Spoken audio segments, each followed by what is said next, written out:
ला दिया, ये उसने किया। और मैं चाहती हूँ कि ये बात सीएम तक जाए और मैं चाहती हूँ कि हमें जल्दी से जल्दी जस्टिस मिले। मेरे को तो डीसी निसार बोल रही थी, मेरे साधु साहब को उन्होंने बताया। ये लड़का कब से जानता था आपकी? सर पहले जैसे अब पार्टी शार्टी में चले जाते हैं तो दोस्ती हो जाती है। पहले इनसे दोस्ती हो गई थी, फिर इनके बीच में लड़ाई हो गई थी, फिर हमने उनको मना कर दिया, भाई ऐसा ऐसा नहीं होगा। मैंने लड़के को समझाया, मेरा बेटा ये चीज़ अभी इतनी ज़रूरी नहीं है, पढ़ाई जरूरी है चीज़ को। उसकी आपकी किस चीज़ की पढ़ाई? कॉलेज की पढ़ाई कर रही है सर। ये कॉलेज में लैंग्वेज की पढ़ाई? लैंग्वेज की अलग कर रही है और कॉलेज का काम कॉलेज अलग कर रही है। तो संडे को ओपन होता है।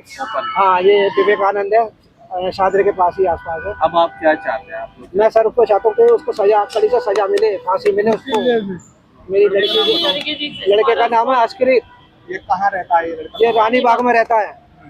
मैं चाहता हूँ इसको फांसी हो, ये मेरी लड़की को आत्मा की शांति मिले। मेरी लड़की के लिए मैं खुद परेशान हूँ, अपनी लड़की मेरी गई हुई है sir. Well, for more on this, let me go across to my colleague Akil, who joins us live on the broadcast from the very spot where this incident took place. Akil, what are your sources telling you? Who is this accused and what was the motive behind murdering this DU student? Well, if you see, the accused used to be in constant touch with the victim in this case, because earlier when that incident took place, for the last few months he has been chasing the women and he has been requesting her to come in that relationship.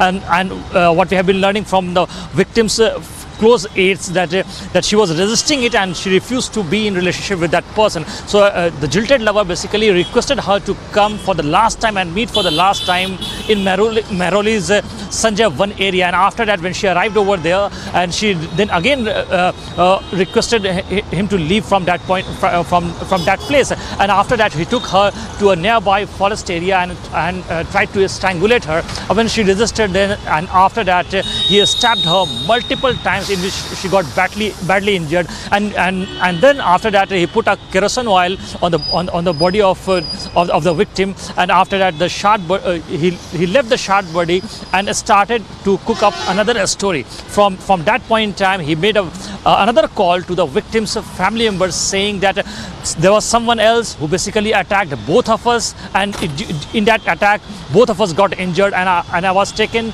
by someone else to the very hospital in Pitampura, and right now I'm in a hospital. And you can go and find out in the Sanjay 1 area about the well-being of your daughter. And after that, the victim's family kept on requesting him to give them the full detail, full picture, what actually transpired, who was the person who basically attacked both the individuals.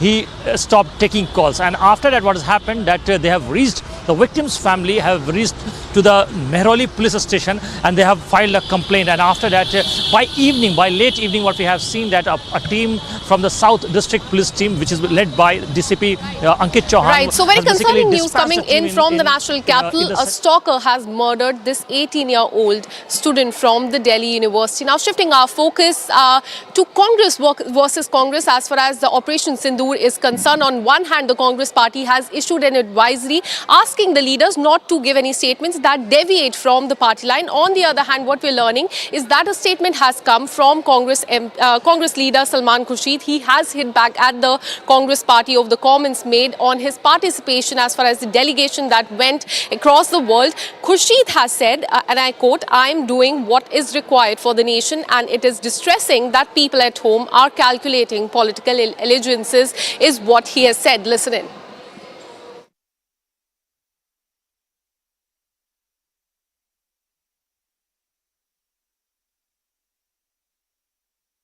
People keep saying, what are you doing in a delegation where there are people from the BJP? What are you doing there?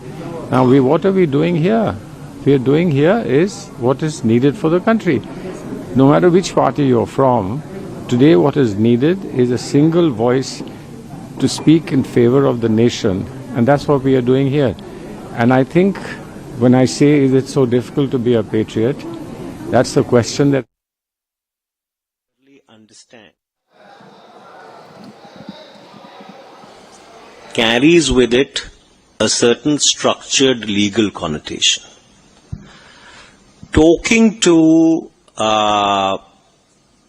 both the countries, or their interlocutors at a point in time when there is tension and obviously there is concern around the world does not really constitute mediation. The only channel which was used was the two DGMOs talking to each other. The call was made by the Director General of Military Operations of Pakistan at 12 in the afternoon of the 10th of May. People keep saying, what are you doing in a delegation where there are people from the BJP? What are you doing there? Now, what are we doing here? We are doing here is what is needed for the country. No matter which party you're from, today what is needed is a single voice to speak in favor of the nation. And that's what we are doing here. And I think when I say, is it so difficult to be a patriot? That's the question that has to be asked of those who are putting out tweets and saying things that I believe are not very encouraging when you want to do something for the nation. If you just read the press, this is what I'm giving to understand, that people are saying, he's supporting so-and-so, he's not supporting so-and-so, they are supporting the government, etc. I have come here to oppose the government of India. I mean, if I wanted to do that, I would stay at home. Well, shifting our focus to Jammu and Kashmir, what we are learning is that JNKLG has sacked 3 government officials. That includes a teacher and a police constable over the terror links. So this is a crackdown on those who have terror links. And in fact, what we are learning is that the LG on Tuesday sacked 3 government officials who were working for LET and also from Hizbul Mujahideen is what we are learning. The 3 sacked employees who are in jail currently are Malik Ishfaq Nasir, a police constable in JNK, Ejaz Ahmad, a teacher in school education department, and Wasim Ahmad Khan, a junior assistant in the Government Medical College in Srinagar. So let me go across to my colleague Gursimran, who joins us live on the broadcast from Jammu. Gursimran, very concerning news coming in from Jammu and Kashmir. LG has sacked 3 government officials. One of them is a teacher, another is a police constable. Tell us more about how they were in touch with LET and Hizbul Mujahideen as well. See, all these 3, they were associated with Lashkar-e-Toiba and Hizbul Mujahideen through their local karjas. They have been working in the police department, sharing the information from the police to these terror groups. Then from the school education department, they were working on the behest of these terrorists by providing them the logistic support, and also at the SM, the Government Medical College in Srinagar, by providing the information they have and also helping them in the funding. So this was the all modules that they were working, and with this, the total number of people working in the Jammu and Kashmir police that were having the connections with the terrorist organization, be it Jaish, Lashkar or Hizbul Mujahideen, total 75 have been sacked by the Lieutenant Governor Manoj Sinha under the section 311 of subsection 2. This has been done with the powers that have been given to the Lieutenant Governor, that he can sack any employee that is detrimental to the security and sovereignty of the Union of India and can be detrimental to the state's security. So this has been done, and we are told that it is not that it is going to stop here, that it is over 2 dozen employees that are still under the radar of the CID wing of Jammu and Kashmir police that is looking into their forward and backward linkages, and based on which we can expect that more action will be taken by the Lieutenant Governor of Jammu and Kashmir. But these deep-rooted moles of the Pakistan that were working in the Jammu and Kashmir government were getting the money from J&K government, but were actually feeding the Pakistani terror handlers and were supporting them. They have now been thrown out of the government jobs in Jammu and Kashmir. Well, absolutely. They were getting the money from the Jammu and Kashmir government, but they were in fact working for Pakistan is what we're learning. And Gursimran is saying that more action is also expected in this case. Thank you, Gursimran. We'll keep coming back to you for more on this. Now, shifting our focus to Telangana. Their Telangana Congress Committee Chief Mahesh Kumar Gaur has questioned the central government's stance on Maoism. He has said that if truce can happen with Pakistan, then why not with the Maoists? Listen in.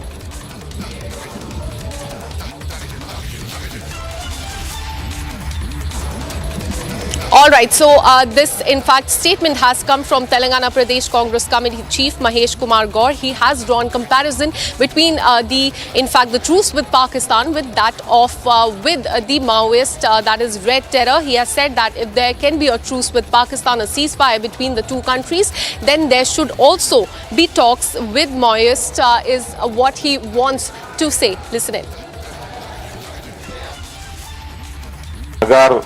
కరగుట్ట ప్రాంతంలో దాదాపు 10,000 మంది police forces ఆ ప్రాంతాన్ని చుట్టుముట్టినప్పుడు ఆలస్యమైన మేము చర్చలకు సిద్ధంగా ఉన్నాం, మేము ఆయుధాలను వదులుతాం, చర్చలకు ఆహ్వానించని అడిగినప్పుడు ఏ కనికరమున్న ప్రధానమంత్రి అయినా చర్చలకు ఆహ్వానించి ఉండాల్సింది, కానీ అది చేయలేదు. మన పౌరులైనటువంటి విభిన్న అభిప్రాయాలు కలిగిన మన పౌరులను చర్చలకు ఆహ్వానించలేదు. కానీ ట్రంప్ మొట్టికాయ వేస్తే తీవ్రవాదులతో ఉగ్రవాదులతో చర్చలకు సిద్ధమైనటువంటి ప్రభుత్వం మనది. మిత్రులారా,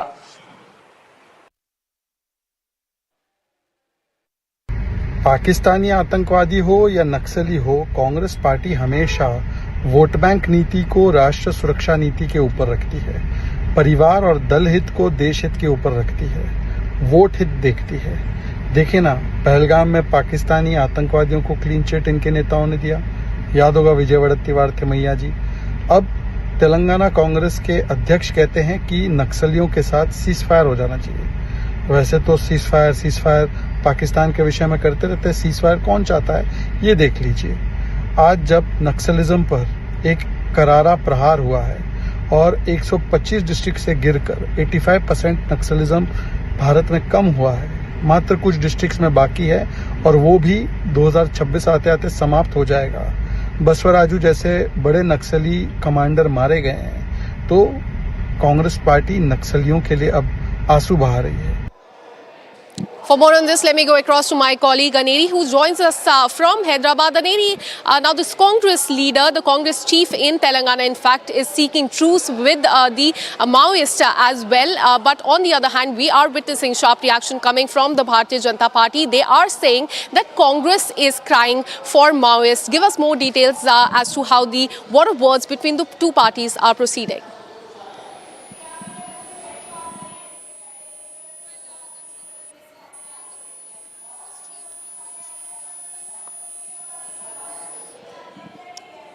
All right, so we'll try and reconnect that line with my colleague Aneri, but this is in fact a statement that has been given by Telangana Pradesh Congress Committee Chief Mahesh Kumar Gaur. He has questioned, in fact, central government's stance on Maoist. He has said that if truce can occur with Pakistan, there can be talks between the two countries, then why can't it be held with the Maoist in India? So now Bharatiya Janata Party has in fact attacked the Congress party over this statement. Let me again go across to my colleague Aneri. Aneri, as I was asking you, the war of words between the Bharatiya Janata Party and the Congress has in fact intensified over the statement that has come from the Congress chief in Telangana. Give us more details.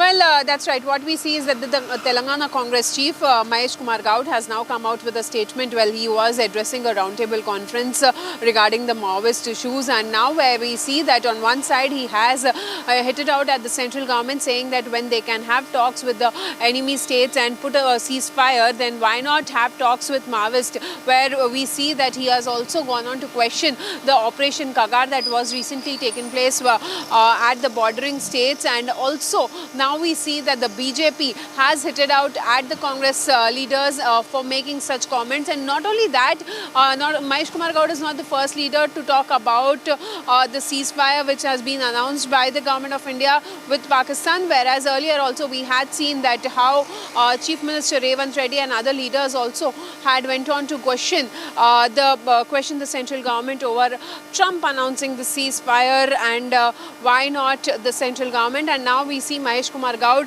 comparing the ceasefire that was announced with Pakistan and comparing it with and saying that we should hold talks with the Maoist and solve the problem.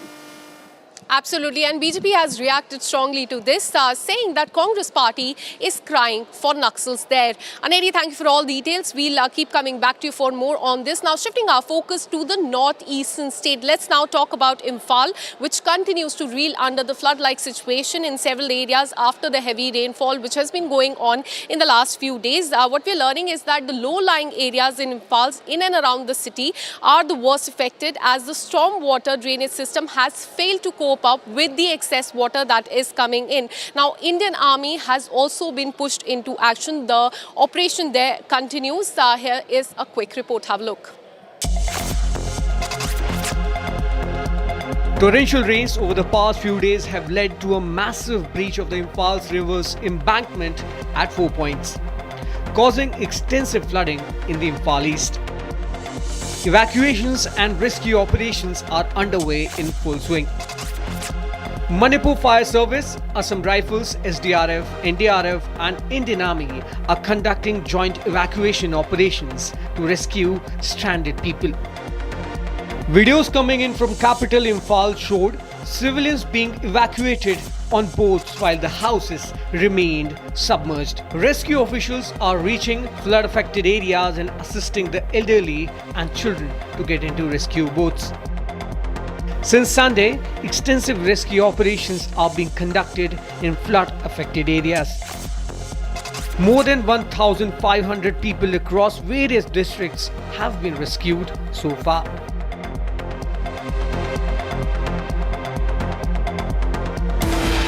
We're taking a very short break. Coming up on the other side, Congress MP Salman Khurshid has said that he's asked what he's doing with the BJP. MP says questioning, not encouraging. Also on the other side, IAS from Telangana has sparked a controversy, making a very casteist remark on students saying, why can't they clean the toilets? We'll tell you about these two stories right after this very short break. Stay with us.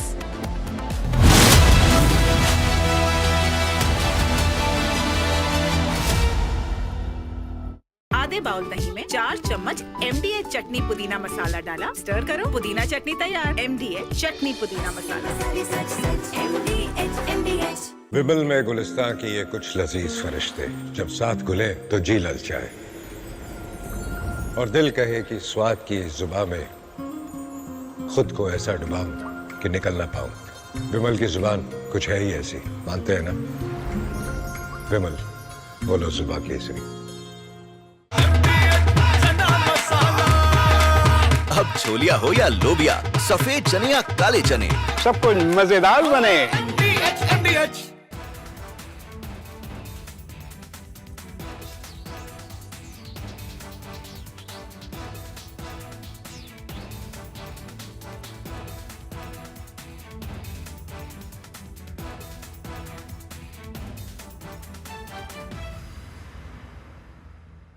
पाँच साल Naini centre में तो फिर जीवन कारा होगा, फिर हमें हाई कोर्ट बेल की है, फिर छोड़ रहे हैं। आप कहा बैठे अब पहले हुए कमाई ले कुछ खाए का, आपका कमाई लायक नहीं है, बहुत गुजार दिया, सब पता नहीं खत्म हो गया। 21 साल। अब बिल्कुल मैं सबसे पहले तस्वीरें आपको लखन की ही दिखाता हूँ। लखन बैठे हुए हैं, ये घर के ठीक बाहर खटिया पे बैठे हुए हैं और जो कुछ इनके ऊपर गुजरा है, जो कुछ घटनाक्रम इनके संग घटा है, पढ़कर मालूम चलता है कि व्यवस्था जब फेल होती है तो व्यक्ति किस तरीके से हताश हो जाता है। लखन जी, कितने साल रहे जेल में? साहब 5 साल नैनी सेंटर में तो फिर जीवन कारा होगा, फिर हमें हाई कोर्ट बेल की है, फिर छोड़ रहे हैं, फिर लड़ते रहे साहब। उम्र कितनी हो गई? उम्र साहब 3 साल। हाँ, 103 साल। हाँ साहब। क्या हुआ था? कौन सा घटनाक्रम, किससे झगड़ा हो गया था जब आपको गिरफ्तारी? साहब हमरे यह रहा है, हमारे चाची को मारे रहे, चंदा, प्रभु, नोखई, ये चारों मारे रहे हैं चाची के, देसराज की महतारी के। तो फिर कलेसर देसराज मलेसर का लू, तो फिर अपन नहीं कहीं आए, फिर अपन जो है आप झगड़ा मचा दिए। जेल में कुल कितना साल काट दिए जीवन का? कितना, कौन सी उम्र में जेल गए थे? अरे साहब बहुत उतारी उम्र हो गए, अगर साहब न मांगते तो रोगा।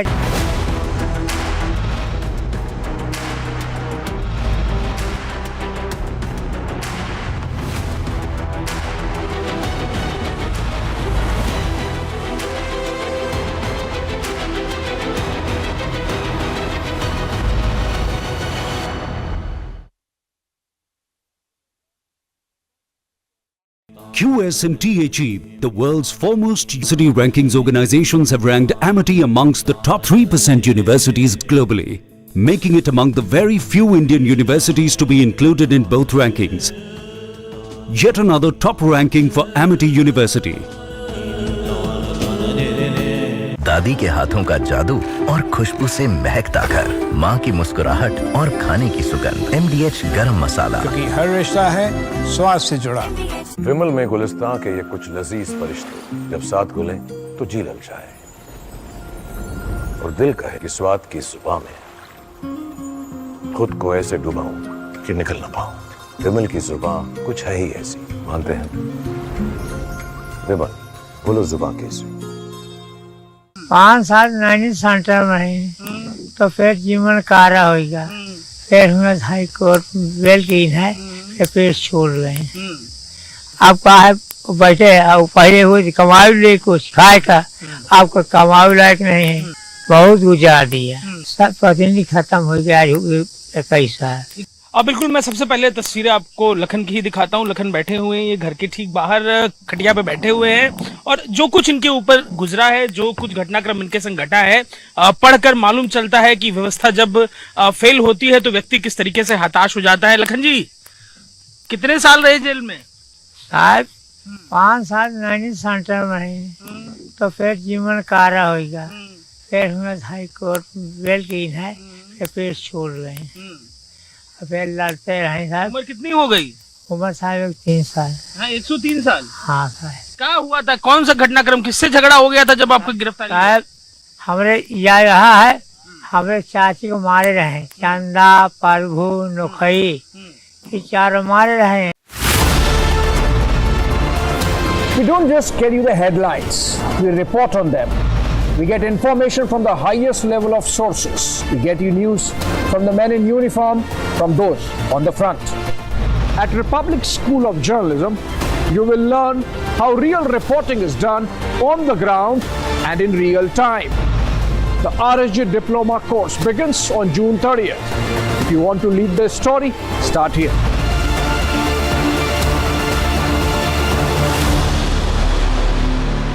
Mahi sir, how much do you love your fans? Honestly, I love my new fans. पुराने वाले बेकार में शोर करते सर फैंस है, शोर तो करेंगे ही ना। नए वाले नहीं करते and they listen to what I say. The new generation Orient BLDC fans, super silent performance with voice control. सिली में आए तो और Cricket fans. MDH की हल्दी मिर्ची धनिया करे कमाल, ये रंग दे, ये खुशबू दे, ये तीखा, ये कम पड़े, क्या निराला MDH मसाला। विमल में गुलिस्तां के ये कुछ लजीज फरिश्ते जब साथ घुले तो जी ललचाए और दिल कहे कि स्वाद की जुबां में खुद को ऐसे डुबाऊं कि निकल ना पाऊं। विमल की जुबां कुछ है ही ऐसी, मानते हैं? विमल बोलो जुबां कैसी? 5 साल नैनी सेंटर में रही तो फिर जीवन कारा होगा, फिर हमें हाई कोर्ट बेल की है, फिर छोड़ गए। अब कहा है बैठे पहले हुए कमाई ले कुछ खाए का, आपको कमाई लायक नहीं है, बहुत गुजार दिया, सब प्रतिनिधि खत्म हो गया 21 साल। अब बिल्कुल मैं सबसे पहले तस्वीरें आपको लखन की ही दिखाता हूँ। लखन बैठे हुए हैं, ये घर के ठीक बाहर खटिया पे बैठे हुए हैं और जो कुछ इनके ऊपर गुजरा है, जो कुछ घटनाक्रम इनके संग घटा है, पढ़कर मालूम चलता है कि व्यवस्था जब फेल होती है तो व्यक्ति किस तरीके से हताश हो जाता है। लखन जी, कितने साल रहे जेल में? साहब 5 साल नैनी सेंटर में रही तो फिर जीवन कारा होगा, फिर हमें हाई कोर्ट बेल की है, फिर छोड़ गए। I have seen what it takes to report from the front lines. Accuracy, courage, urgency and responsibility. At Republic School of Journalism, you will be trained for that reality. It is not theory. It is live learning from inside a working newsroom from day one. If you want to report the truth when it matters the most, Republic School of Journalism is where you begin. Course begins on the 30th of June. Apply now.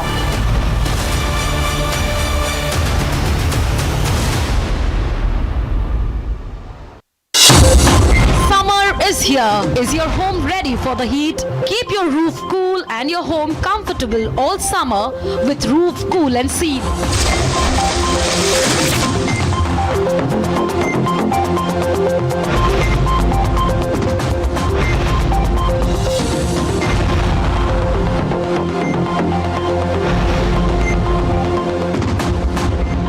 पसीना मत बहाओ, Berger roof cool and seal लगाओ।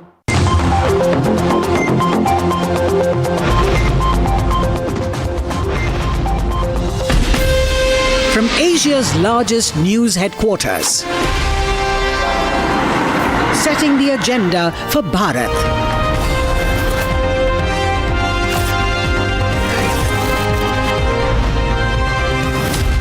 You're watching Republic.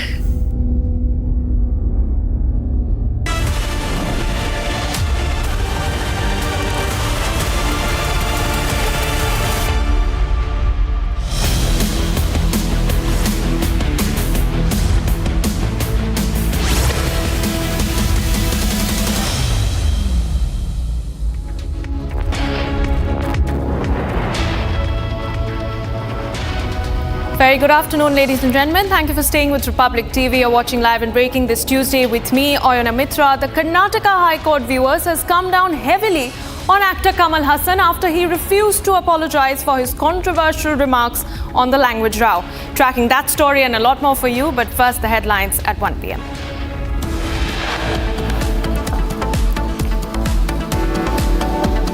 Karnataka High Court wraps Kamal Haasan, asks why no apology, says public figures can't hurt public sentiments.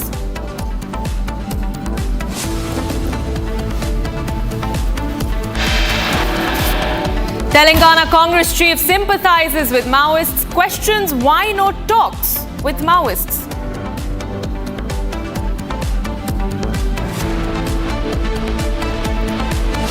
Jammu and Kashmir Lieutenant Governor Manoj Sinha sacks 3 government employees for alleged terror links. Congress issues advisory to party leaders, asking not to give statements deviating from the party line.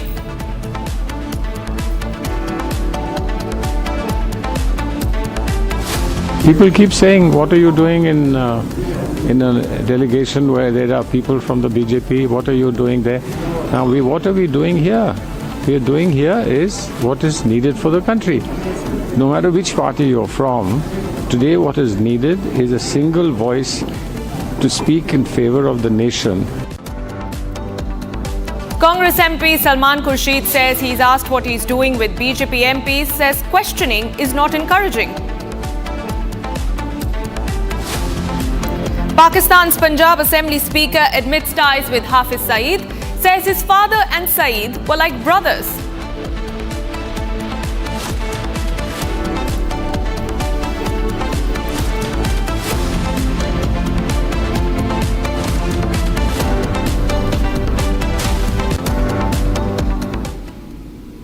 All right, viewers, now actor Kamal Haasan has been heavily pulled up by the Karnataka High Court after he refused to apologize for his remarks on the language row. Now remember, this actor said that Kannada language is born out of Tamil, following which he faced massive backlash, and now it is the High Court that has demanded action from the actor, saying that one apology can solve everything. In fact, we also have a statement coming in from the BJP, which has slammed the Karnataka Congress for their silence over the actor's remarks. That is the big piece of breaking news that we're tracking at this hour, viewers. The Karnataka High Court, remember, made some very strong observations after the actor went to the High Court seeking legal relief over his film Thug Life, which is set to release in a few days. In fact, the Karnataka High Court has very strongly said that a public figure cannot make sentiments which hurt the cannot make statements, I beg your pardon, which hurt the sentiments of the people. And now it is the BJP which has also not only slammed actor Kamal Haasan earlier, but now also come down on the Karnataka Congress government over their silence on the matter. We're getting in that reaction from the BJP. Let's listen in. Karnataka High Court has come down very heavily on Mr. Kamal Haasan for his deplorable, ridiculous remarks that has been made against Kannada. This is an attempt, perhaps engineered by Stalin, by DMK, to create a language war between Tamil and Kannada. And they neither care about Tamil, they neither care about Kannada. But the so-called champions of Kannada language, Congress party in Karnataka, they have gone into silent mode. They are not saying a word even after the Karnataka High Court condemnation. Is it because Mr. Kamal Haasan is the best friend, philosopher, guide of Stalin and even Congress party in Tamil Nadu? It seems like all of this was engineered to create a fight between Tamil and Kannada. It also seems to be engineered by Stalinji in consultation with Congress. Congress and India Alliance are only loyal to Italian language. They don't care about Indian languages. Therefore, now Karnataka Congress has gone into mute mode. They can't even condemn Mr. Kamal Haasan. Kamal Haasan will be condemned. Then Stalin will condemn them and remove them from the alliance. So therefore, they can't say a word. All right, Sharda, my colleague, joins me live from Chennai. Sharda, we heard that reaction from the BJP, and of course the Karnataka High Court has made some very strong observations in the matter and simply said that one apology will solve the entire issue. But the actor we've seen has remained defiant so far. He has refused to apologize and even gone on to say that India, being a democratic country, grants its citizens the right to exercise their freedom of speech. And we understand that the hearing will resume at 2:30 p.m. this afternoon. What can we expect? Well, after Kamal Haasan's statement, it was Siddaramaiah who reacted to this particular statement. But however, the Karnataka Congress did not take it further. Now, we also have the DMK who supported Kamal Haasan's statement, saying that Tamil is the oldest language and it was not wrong for him to make this statement. Kamal Haasan also spoke to the public just a day back and said that in the press meet, saying that he would not apologize because his statement was not wrong. And today the MNM actually put up posters around all over the state in Tamil Nadu saying that the leader would not seek any apology on this, and they have moved the Karnataka High Court asking for a release of the movie.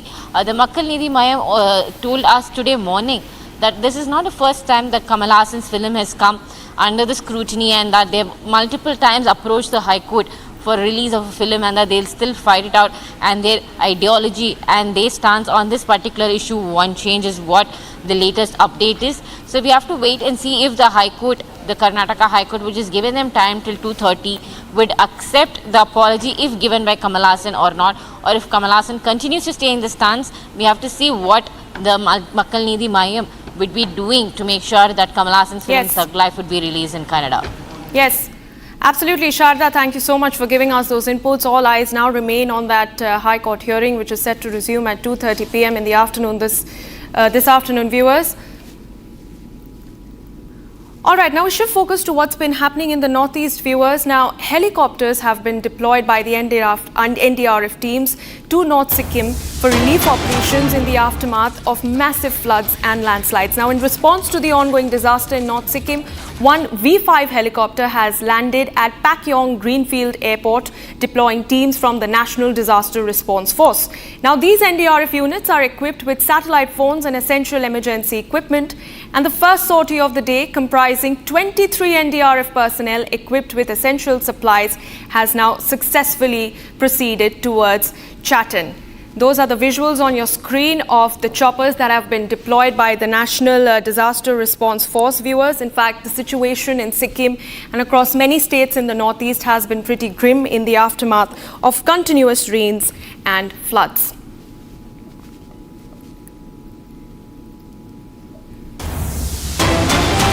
All right, viewers, more breaking news coming in. The BMC has cancelled the tender of Turkish company worth crores of rupees. The BMC has ordered 6 robotic rescue machines from Turkey at 6 chopper T's in Mumbai. These robotic machines were to be installed at 6 chopper T's in Mumbai to help the lifeguards. This is the latest piece of breaking news that we are getting in, that the BMC has now scrapped a Turkish tender's contract, and they made rescue robots, and now the plan has been dropped. Of course, this comes days after the centre took heavy action against Turkish firms who were working in coordination with Indian airports. And of course, this comes in the aftermath of Turkey's links with Pakistan emerging in coordinating and in coordinating the Pahalgam terror attack. In fact, we are learning that the BMC, which is the Bombay Municipal Corporation, has now cancelled the tender of a Turkish company. And the India-Turkey tensions, now we understand, viewers, are escalating after the BMC has cancelled the tender of this Turkish company. All right, Satyaprakash, my colleague, joins me live from Mumbai. Satyaprakash, tell us more about this company and what action can we expect from the BMC further to this? देखिए, BMC ने बड़ा फैसला लिया है क्योंकि जिस तरह से तुर्की का 6 रोबोटिक जो मशीन का ऑर्डर दिया गया था और टेंडर निकाला था, जनवरी-फरवरी में टेंडर निकाला गया था, लेकिन जिस तरह से पाकिस्तान का तुर्की ने मदद किया था, उसके बाद कहीं कहीं बीएमसी ने बड़ा फैसला लिया है। करोड़ों रुपए का टेंडर था, कहीं कहीं बीएमसी ने कैंसिल कर दिया है। मुंबई के जो चौपाटी है, 6 चौपाटियों पर ये रोबोटिक मशीन लगने वाले था, लाइफ गार्ड का ये काम करता था मशीन, और कहीं कहीं इस टेंडर को बीएमसी ने कैंसिल कर दिया क्योंकि जिस तरह से पाकिस्तान का मदद किया था तुर्की ने, उसके बाद कहीं कहीं बीएमसी ने बड़ा फैसला लिया है और करोड़ों रुपए का टेंडर को कैंसिल कर दिया है। जी, right. All right, Satyaprakash, thank you for those details. All right, viewers, now the Kheer Bhawani Mela, which is an annual religious festival of the Kashmiri Pandit community, has begun today. It is held at the Kheer Bhawani temple in the Tulla Mulla village of Ganderbal. Now, this temple is dedicated to goddess Ragnya Devi, an incarnation of goddess Durga, and is revered by Kashmiri Hindus as one of the holiest sites in the region. Here is a ground report. Kashmiri Pandits have gathered here at Mata Kheer Bhawani temple at Tulmula on Jyesht Ashtami. This is one of the religious festivals which is celebrated in 5 temples in the Kashmir Valley, from Ganderbal to Anantnag to Kupwara to Kulgam. One can see this is the temple of Mata Kheer Bhawani, and which is one of the reverted shrines. Though the footfall of the number of Kashmiri Pandits is a bit lesser compared to the previous years, but you see the puja, the festival look here at and they are offering milk, the flowers, and they are also doing the puja. The religious rites are being performed by the Kashmiri Pandits. Meanwhile, in this festival, apart from the Kashmiri Pandits, Kashmiri Muslims do participate. That shows the sign of brotherhood, communal harmony, and also this tells you about Kashmiriyat, when Hindus and Muslims come together to celebrate these kind of festivals. We've been seeing the tight security arrangements, the multi-layer security arrangements being done by the Jammu and Kashmir police. In fact, the drone surveillances or the identity checks and the other movable and immovable infrastructure has been put in place to provide a sense of security to those who are coming to this place on this very remote occasion. As far as the MHA's report of 2020 is concerned, it has mentioned them some 64,951 Kashmiri Pandits displayed and have been living in the different parts of the world. But on this occasion, we see that these Kashmiri Pandits, they come from different parts of the country, and those who are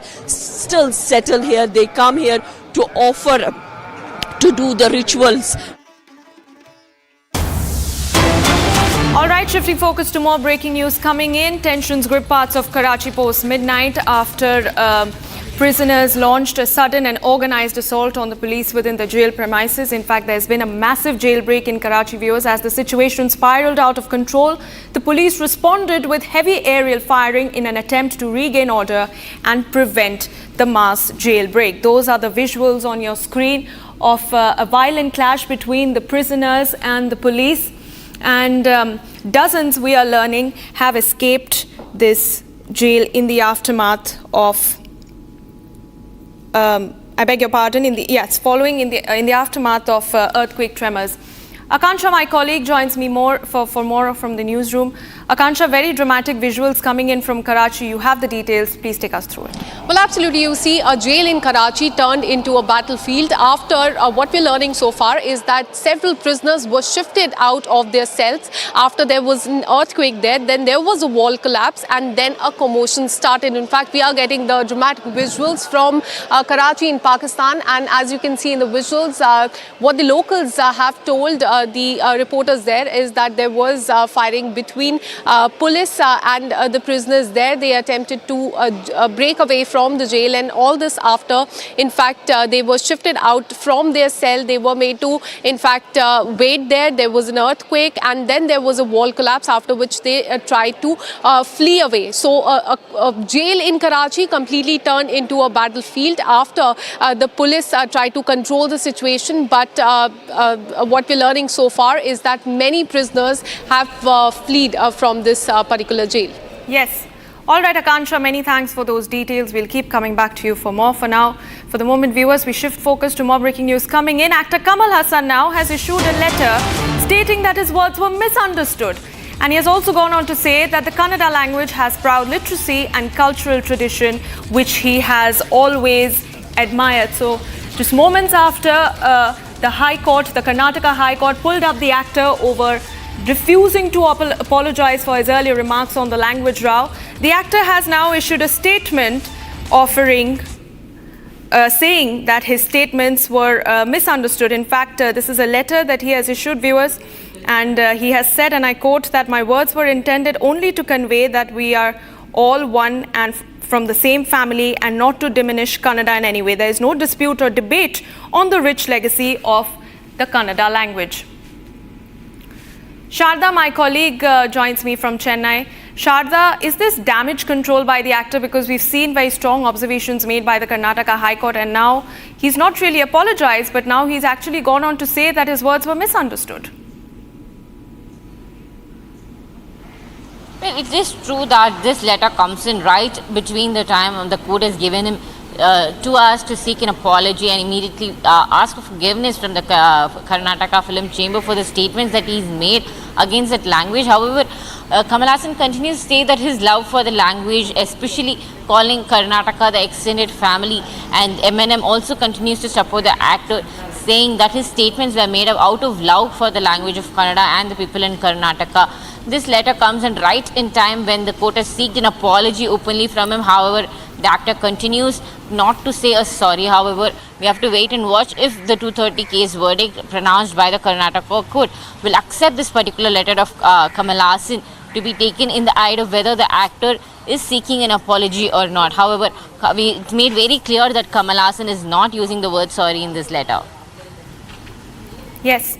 All right, Sharda, thank you for giving us those details. For the moment, viewers, we shift focus to more breaking news coming in. Congress leader Saleh Mohammad's former PA, Shakur Khan, has now been arrested on alleged charges of spying for Pakistan. He has been sent to 7 days of police custody in Jaipur. That is the big breaking news we are tracking as the crackdown on the spy network continues, viewers. In fact, we are learning that now it is a Congress leader's former PA who has now been arrested in the capital city of Rajasthan for his alleged links to Pakistan ISI handlers, and the charges against him are that of espionage.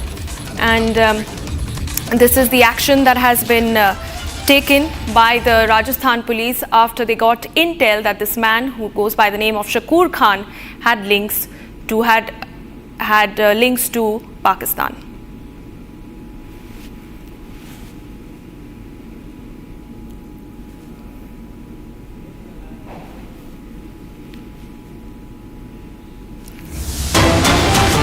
All right, viewers, more breaking news coming in. A speeding Thar violently hit a youth, leaving him severely injured in Noida's Sector 53. The victim fell into a nearby drain. The incident followed an earlier scuffle, after which the accused allegedly tried to run him over with the Thar.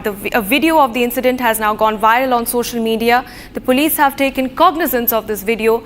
A case has been registered in connection with the incident, and a team has been formed to hunt and arrest the accused. Those are the visuals on your screen, viewers.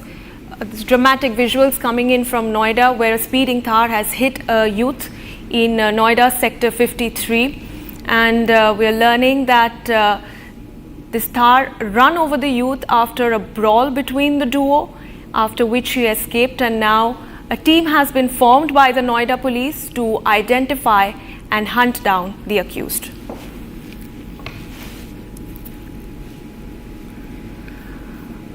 All right, viewers, those are the very dramatic visuals on your screen, where a speeding Thar violently hit a youth, leaving him severely injured. This is the video that has now gone viral on social media. The police has taken cognizance of this video, in fact, and registered a case regarding the incident. And this has been reported from sector 53 of Noida.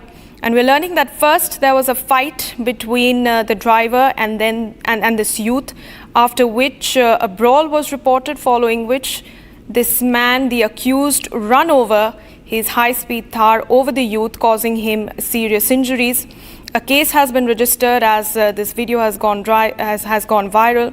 The victim, after the brawl, fell into a nearby drain, and the accused had allegedly tried to run him over with the Thar following the brawl, and after which he also escaped.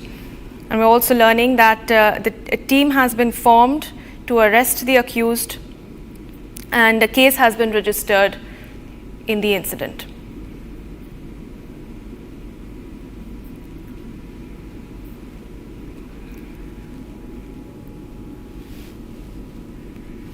All right, viewers, we continue with those pictures on your screen. Those are the visuals of that high-speed car which tried to run over this youth. We are learning that a fight broke out between this man, the accused, the driver, and this man who has been injured, following which he tried to run over the youth with his Thar. In fact, the youth jumped off the road and fell into the drain in an attempt to save his life. And a video of this incident has now gone viral.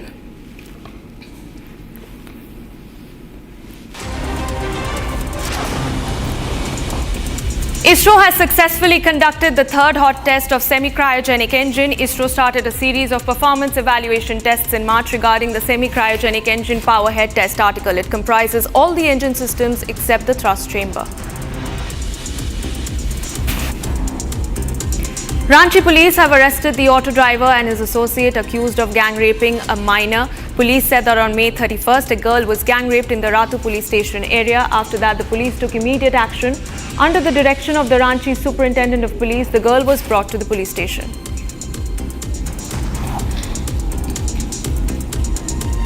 The passing out parade of 197 Agniveers was held today in Varanasi at 39 Gorkha Training Centre. The centre's commandant Anirvan Datta said that this batch was given 31 weeks of training, which started on 26th October of last year. Basic training took place in the first 10 weeks and advanced training was held in the remaining 21 weeks. He said the batch is now prepared to go to their posts.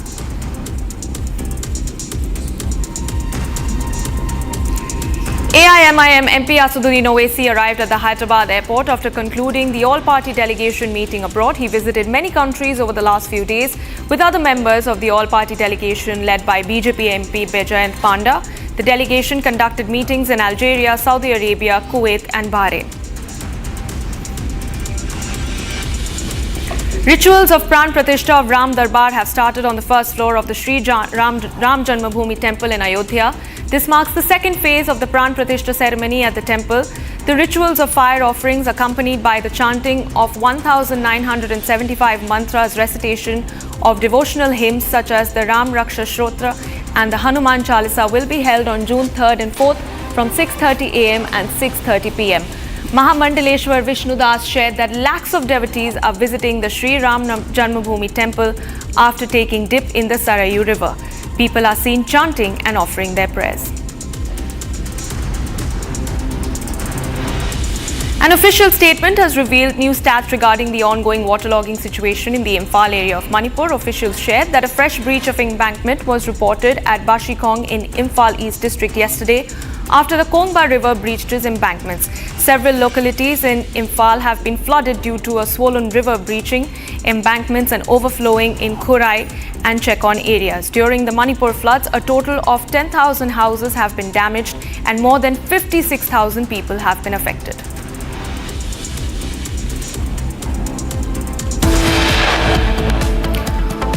All right, on the other side of a very quick break, Prime Minister Modi is set to visit Jammu. This will be his first visit to the Union territory after the Pahalgam terror attack. And Assam Chief Minister Himanta Biswa Sarma has called out the Brahmaputra bluff. He has countered that 65% of flow originates in India. Tracking those stories and more after a very short break.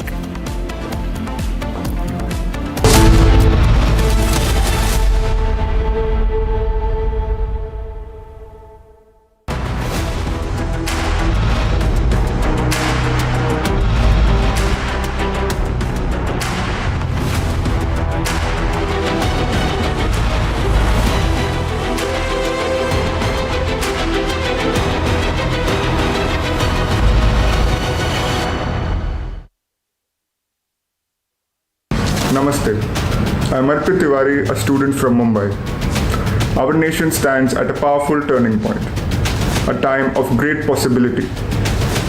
To be a part of this national awakening, I have joined the Nationalist Collective in order to contribute meaningfully and impactfully to the future of Bharat. Thank you.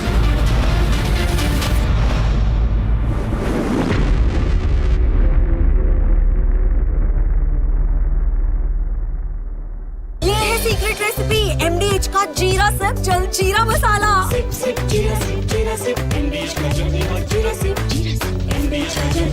SIP. इसको घर पे लगाओगे तो शादी का तो पता नहीं, पर घर पक्का नहीं टूटेगा। रुंगटा नहीं तो घर स्ट्रॉन्ग नहीं। रुंगटा स्टील TMT बार एकदम सॉलिड। पहाड़ों में एक हाइकिंग स्टिक भी बन सकती है। MDH की हल्दी मिर्ची धनिया करे कमाल। ये रंग दे, ये खुशबू दे, ये तीखा, ये कम पड़े। क्या निराला MDH masala. My name is Ambassador Deepak Vora and I have been involved marginally in the review activities for the Indus Water Treaty sometime in the 1990s. I don't remember the year. But at that time, the feeling seemed to be from the Pakistani side that they could get away with whatever they wanted. It's important to remember that the creation of Pakistan was in 1947. The Indus Water Treaty was signed in 1960, 13 years later, because some fellow in Pakistan realized that the headworks of the irrigation system of the canals built in British Indian Punjab were in Madhapur and Ferozpur, both in India. So India gave them some money, I think 6.5 crore pounds sterling, in order to build their own systems, etc. But they used the money to build Tarbela and the other dam, which is Mangala Dam, which is on the Indus, and the other one is on the Jhelum. Now, so they've not been honest right from the beginning. And whenever we wanted to do something as far as the Indus River is concerned, they would always say that, look, this treaty has survived so many conflicts between India and Pakistan, nothing is going to happen. However, they did not know that this time they were dealing with a person called Narendra Bhai Damodar Das Modi, and we'd had enough, especially after the Pahalgam attack, that the feeling was that, oh, India will make some noise, India will lodge one protest here, there, everywhere, go to the United Nations, cry on America's shoulder, and then things would be back to normal. But this is not the India that they were used to. Now, what is the impact of this? First of all, as far as international matters are concerned, international conventions are concerned, the Indus Waters Treaty, which was signed with facilitation by the World Bank in 1960, it can be nullified at any time if the circumstances during which it was signed have changed materially, either in terms of demography, in terms of the climate, in terms of utilization of the water, etc., etc. So India is perfectly within its rights, and Pakistan knows this, to nullify the treaty, which is why they haven't rushed to the International Court of Justice, even though that has no jurisdiction in the matter. They've kept quiet and they're trying to settle it bilaterally, which is what India had been saying right from the beginning. But as we say with Pakistan, give them a tight slap on their face, then they will understand. On Prime Time, we're not just reading the news, we are leading it with responsibility. Every night, we're asking tough questions, breaking the biggest stories, and setting the national agenda. At Republic School of Journalism, you will learn how to front the news with confidence, clarity, and conviction. RSJ Diploma begins June 30th. Your prime time starts here.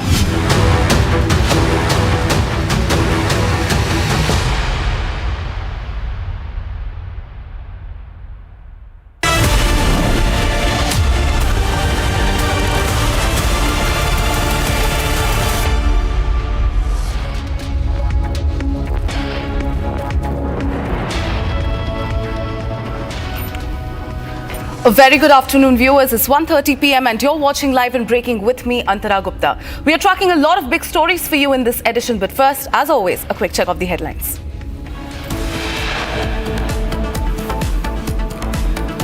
Karnataka High Court wraps Kamal Haasan, asks why no apology, says public figure cannot hurt public sentiments. Prime Minister Narendra Modi to visit Jammu on June 6th, first visit after Operation Sindoor.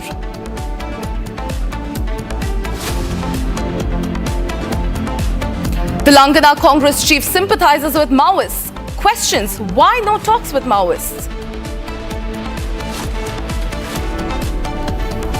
Jammu and Kashmir LG Manoj Sinha sacks 3 government employees for alleged terror links.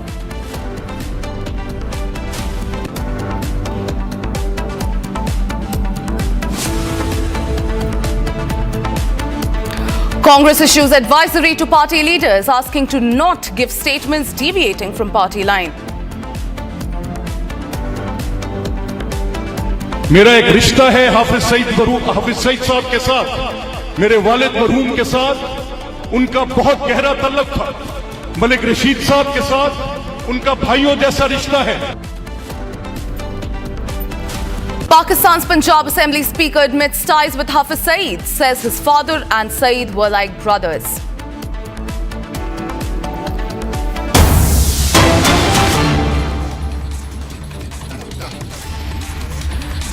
Ladies and gentlemen, in the breaking news coming in, a speeding Thar violently hits a youth, leaving him severely injured in Noida's Sector 53.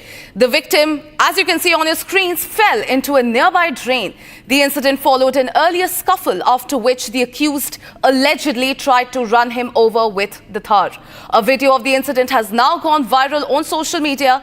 Police have taken cognizance of the viral video and a case has been registered in connection with the incident. A team has also been formed to arrest the accused. Ladies and gentlemen, I'm being joined by Akhil in this edition. Akhil, we can see the disturbing video where the speeding Thar hit the youth. In fact, the youth has also been reportedly severely injured. What more are you picking up?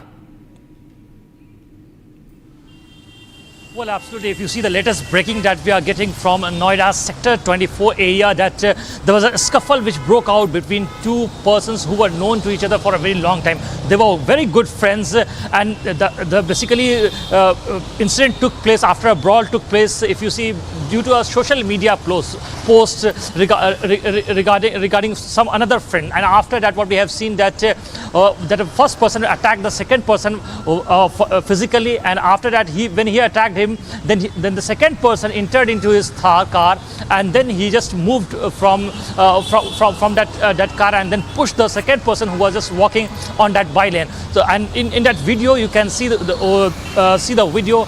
There is very clearly evident that that person who was walking on that bylane can be pushed into the pit nearby, and after that, what we have seen that the Noida police has taken an action in this regard. And while speaking to the Republic TV, additional DCP of Noida, Sumit Kumar, has confirmed that they have registered an FIR in connection with the case, and a team has already been formed to nab both the accused in connection with the case. Right, Akil, thank you for getting us those updates. We'll be closely tracking the story. Now, viewers, getting you another story, this time from Telangana. The National Commission for the Scheduled Caste has issued a formal notice to the Telangana government seeking an action-taken report over remarks made by a senior IS officer, Alagu Varshini. The commission has taken suo motu cognizance of Varshini's comments, which allegedly stated that Dalit students are made to clean toilets in scheduled caste Gurukul schools. A controversy has now erupted in Telangana over the alleged remarks of the senior official of Telangana Social Welfare Residential Educational Institution Society regarding the students' involvement in the cleaning activities. In fact, ladies and gentlemen, the opposition BRS has demanded the official's removal, while the National Commission for Scheduled Castes has also sought details on the matter. The commission on May 31st issued notices to the Telangana Chief Secretary and the Director General of Police seeking a report within 15 days concerning alleged derogatory remarks made by the IAS officer against SC students in the institution.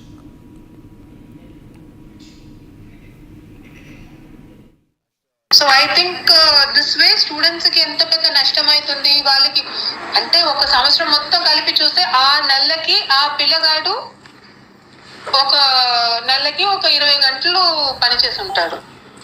That is not a huge loss లాగా project చేసి మా పిల్లలతో పాటు పని అంటే పిల్లలతో పాటు పని తీసుకుంటాము.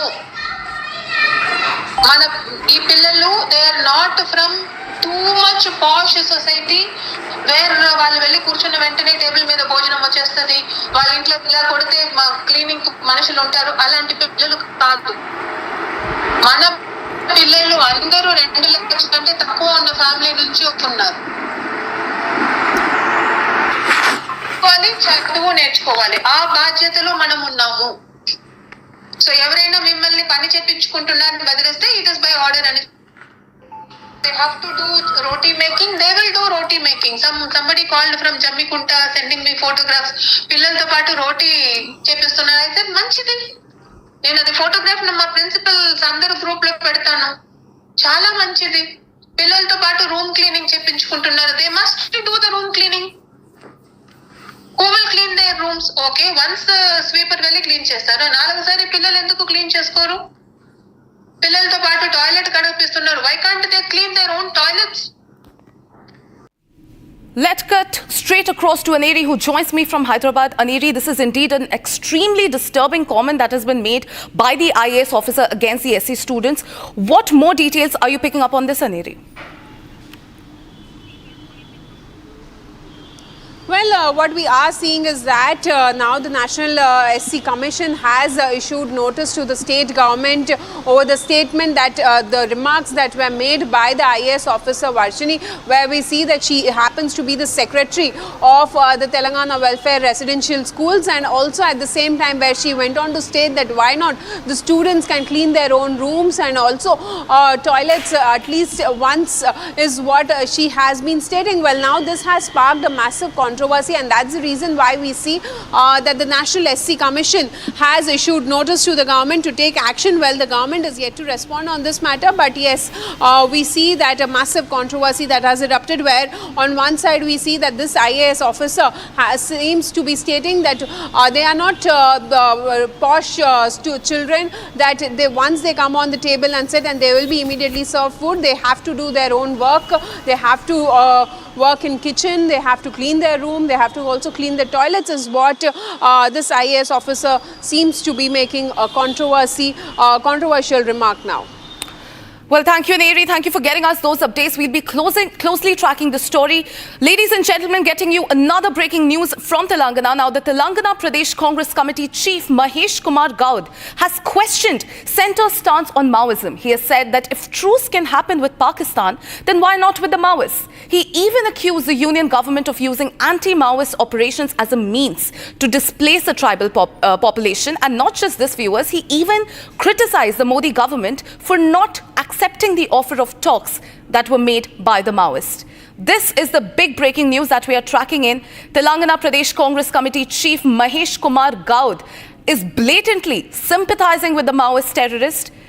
In fact, viewers, on one hand, when we are lauding our forces, the country in fact bore witness to the daring Operation Black Forest, we see Telangana Pradesh Congress Committee chief sympathizing with the Maoists.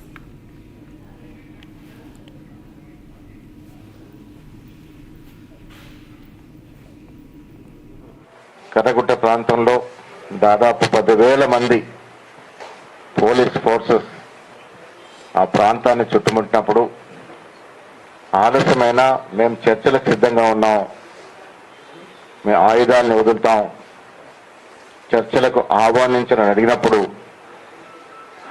ఏ కనికరమున్న ప్రధానమంత్రి అయినా చర్చలకు ఆహ్వానించి ఉండాల్సింది, కానీ అది చేయలేదు. మన పౌరులైనటువంటి విభిన్న అభిప్రాయాలు కలిగిన మన పౌరుల్ని చర్చలకు ఆహ్వానించలేదు. కానీ ట్రంప్ మొట్టికాయ వేస్తే తీవ్రవాదులతో ఉగ్రవాదులతో చర్చలకు సిద్ధమైనటువంటి ప్రభుత్వం మనది. మిత్రులారా, पाकिस्तानी आतंकवादी हो या नक्सली हो, कांग्रेस पार्टी हमेशा वोट बैंक नीति को राष्ट्र सुरक्षा नीति के ऊपर रखती है, परिवार और दल हित को देश हित के ऊपर रखती है, वोट हित देखती है। देखिए ना, पहलगाम में पाकिस्तानी आतंकवादियों को क्लीन चिट इनके नेताओं ने दिया, याद होगा विजयवड़त्तीवार थे मैया जी। अब तेलंगाना कांग्रेस के अध्यक्ष कहते हैं कि नक्सलियों के साथ सीज फायर हो जाना चाहिए। वैसे तो सीज फायर पाकिस्तान के विषय में करते रहते हैं, सीज फायर कौन चाहता है ये देख लीजिए। आज जब नक्सलिज्म पर एक करारा प्रहार हुआ है और 125 डिस्ट्रिक्ट से गिरकर 85% नक्सलिज्म भारत में कम हुआ है, मात्र कुछ डिस्ट्रिक्ट्स में बाकी है और वो भी 2026 आते आते समाप्त हो जाएगा। बसवराजू जैसे बड़े नक्सली कमांडर मारे गए हैं, तो कांग्रेस पार्टी नक्सलियों के लिए अब आंसू बहा रही है। I'm being joined by Aneri once again on this story. Aneri, on one hand, we are lauding our forces. In fact, the country bore witness to the daring Operation Black Forest. And on the other hand, we can see that the Telangana Pradesh Congress Committee chief is blatantly sympathizing with these Maoists, despite the fact that because of Operation Black Forest, our forces were able to gun down one of the top Maoist leader, Baswaraju.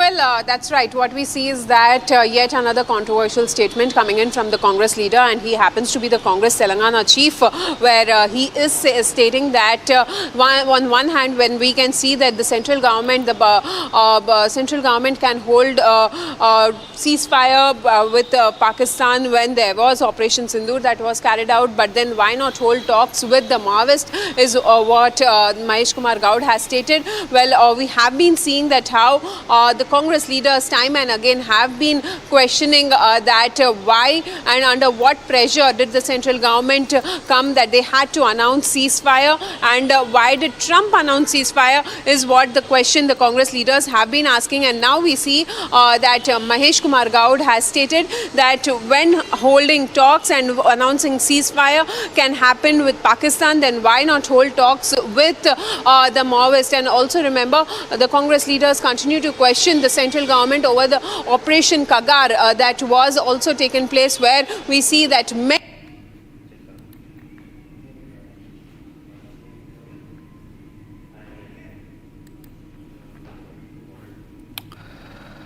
Viewers, remember, the Telangana Congress chief has sparked a massive row by saying that why can't we make a truce with the Maoists when there are talks of truce with Pakistan. Now, this is despite the fact that the country bore witness to the daring Operation Black Forest. Our forces gunned down top Maoist leader, and here we are watching the Telangana chief stoking a row. Another breaking news coming in this edition. Pakistan Punjab Assembly Speaker has openly accepted ties with terrorist Hafiz Saeed. Ladies and gentlemen, a new video of Malik Muhammad, the Punjab Assembly Speaker, he has glorified Hafiz Saeed. He has stated that his father and Saeed were like brothers. Remember, ladies and gentlemen, Hafiz Saeed was a designated global terrorist that was sanctioned by the UNSC in December 2008. And here we are watching the Pakistan Punjab Assembly Speaker's big admission. He has blatantly accepted ties with the terrorist Hafiz Saeed. In fact, in a new video of Malik Muhammad, he has glorified Saeed. He has stated that his father and Saeed were in fact like brothers.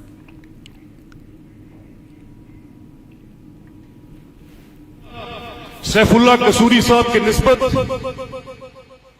Professor तला साहब के साथ मेरी तल्लुकदारी किसी ऐसी बुनियाद की वजह से नहीं है। मेरा एक रिश्ता है हाफिज सईद साहब के साथ, मेरे वालिद मरहूम के साथ उनका बहुत गहरा तल्लुक था। मलिक रशीद साहब के साथ उनका भाइयों जैसा रिश्ता है। हमें इनके साथ इस मरकजी मुस्लिम लीग को हम अपनी दूसरी जमात समझते हैं और हम समझते हैं कि ये लोग पाकिस्तान की खिदमत करने वाले लोग। मेरा सैफुल्ला कसूरी साहब की निस्बत प्रोफेसर तला साहब के साथ मेरी तल्लुकदारी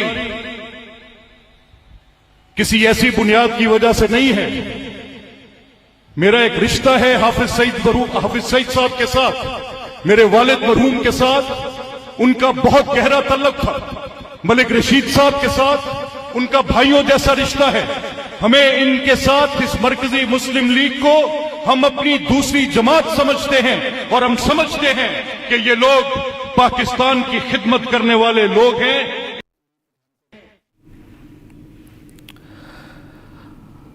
Viewers, this was the big admission by Malik Mohammed, who is the Punjab Assembly Speaker.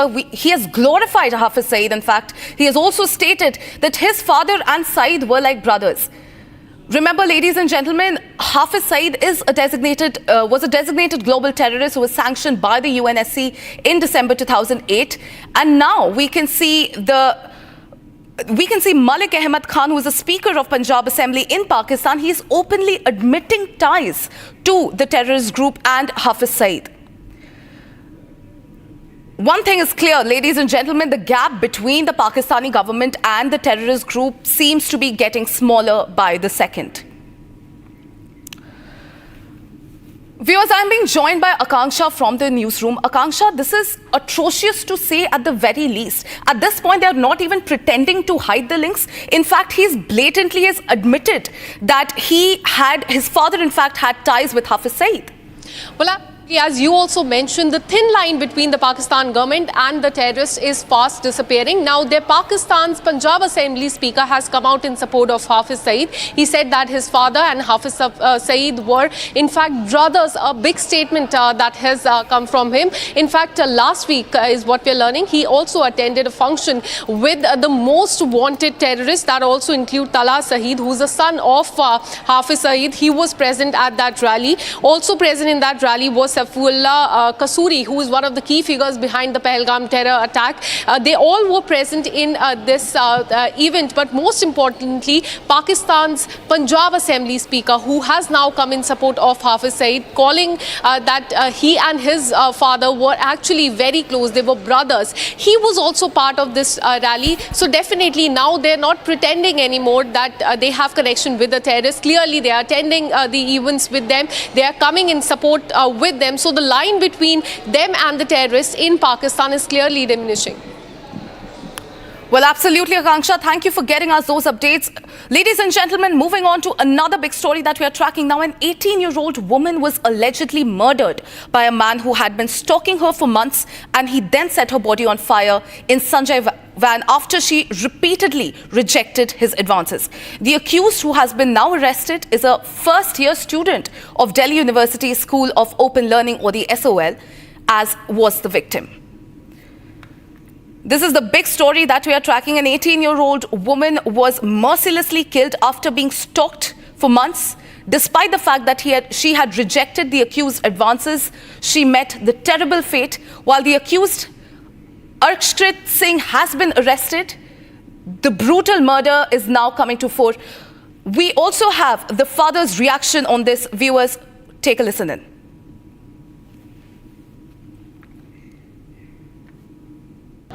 मेरे को तो डीसी निसार बोल रही थी, मेरे साधु साहब को उन्होंने बताया। ये लड़का कब से जानता था आपकी? सर पहले जैसे अब पार्टी शार्टी में चले जाते हैं तो दोस्ती हो जाती है। पहले इनसे दोस्ती हो गई थी, फिर इनके बीच में लड़ाई हो गई थी, फिर ये हमने उनको मना कर दिया, भाई ऐसा नहीं होगा। मैंने लड़के को समझाया, मेरा बेटा ये चीज़ अभी इतनी जरूरी नहीं है, पढ़ाई जरूरी है ये चीज़ को। बच्ची आपकी किस चीज़ की पढ़ाई?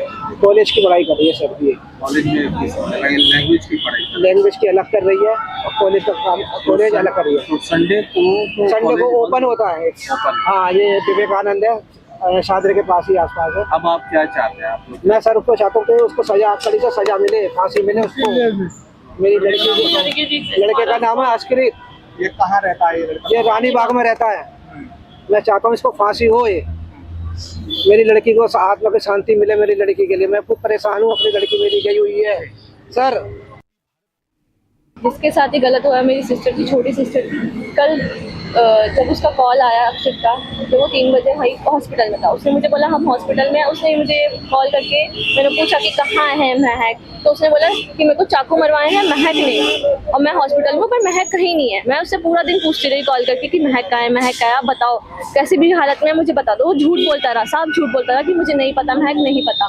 बट जब हमने पुलिस को कंप्लेंट करी, शाम में जब वो पुलिस पेट्रोलिंग पे निकली है, चेकिंग करने निकली है, 15-20 पुलिस वाले गए हैं उस पार्क में, तब भी उनको नहीं मिली। फिर जब हमने इसकी FIR दर्ज करी, हमने कंप्लेंट लिखी, तब वहाँ पे उसका अरेस्ट वारंट गया होगा, तो उसको लेके आए पुलिस वाले। तब उसने अपने आप कबूल किया, अपने आप दिखाया कि मैंने हाँ उसका गला दबाया। उसने उसका गला दबाया होगा तो मेरी बहन ने उसको चाकू ले लिया होगा, तो चाकू उसने उसके पैरों पे मारे, ठीक है। बट उसने उसका गला दबा के उसको मार दिया। फिर उसके बाद वो पेट्रोल लाया था, उसको पेट्रोल छिड़क के उसको जला दिया। ये उसने किया। और मैं चाहती हूँ कि ये बात CM तक जाए, और मैं चाहती हूँ कि हमें जल्दी से जल्दी जस्टिस मिले। Ladies and gentlemen, the Ram Mandir in Ayodhya is all decked up for the second Pran Pratishtha ceremony, this time for the Ram Darbar. The city of Ayodhya has been beautifully decorated for 3 days long consecration ceremony set to take place today. Here's more.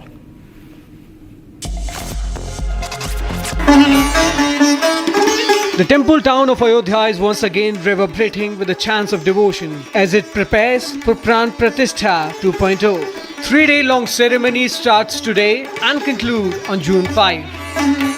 Ayodhya Ram मंदिर में राम दरबार की स्थापना के पहले राम मंदिर को स्वर्ण जड़ित किया गया है। जरा तस्वीरें मैं आपको दिखा देती हूँ कि जो शिखर है उसे किस तरीके से आभा मंडित किया गया है, और इसकी वजह है यहाँ पर चढ़ाई गई गुंबद पर सोने की पानी की परत। ये पूरा कार्य सोमवार को ही किया गया था, विशेषज्ञों की देखरेख में किया गया है। 10 शिखर हैं, गुंबद हैं, जिस पर ये कार्य किया गया है सोने के पानी को चढ़ाने का। और 14 अप्रैल 2025 की अगर मैं बात करूँ तो श्री राम जन्मभूमि मंदिर की तरफ से बताया भी गया था कि गर्भगृह के मुख्य शिखर पर कलश की स्थापना की जाएगी, और वो स्थापना हो चुकी है। सोने की परत चढ़ाने की जो प्रक्रिया है वो पूरी हो गई है। अब 3 जून से 5 जून तक प्राण प्रतिष्ठा समारोह का कार्यक्रम भी चल रहा है। इस बीच में आपको वो मंदिर का तस्वीर भी दिखा देती हूँ जिस मंदिर में जो स्थापना है राम दरबार की वो होने वाली है। देखिए यहाँ से अगर आप देखेंगे तो पहला नहीं, प्रथम तल जो है वो उसके पीछे वाला यानी दूसरा तल है, जहाँ पर कुछ लोग भी आपको नजर आ जाएंगे। और वहाँ पर अभी भी कार्य किया जा रहा है क्योंकि 5 तारीख को यहाँ पर राम दरबार की स्थापना होनी है। उसके पहले एक जो पूरा कार्यक्रम है, भव्य कार्यक्रम है, वो किया गया है। आप मंदिर की सजावट देख सकते हैं कि किस तरीके से उसे सजाया गया है। और ये शिखर जो है स्वर्ण जड़ित जो शिखर है वो शुरुआत के 4 मंदिर और उसके साथ साथ बगल के 2 मंदिर और इसी तरीके से दोनों तरफ के 2 और मंदिर यानी लगभग 12 मंदिर हैं जिन पर ये शिखर चढ़ाया गया है। पानी सोने की पानी की परत चढ़ाई गई है ताकि जब आप अयोध्या में आए तो अयोध्या में दूर से ही आपको श्री राम का वो मंदिर नजर आ जाए जिसके पावन दर्शन के लिए लोग दूर दूर से दौड़े हुए चले आते हैं। Following this historic consecration of Ram Lala on January 22, 2024, the temple is now readying for a second round of consecration rituals, which will mark the installation of Lord Ram in his majestic form on the temple's first floor.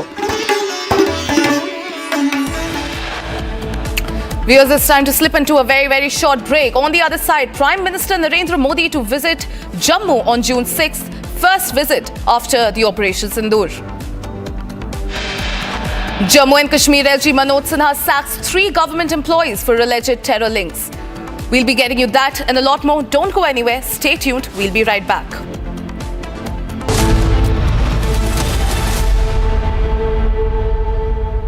आपकी favourite Hyundai cars पर मिल रही है amazing deals. वैसे लोगे तो आप Hyundai ही, चाहे दिल की सुनो या डील्स की, तो जल्दी चले आओ हुंडई शोरूम। MDH की देगी मीरज। देगी मिर्च का तड़का, अंग अंग फड़का। MDH की देगी मिर्च। विमल में गुलिस्तान की ये कुछ लजीज फरिश्ते जब साथ घुले तो जी ललचाए और दिल कहे कि स्वाद की इस जुबान में खुद को ऐसा डुबाऊं कि निकल ना पाऊं। विमल की जुबान कुछ है ही ऐसी, मानते हैं ना? विमल बोलो जुबा केसरी। 5 साल नैनी सेंटर में तो फिर जीवन कारा होगा, फिर हमें हाई कोर्ट बेल की है, फिर छोड़ रहे हैं। आप कहा बैठे आप पहले हुए कमाई ले कुछ खाए का, आपको कमाई लायक नहीं है, बहुत गुजार दिया, सब प्रतिनिधि खत्म हो गया। 21 साल। अब बिल्कुल मैं सबसे पहले तस्वीरें आपको लखन की ही दिखाता हूँ। लखन बैठे हुए हैं, ये घर के ठीक बाहर खटिया पे बैठे हुए हैं और जो कुछ इनके ऊपर गुजरा है, जो कुछ घटनाक्रम इनके संग घटा है, पढ़कर मालूम चलता है कि व्यवस्था जब फेल होती है तो व्यक्ति किस तरीके से हताश हो जाता है। लखन जी, कितने साल रहे जेल में? साहब 5 साल नैनी सेंटर में तो फिर जीवन कारा होगा, फिर हमें हाई कोर्ट बेल की है, फिर छोड़ रहे हैं। फिर लड़ते रहे साहब। उम्र कितनी हो गई? उम्र साहब 3 साल। हाँ, 103 साल। हाँ साहब। क्या हुआ था? कौन सा घटनाक्रम, किससे झगड़ा हो गया था जब आपको गिरफ्तारी? साहब हमरे यह रहा है, हमारे चाची को मारे रहे, चंदा, प्रभु, नोखई, ये 4 मारे रहे हैं चाची के।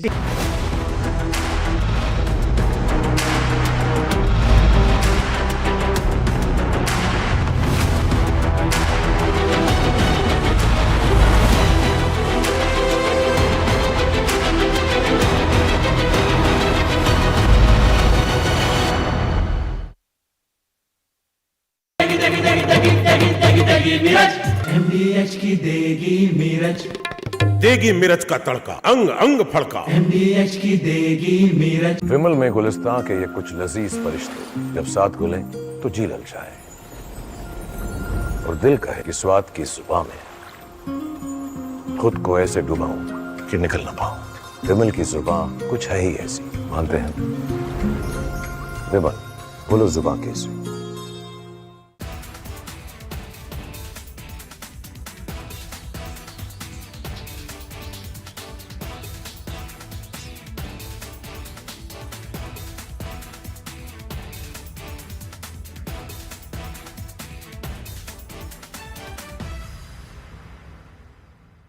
My name is Ambassador Deepak Vora, and I have been involved marginally in the review activities for the Indus Water Treaty sometime in the 1990s. I don't remember the year. But at that time, the feeling seemed to be from the Pakistani side that they could get away with whatever they wanted. It's important to remember that the creation of Pakistan was in 1947. The Indus Water Treaty was signed in 1960. 13 years later. I have seen what it takes to report from the front lines. Accuracy, courage, urgency and responsibility. At Republic School of Journalism, you will be trained for that reality. It is not theory. It is live learning from inside a working newsroom from day one. If you want to report the truth when it matters the most, Republic School of Journalism is where you begin. Course begins on the 30th of June. Apply now.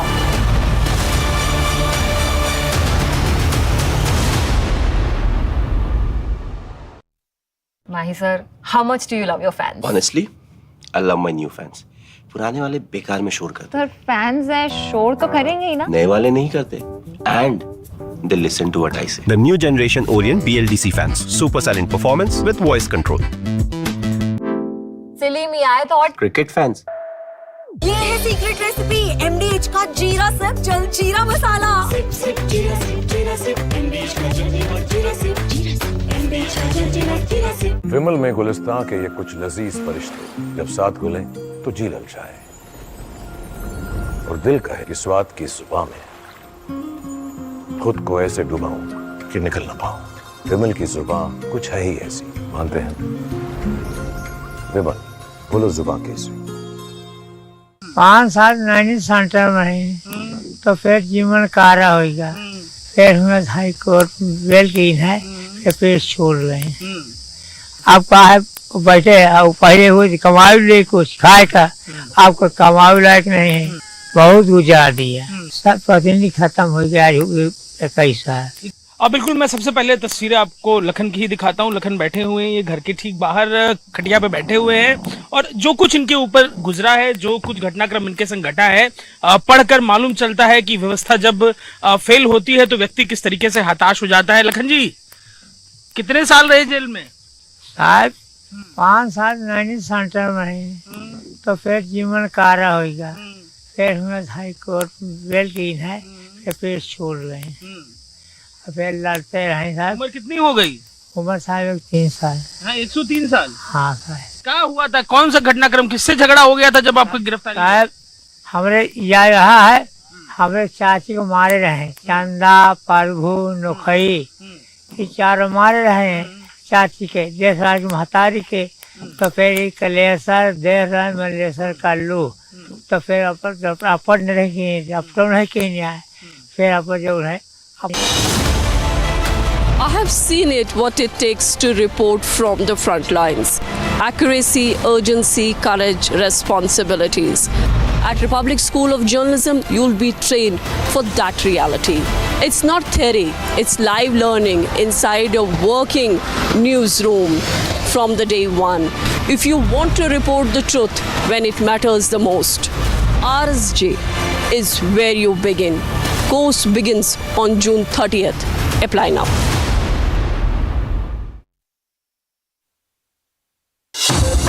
Summer is here. Is your home ready for the heat? Keep your roof cool and your home comfortable all summer with Roof Cool and Seal.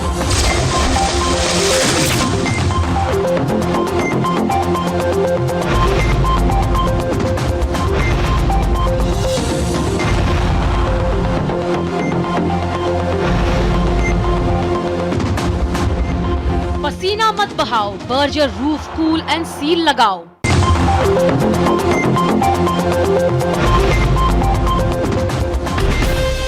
From Asia's largest news headquarters, setting the agenda for Bharat.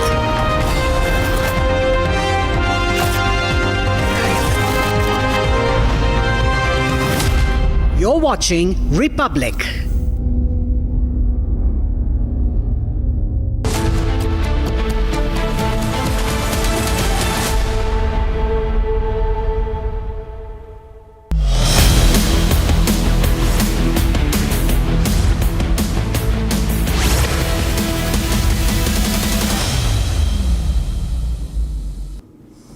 Hello and welcome. You're watching Republic TV with me, Akanksha Khajuria. High Court has pulled up Kamal Haasan, asking why he's not apologizing. We'll tell you more about that, but first up, as always, the headlines.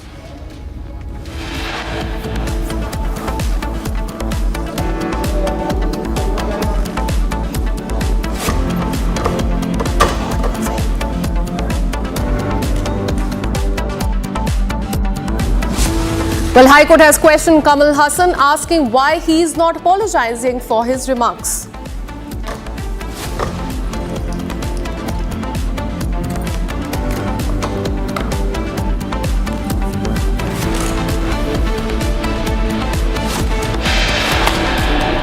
Prime Minister is all set to visit Jammu and Kashmir. This will be his first visit after the Pahalgam terror attack.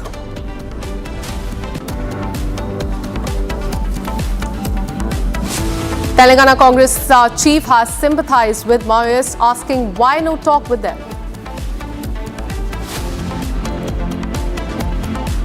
Jammu and Kashmir LG Manoj Sinha has sacked 3 government employees for the terror links. Congress party has issued advisory to the party leaders, asking them not to give any statements deviating from the party line.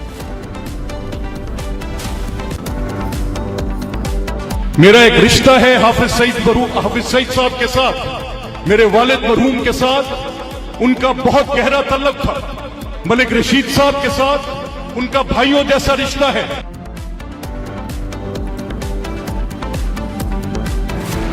Pakistan Punjab Assembly Speaker admits ties with Hafiz Saeed, says his father and Saeed were like brothers.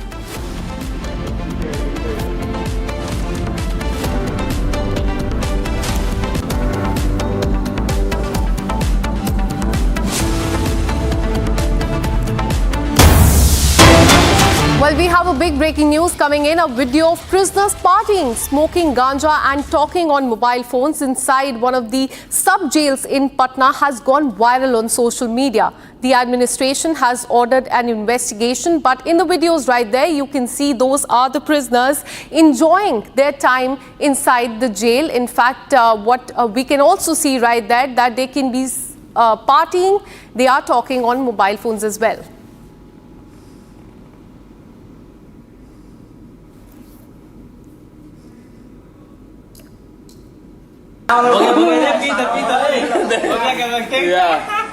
दारू चल रहा है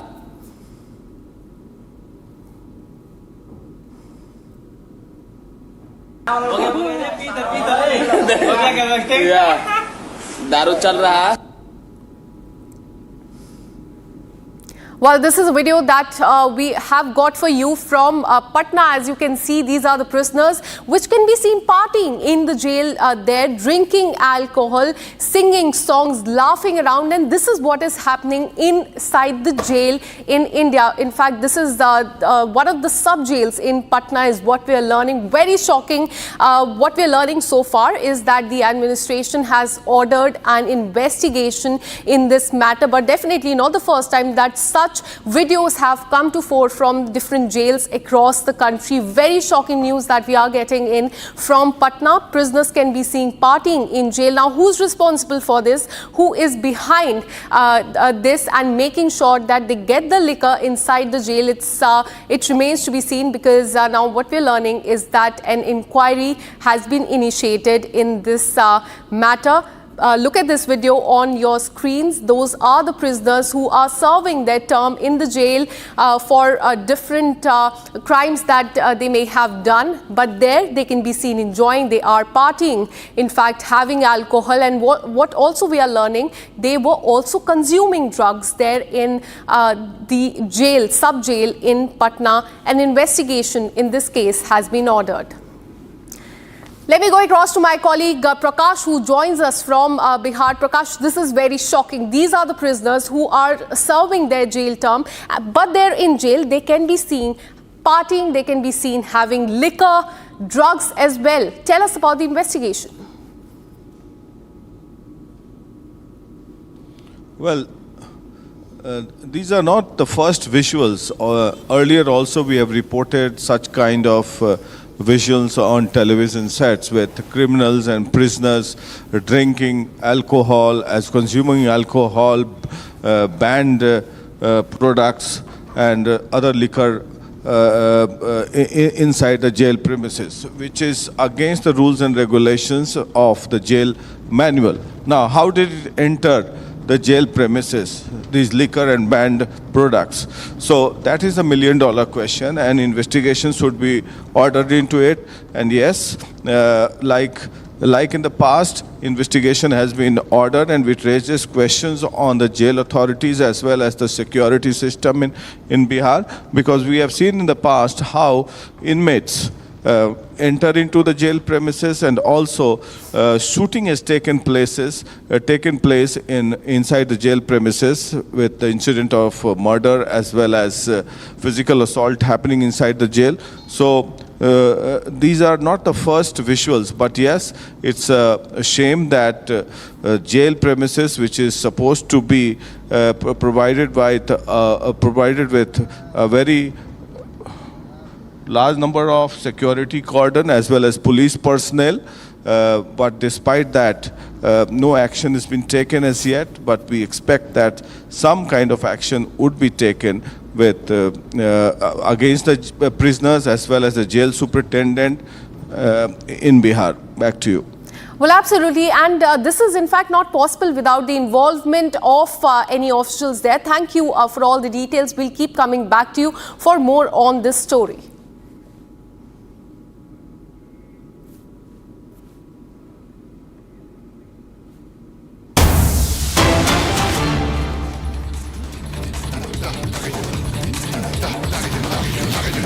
Well, we have a breaking news coming in from Uttar Pradesh. After the arrest of Sahil in Kanpur, the police campaign against Rohingya is continuing. Clearly, a ruthless campaign is being run against those who are in India with fake documents, due to which the Kanpur police today reached near the Jagakati station in Babu Purva is what we are learning, and the documents of all that are present there is being checked right now. वो की जा रही, चूंकि आपको देख सकते हैं जो रास्ता है बस्ती का वो कच्चा रास्ता है और कैसे जो बस स्टॉप के जस्ट एकदम करीब की बात की जाए वहां पर जो इस तरह के लोग हैं ये काफी जो भारी मात्रा में यहाँ पर बस गए हैं।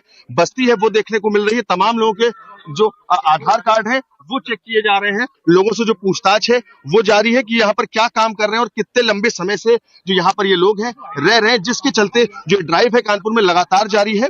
और आपको हम तस्वीरें दिखाएं, देखिए ये पूरी बस्ती है। जिन लोगों के जो आधार है और दस्तावेज है उनको चेक किया गया है और उनसे बात करने की कोशिश करते हैं कुछ लोगों से। मैम, आपसे पुलिस ने क्या पूछताछ करी है?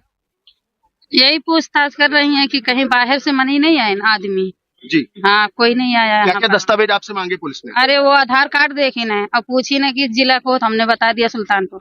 अच्छा, तो देखिए ये तमाम लोग हैं यहाँ पर जिनसे साफ तौर पर जो पुलिस है उसकी टीम ने जो पूछताछ है वो लगातार की है।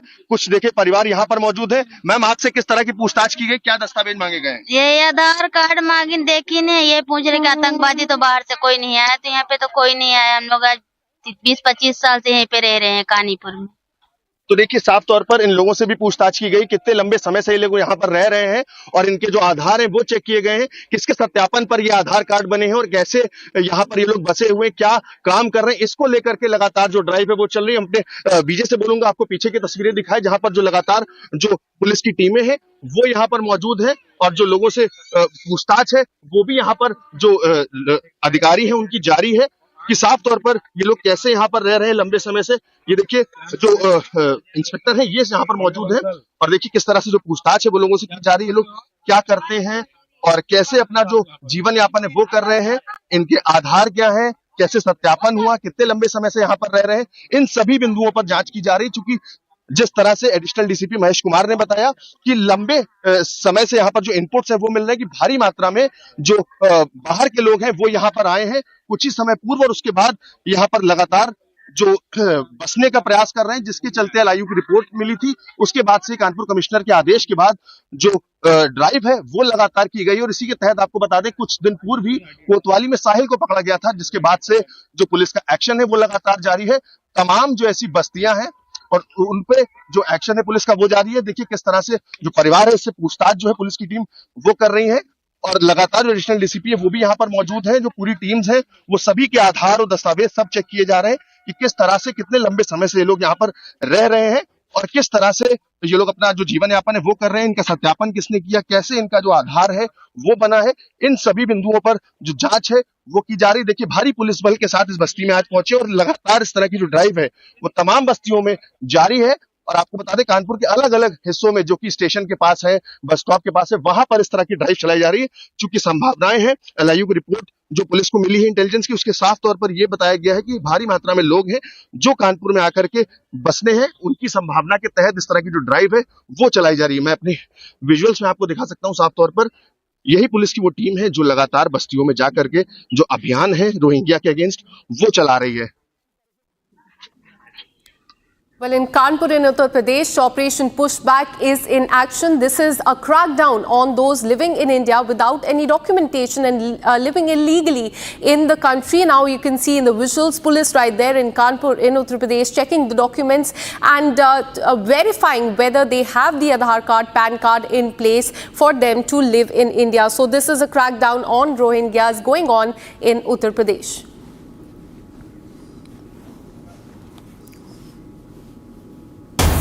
Now shifting our focus to Bangladesh, a decade after disappearing from Dhaka and resurfacing in India, Shillong, BNP leader who's the standing committee member of BNP, his name is Sahaluddin Ahmed, he has filed a complaint with the International Crimes Tribunal ICT accusing ousted Prime Minister Sheikh Hasina and 6 others of involvement in his enforced disappearance. Now he has filed this complaint against, as we told you, ousted Prime Minister Sheikh Hasina Home Minister, the former Home Minister, the former RAB Director General, former Inspector General of Police, and what he has stated in the complaint that in fact all of these, including Hasina and 6 others, are involved in his enforced disappearance.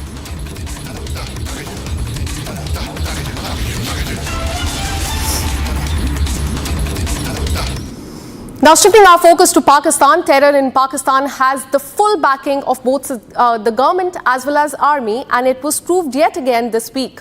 A video has surfaced of Punjab Assembly Speaker Malik Mohabbat, the senior official of the ruling party, openly glorifying the UN-designated terrorist Hafiz Saeed and saying that his father and Saeed's father were in fact like brothers.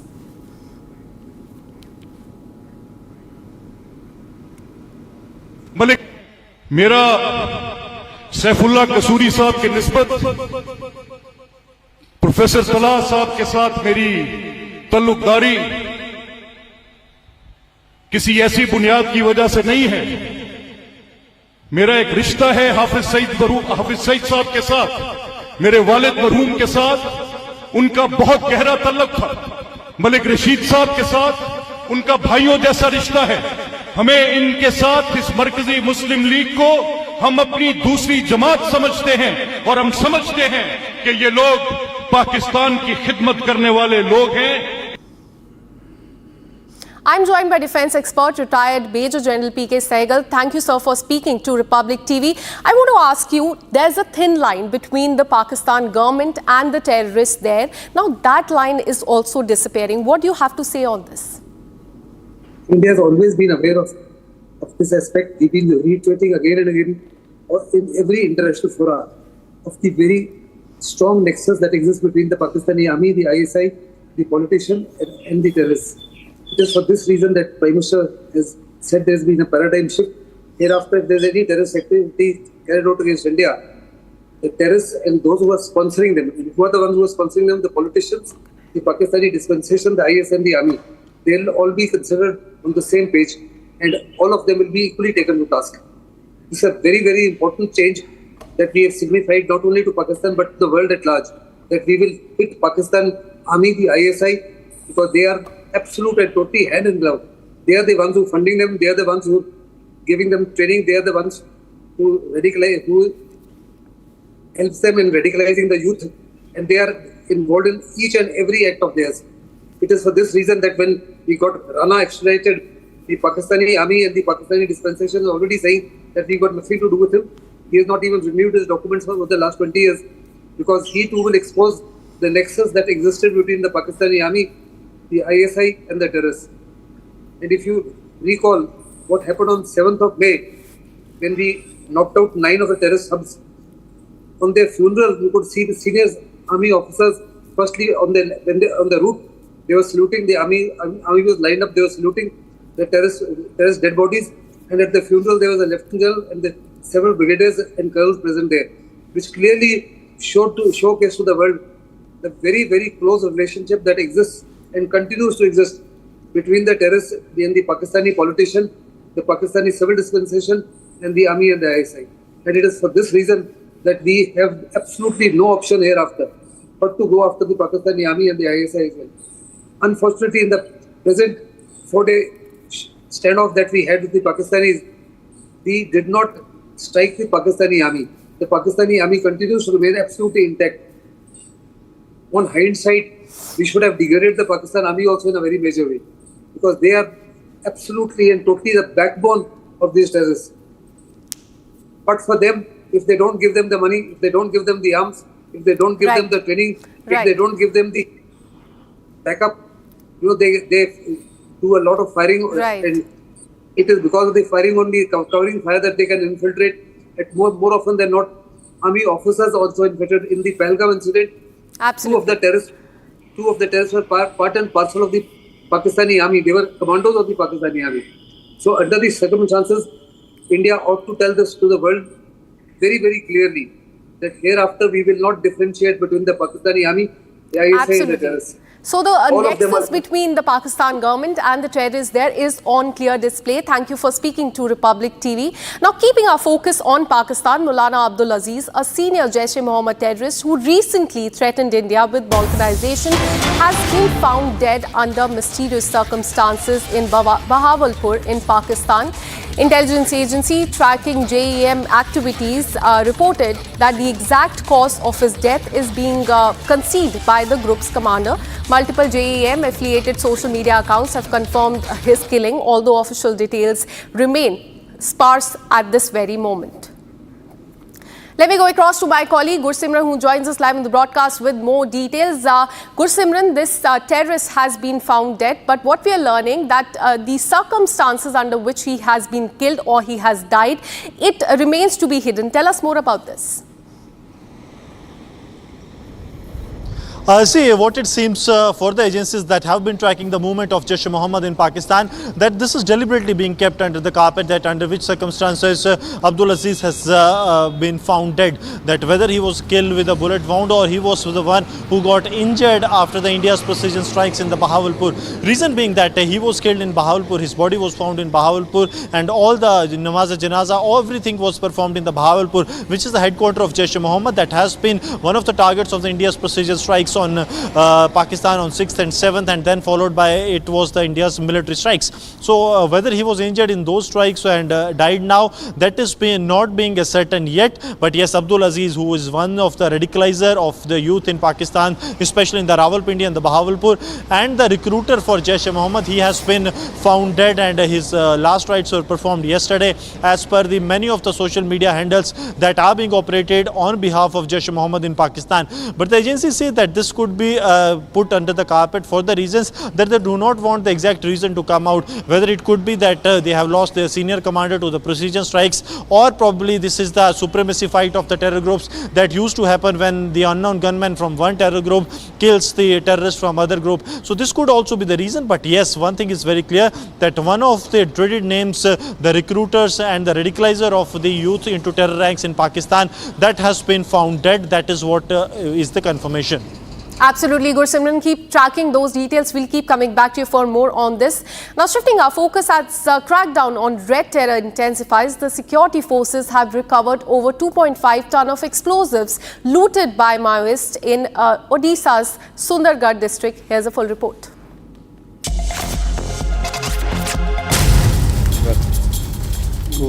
The security forces recovered over 2.5 ton of explosives looted by Maoists in Odisha's Sundargarh district. The security forces conducted a major joint operation along the Odisha-Jharkhand border with Special Operations Group, District Voluntary Force, CRPF and Jharkhand's Elite Jaguar Force. According to the Western Range DIG, the operations are still underway and only 2.5 ton of explosives have been recovered out of 4 tons which were looted by the Maoists. The security forces recovered the explosives from different forest locations during the joint operation. Significantly, the operations have been ongoing since May 27th, and the primary focus of the security forces at this stage is on recovering the explosives rather than making arrests.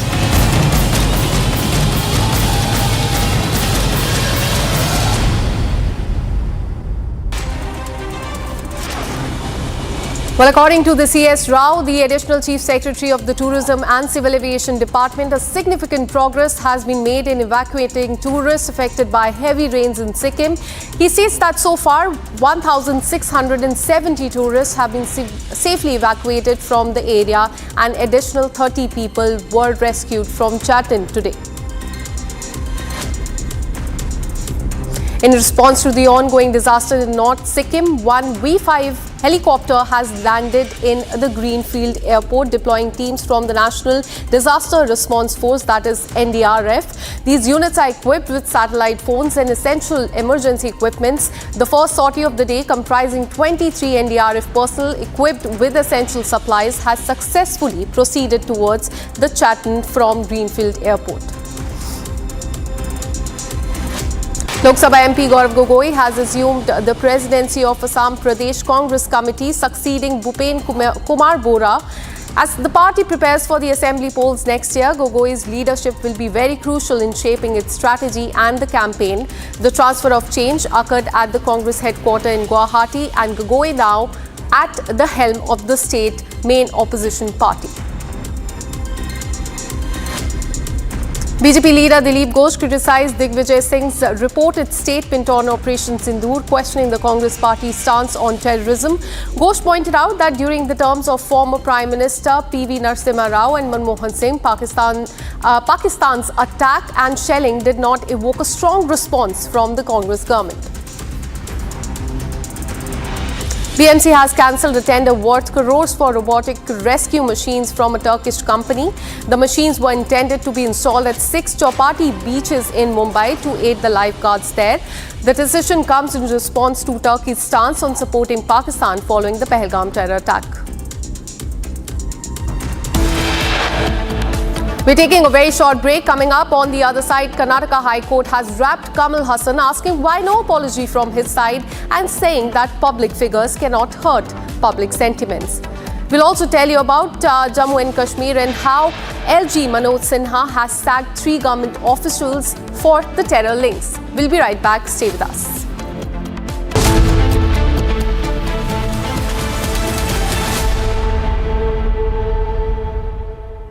This is Dr. Hitendra Mehta, member of Nationalist Collective. First of all, I would like to congratulate Arnab Goswami for launching a very important, much-needed forum like Nationalist Collective in today's era. India is presently facing threat from outside forces as well as inside forces. These forces are trying to create instability within India. They are trying to divide India. I trust this forum, Nationalist Collective, will create content, spread content, which raises the unity index to a new level, which raises the patriotism index to a new level. Arnav, we are there with you in your this venture. Jai Hind, Jai Maharashtra.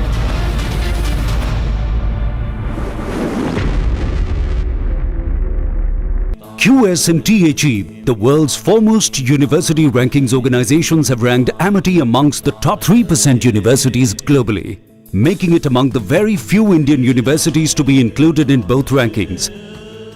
Yet another top ranking for Amity University. MDH की हल्दी मिर्ची धनिया करे कमाल, ये रंग दे, ये खुशबू दे, ये तीखा, ये कम पड़े, क्या निराला MDH masala.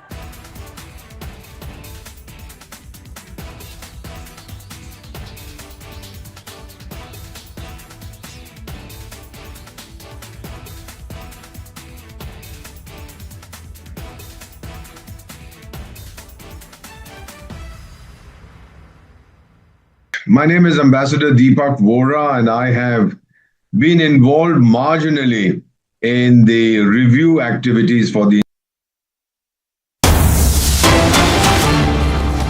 This particular policy also got accentuated after Pakistan acquired nuclear weapons, and they tried to exploit this stability-instability paradox. That's nuclear weapons will provide stability, strategic stability between the two nations, and below that, this terrorism can contain. But of course, what India has done now is there are now 2 red lines. Between these 2 red lines, it's opened up the space for conventional operations. So that's a major change which has happened after Sindoor. Let me talk about rationality once again in the context of Operation Bunyan al-Marsus, which I said, I've said once, twice earlier that in this whole business of war, warfare or use of force, the military people are the ones who are most rational, because we understand that, war and warfare is very, very unpredictable. And we also probably understand the consequences of war. So that I think is important. So although lost by Pakistan on 10th of May at about 1 a.m., its aim was to get down India to its knees in 48 hours. Multiple attacks were launched. And in some manner, they have escalated this conflict, which we had actually hit only terrorist targets, but also into the military domain. From their perspective, it would have been rational in the sense they would have said that you use military means to hit these targets. But it was also rational on their part, operation which they thought they'll continue for 48 hours, folded up in about 8 hours.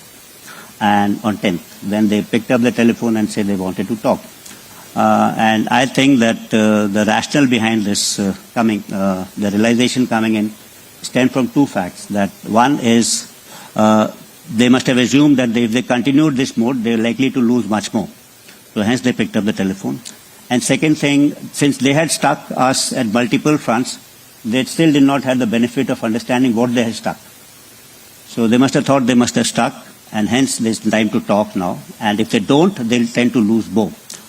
So these were the two factors which would have made them to take, but it's only after say 1 or 2 days they would have realized that all their kind of attacks which they had launched against us had not fortified, and they had all kind of failed. And so I think this is what had happened. Second thing is, Indian Armed Forces also demonstrated a lot of rationality. We had informed Pakistan on the day we had done these surgical strikes on 7th.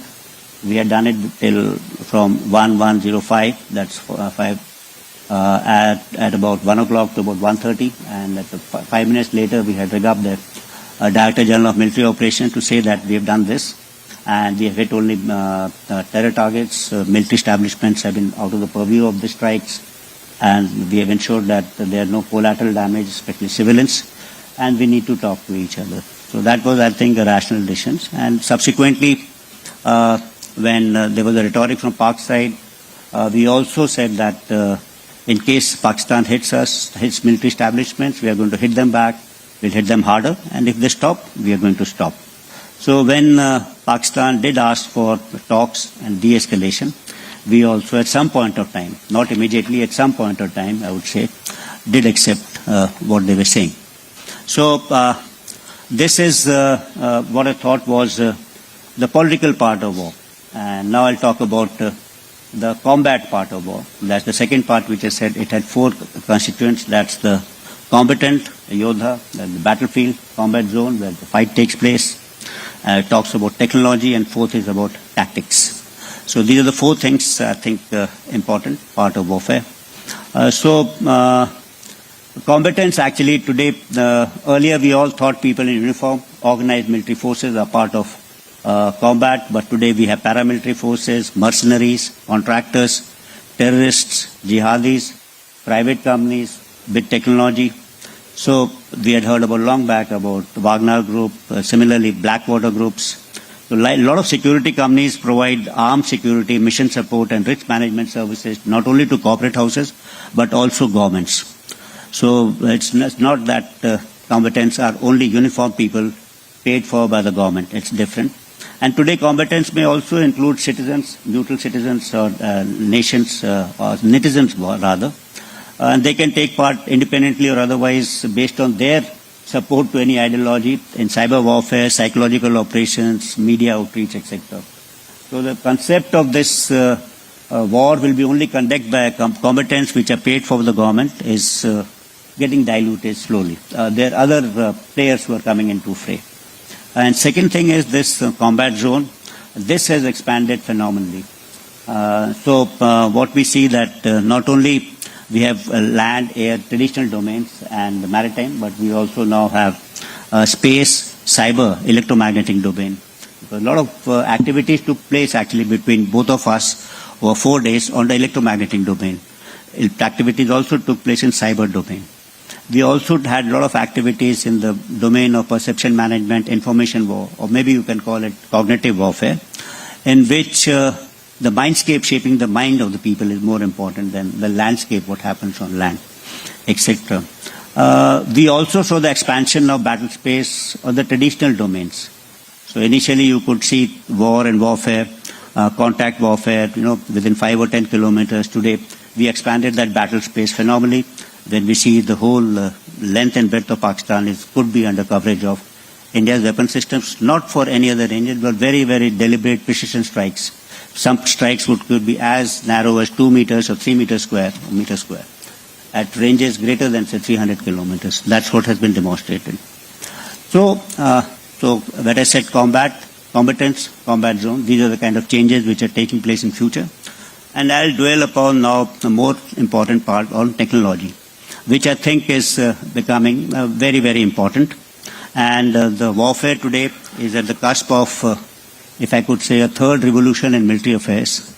The first revolution in military affairs was something to do with maneuver warfare, which came about because of advances in ground mobility and air mobility. You could transport people faster. It also was there because of long ranges. The second revolution in military affairs was net-centric warfare, in which battlefield transparency, situational awareness, this became important. Information dominance became important. That came about by the US Armed Forces because of advances in communication technology and computer technologies and ICT. And today we are at the cusp of a third revolution in military affairs, which have termed as convergence warfare, because what we are seeing is not one technology, but there are a number of technologies which are affecting warfare presently, and they'll happen in future. All of these are heralding a new change in warfare, which is bringing about a change which is disruptive and non-linear. And it's actually occurring at a pace which is unprecedented. And these technologies range from sensor, advanced materials, propulsion, hypersonics, artificial intelligence, big data, advances in cyber, space, all of them. But what happens is generally we take all these advances in technology and consider them as one fact. What I will do is I'll try and identify 4 trends in these technologies to see where warfare is progressing further. So the first trend which I talk about is sensor technologies, and this is ushering in a new level of battlefield transparency and situational awareness in the field of warfare. You see, we have natural and man-made sensors. It's a competition between these two, if you have it, say. So we are about 8 billion people on this earth. So we have 16 billion eyes actually as sensors. We're seeing each other. Today we have maybe having more than 8 billion artificial ISR sensors operating. All of us having a mobile phone which has got a camera, you've got a laptop, iPad, etc., which has got a sensor. There are a large number of cameras over here. There are sensors of this room which are capturing those images. You go outside on this road, there are a number of sensors over here. There are sensors deployed in air, there are sensors deployed in space, there are sensors deployed undersea, there are sensors deployed in... So it's not only the range of sensors, but the deployment of sensors is much more than what natural way you can do it. It's also the type of sensor. We only had, say, 5 senses, that is touch, hearing, smell, vision, and taste. That's all. But today the kind of sensors we have is seismic, chemical, biological, optical, SAR, infrared, ELINT, AIS, acoustics, ultrasonic, magnetic, electromagnetic, quantum, atomic, radio frequency. So we've overtaken nature actually in numbers, quality, deployment, all everywhere. What is this going to lead us to? This is going to lead us to absolute transparency. So today there cannot be anything like surprise in battlefield. It's everything is open. And second thing, I think today when we talk about if there is no surprise, then the only way you can do it is by deceiving him probably. You will have to think of different kind of techniques in warfare. The second trend I think is related to speed, velocity, I call it celerity. And this segment is driven by advances in hypersonics, whether it is guide or cruise. We saw that BrahMos missile at 2.8 Mach. You can have today missiles at 10, 7, 8 Mach flying. We also have fractional orbital systems. Along with this, what's happening is stealth technologies are coming in, so it becomes very difficult to detect. In any case, you start having drones, which are very, very small, and you can have drones in swarms. So there are no radar systems which are actually made to track large aircrafts moving at a reasonable speed of 1 or 2 Mach. Then you have one hand hypersonic weapons which are following different kind of trajectories, and on the other hand you have drones which are as small as this. And this also means there are no radars which can actually track it, and then you can move it in swarms, etc. So what's happening is all this in combination, lower radar signatures, high speeds, and intelligent routing, etc., are making these kind of threats invisible, inaudible, undetectable, and hence untargetable. So you're kind of vulnerable everywhere. So on one end we can see the range of this action. So what you're introducing is kind of non-linearity in ultimate. ultimate form of non-linearity. You can have a contact battle at 1 or 2 kilometers, and then you can have a battle which is being fought at 300 kilometers or 250 kilometers. So that's the kind of unlinearity, and with impunity you can do it. Because it's very difficult for the opposition to actually devise a system to guard against it or to hit against it unless he's synchronized his systems in a very, very effective kind of an manner. So it's like I said, ultimate non-linearity and expansion of battle space. So it will also probably, maybe we'll have to think of large platforms like large ships, tanks, etc., because these become very vulnerable. And your planning and preparation, coordination for such kind of a defensive acts will also require a lot of thought in future. We may have to require a layered kind of a resilient defenses in depth to ward against these kind of threats. The third important trend which I see is something to do with robotics and automation.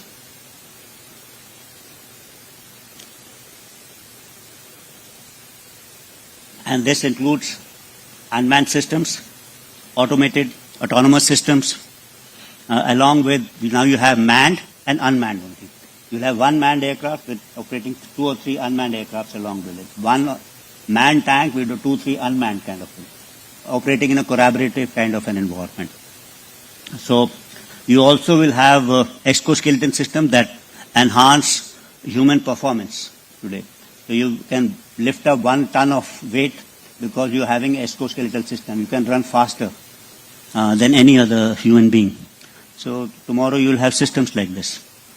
So this is going to increase efficiency and reduce human risk during warfare. And hence there'll be a propensity to use force because the human element of warfare that gets reduced. So what's going to happen is in recorded history always there was combat between always 2 human beings. That's what has happened. So there could be, you could be better armed. You could be with the sword, I could be with the lance, you could be with the helmet, I could be with the shield. You could be on a charger, I could be on an elephant. But essentially, the war was between 2 human beings. But today we are at a cusp when war could be between human beings and machines. And tomorrow, it could be between machines and machines. And machines that are autonomous, intelligent, and take decisions. The fourth kind of a trend, which I call is data-centric warfare. That is because of a large amount of advances in technologies, artificial intelligence, machine learning, big data, large language models, edge computing, etc.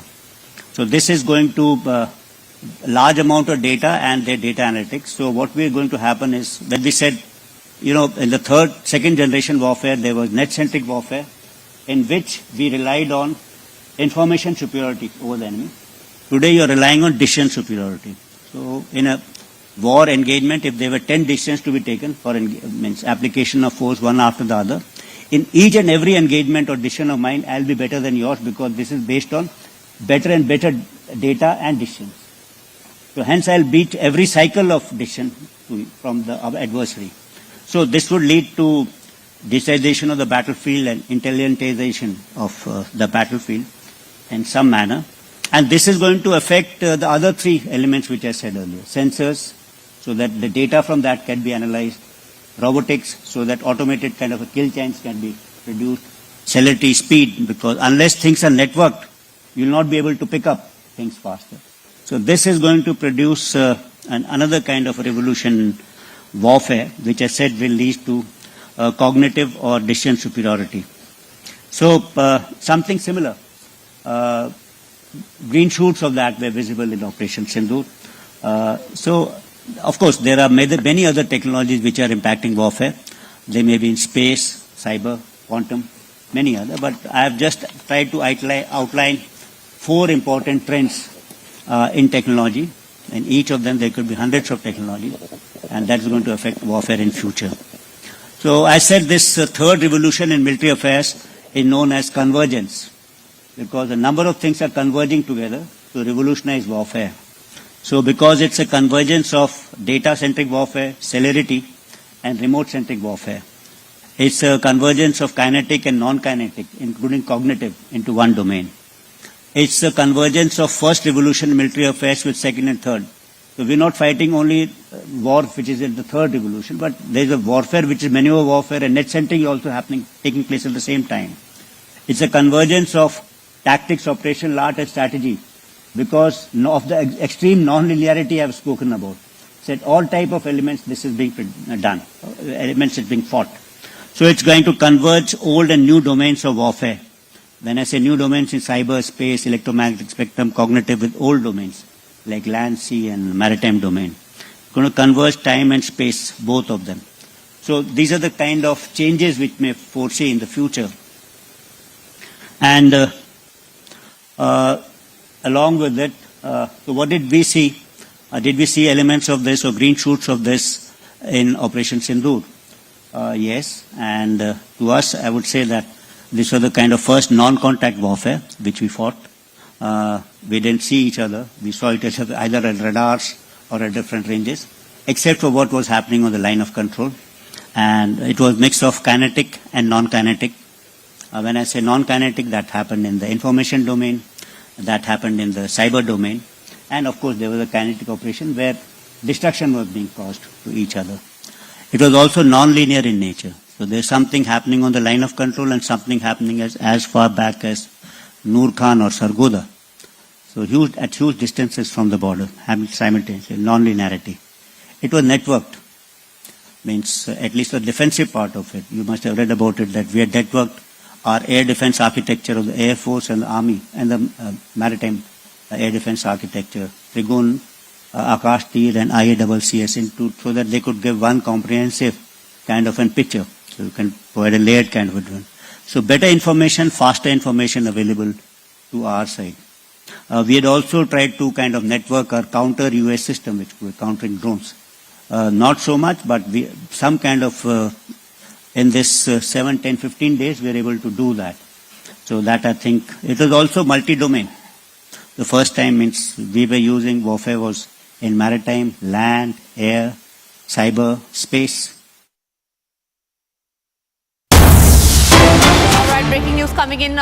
Chief of Defence Staff General Anil Chauhan has issued a strong warning to Pakistan, saying that India will not tolerate nuclear threats. He has also said that Asim Munir was the one who spewed venom against India during the conflict. Remember, it was Asim Munir who had talked about the jugular vein and about two-nation theory. Listen in to that stern statement of the CDS General Anil Chauhan.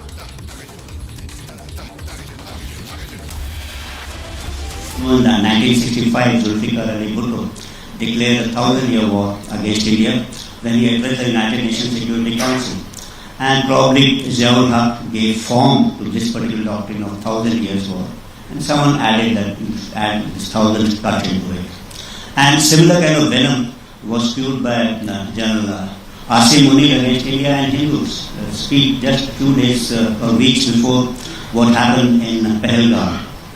So, since this is a regional distance, it can be also, I believe, that retracted because now Pakistan is faced with a different kind of a prospect that it faces military action in case we find terror happening against us. And also, we said that we'll have water as well as, this thing will not flow together. So we have kind of raised the bar. We have connected terror to water, and we have drawn out new lines for military operations against terror. Sometimes I feel this particular policy also got accelerated after Pakistan acquired nuclear weapons, and they tried to exploit this stability-unstability paradox. That's nuclear weapons will provide stability, strategic stability between the two nations, and below that, this terrorism can contain. But of course, what India has done now is there are now two red lines. Between these two red lines, it's opened up the space for conventional operations. So that's a major change which has happened after Sindoor. That was CDS Anil Chauhan giving a very strong statement, saying that it was Asim Munir who had planned the Pahalgam terror attack, that the hate speech was given ahead of the Pahalgam terror attack, that it was Asim Munir who had spewed venom against India. The CDS has also gone ahead to say that Asim Munir's hate speech against Hindus 2 days ahead of the Pahalgam attack Remember, just to take you back into context, it was Asim Munir who had just days before the Pahalgam attack said that India and Pakistan are two different nations, hence giving out a two-nation theory. He later also went on to say that Kashmir is Pakistan's jugular vein, and referring to the same speech, this time it is CDS Anil Chauhan who has taken a very strong stand against Pakistan. This one specifically on Asim Munir, where he has said that Asim Munir spewed venom ahead of Pahalgam terror attack, and that it was Asim Munir's hate speech against Hindus that came just 2 days ahead of the terror attack that happened in Pahalgam. All right, Abhishek Kapoor is joining us from the newsroom on that. Abhishek, this is a very strong message that the CDS has sent, and this time referring to Asim Munir, clearly the two-nation theory that he had given, and also the jugular vein speech that Asim Munir had given in just 2 days before the Pahalgam attack. Well, yes, Tanisha, the Chief of Defence Staff is speaking at a university in Pune. He's speaking on future of warfare, and so he's drawing some important lessons and takeaways from the kinetic part of Operation Sindoor. In fact, not just the kinetic part, the kinetic, non-kinetic and every other aspect. He has called it a multi-domain warfare. The first time that India has carried out this kind of non-contact multi-domain warfare against the enemy. And so he was setting the context while doing which he said that the trigger was provided by General Asim Munir with that rabid hate-filled speech against India in general and the Hindu community in particular. And then from there, how the Indian response really panned out, and multi-domain included not just the kinetic response by way of military, within which the Navy, Air Force, Army, all three were mobilized, but also included the diplomatic response, also included the information warfare, the grey zone warfare, and of course he was giving details of how India engaged with the enemy using all the options that were available. I think my takeaway or conclusion from the speech, which is still going on, Tanisha, is that India has really widened its spectrum of choices within the conventional domain between the kinetic response, the military response and the diplomatic response. And that's an important takeaway from that speech coming in of the Chief of Defence Staff. Remember, CDS, while in Singapore to participate in the Shangri-La dialogue, had mentioned or admitted to India losing some of its air assets without going into the details, and he was being panned for that.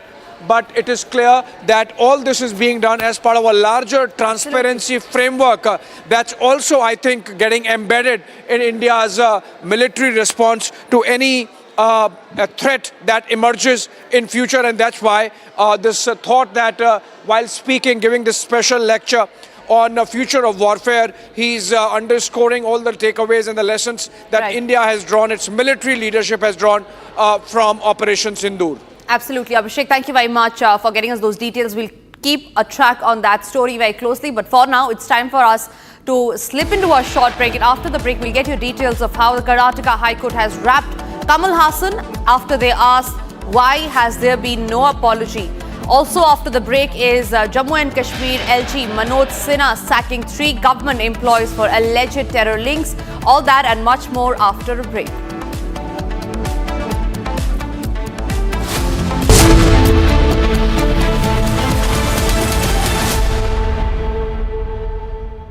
पाँच साल Naini centre में ही तो फिर जीवन कारा होगा, फिर हमें हाई कोर्ट बेल की है, फिर छोड़ रहे हैं। आप कहा बैठे पहले हुए कमाई ले कुछ खाए का, आपको कमाई लायक नहीं है, बहुत गुजार दिया, सब प्रतिनिधि खत्म हो गया 21 साल। अब बिल्कुल मैं सबसे पहले तस्वीरें आपको लखन की ही दिखाता हूँ। लखन बैठे हुए हैं, ये घर के ठीक बाहर खटिया पे बैठे हुए हैं, और जो कुछ इनके ऊपर गुजरा है, जो कुछ घटनाक्रम इनके संग घटा है, पढ़कर मालूम चलता है कि व्यवस्था जब फेल होती है तो व्यक्ति किस तरीके से हताश हो जाता है। लखन जी, कितने साल रहे जेल में? साहब 5 साल नैनी सेंटर में ही तो फिर जीवन कारा होगा, फिर हमें हाई कोर्ट बेल की है, फिर छोड़ रहे हैं, फिर लड़ते रहे साहब। उम्र कितनी हो गई? उम्र साहब 3 साल। हाँ, 103 साल। हाँ साहब। क्या हुआ था, कौन सा घटनाक्रम, किससे झगड़ा हो गया था जब आपको गिरफ्तारी? साहब हमरे यह रहा है, हमारे चाची को मारे रहे, चंदा, प्रभु, नोखई, ये चारों मारे रहे हैं चाची के, देसराज की महतारी के।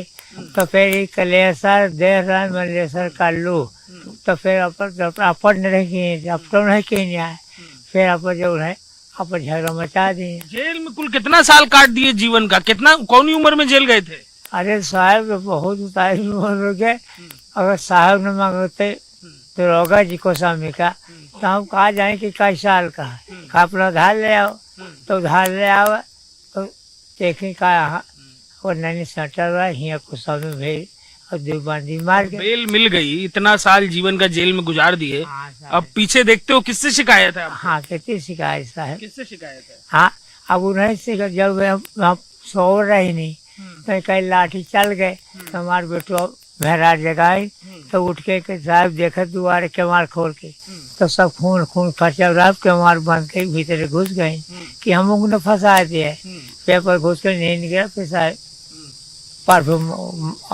मारी, फिर 4 रोज बाद लगे दवाई करा, फिर अस्पताल मर गया। ये ऐसे जितने लोगों से झगड़ा हुआ था उनमें से कोई बचा है कि सबका देहांत हो गया?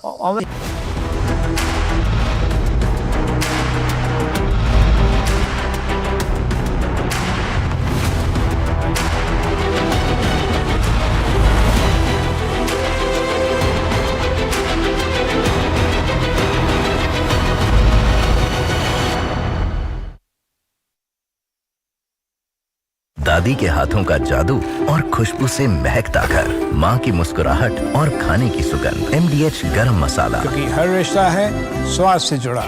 विमल में गुलिस्तां की ये कुछ लजीज फरिश्ते, जब साथ घुले तो जी ललचाए और दिल कहे कि स्वाद की जुबान में खुद को ऐसा डुबाऊं कि निकल ना पाऊं। विमल की जुबान कुछ है ही ऐसी, मानते हैं ना?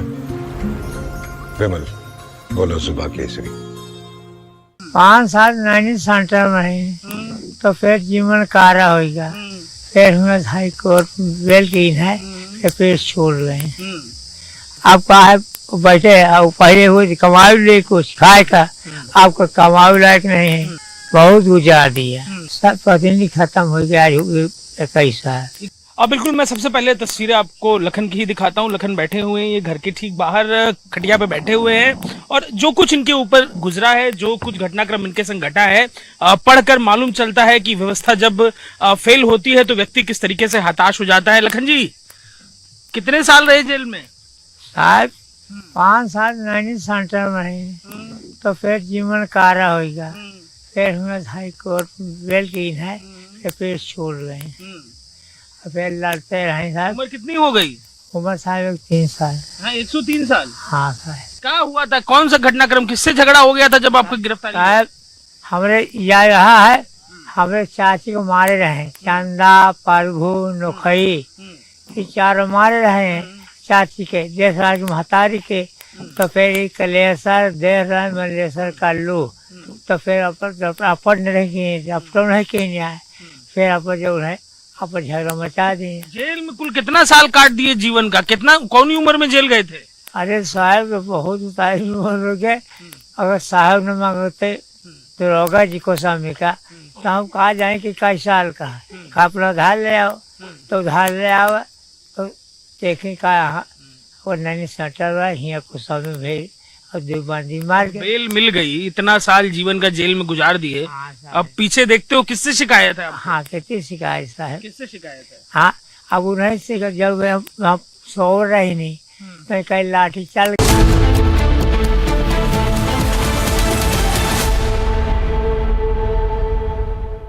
आधे बाउल दही में 4 चम्मच MDH चटनी पुदीना मसाला डाला, स्टर करो, पुदीना चटनी तैयार। MDH चटनी पुदीना मसाला।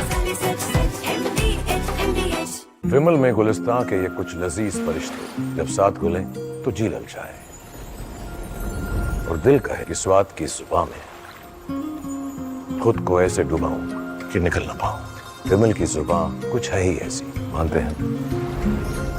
विमल बोलो जुबान कैसी? My name is Ambassador Deepak Vora and I have been involved marginally in the review activities for the Indus Water Treaty, sometime in the 1990s, I don't remember the year.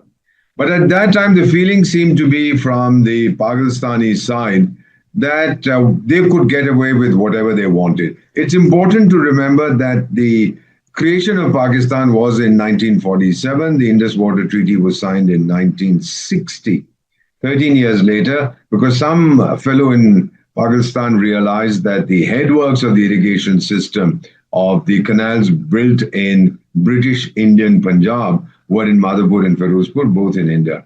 So India gave them some money, I think 6.5 crore pounds sterling, in order to build their own systems, etc. But they used the money to build Tarbela and the other dam, which is Mangala Dam, which is on the Indus, and the other one is on the Jhelum. Now, so they've not been honest right from the beginning. And whenever we wanted to do something as far as the Indus River is concerned, I have seen what it takes to report from the front lines: accuracy, courage, urgency and responsibility. At Republic School of Journalism, you will be trained for that reality. It's not theory, it's live learning from a working newsroom from day one. If you want to report the truth when it matters the most, Republic School of Journalism is where you begin. Courses begin on 30th June. Apply now.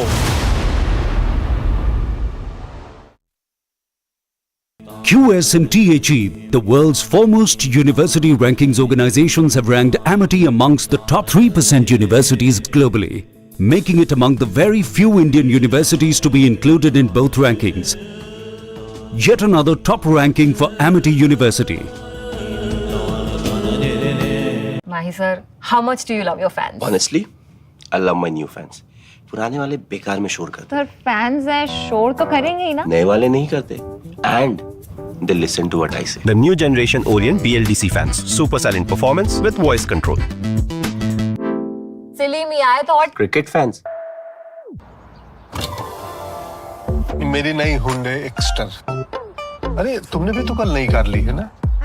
उसमें भी तो होगा ना ये voice enable sunroof. है ना uncle? Singer enable सन. Paddle shifters वो तो होंगे ही. Just pedals. डील्स और बेनिफिट्स ये तो मिले होंगे ना? ये मिला. हाँ?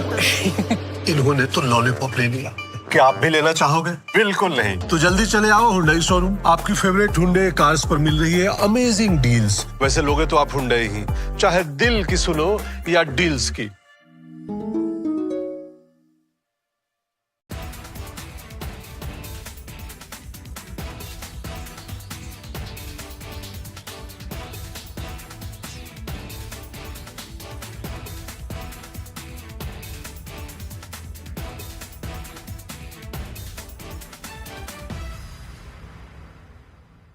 पाँच साल नैनी सेंटर में है तो फिर जीवन कारा होगा.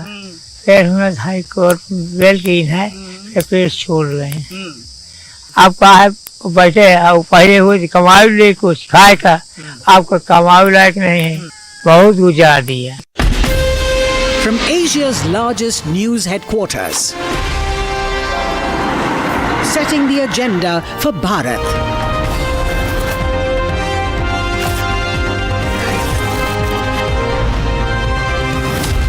You're watching Republic.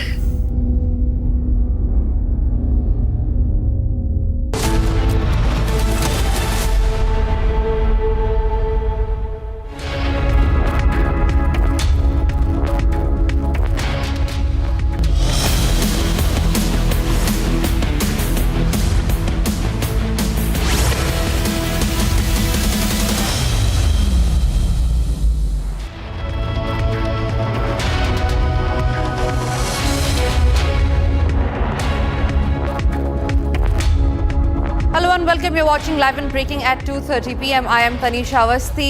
With 2:30 p.m., the Karnataka High Court has now begun hearing Kamal Haasan's petition. We're tracking all that and much more on this edition. But first, a quick check of the headlines.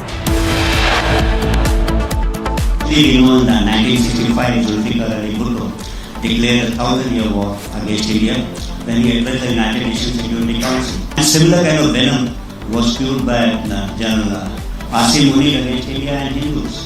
Speech just 2 days or weeks before what happened in Pahalgam.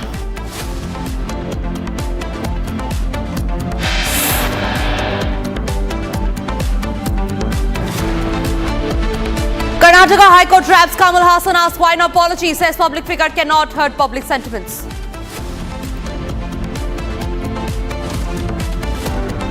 Prime Minister Narendra Modi to visit Jammu on June 6, first visit after Operation Sindoor.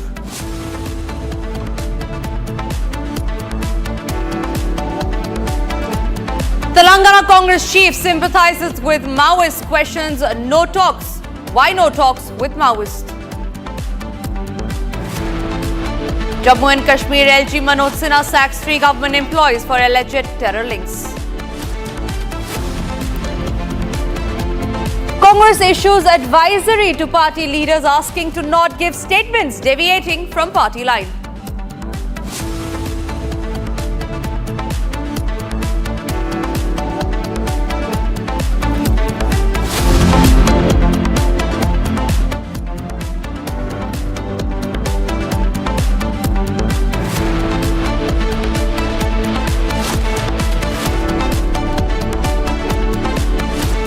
And we start this edition with big breaking news coming in, where we learn a massive expose from across the border has now been put out. Now, Pakistan's own dossier reveals how India struck 8 more targets under Operation Sindoor.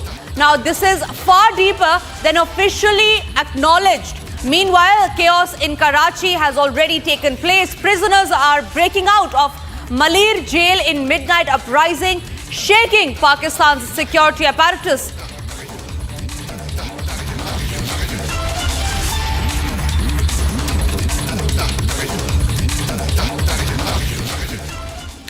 All right, so that's the big breaking news coming in, where we learn that what was officially acknowledged is far from what has now been learned, where we learn that India had hit 8 more targets under Operation Sindoor. This is the big breaking news that's coming in, a massive expose from across the border. It shows how Pakistan's own dossier, this is Pakistan's own dossier, remember ladies and gentlemen, that has certainly revealed how India struck 8 more targets under Operation Sindoor. This has time and again been not acknowledged by Pakistan, but today the dossier has revealed it all. Now, this is far deeper than officially acknowledged by the officials. Senior executive editor Abhishek Kapoor and Shravan Sen is joining us on that note.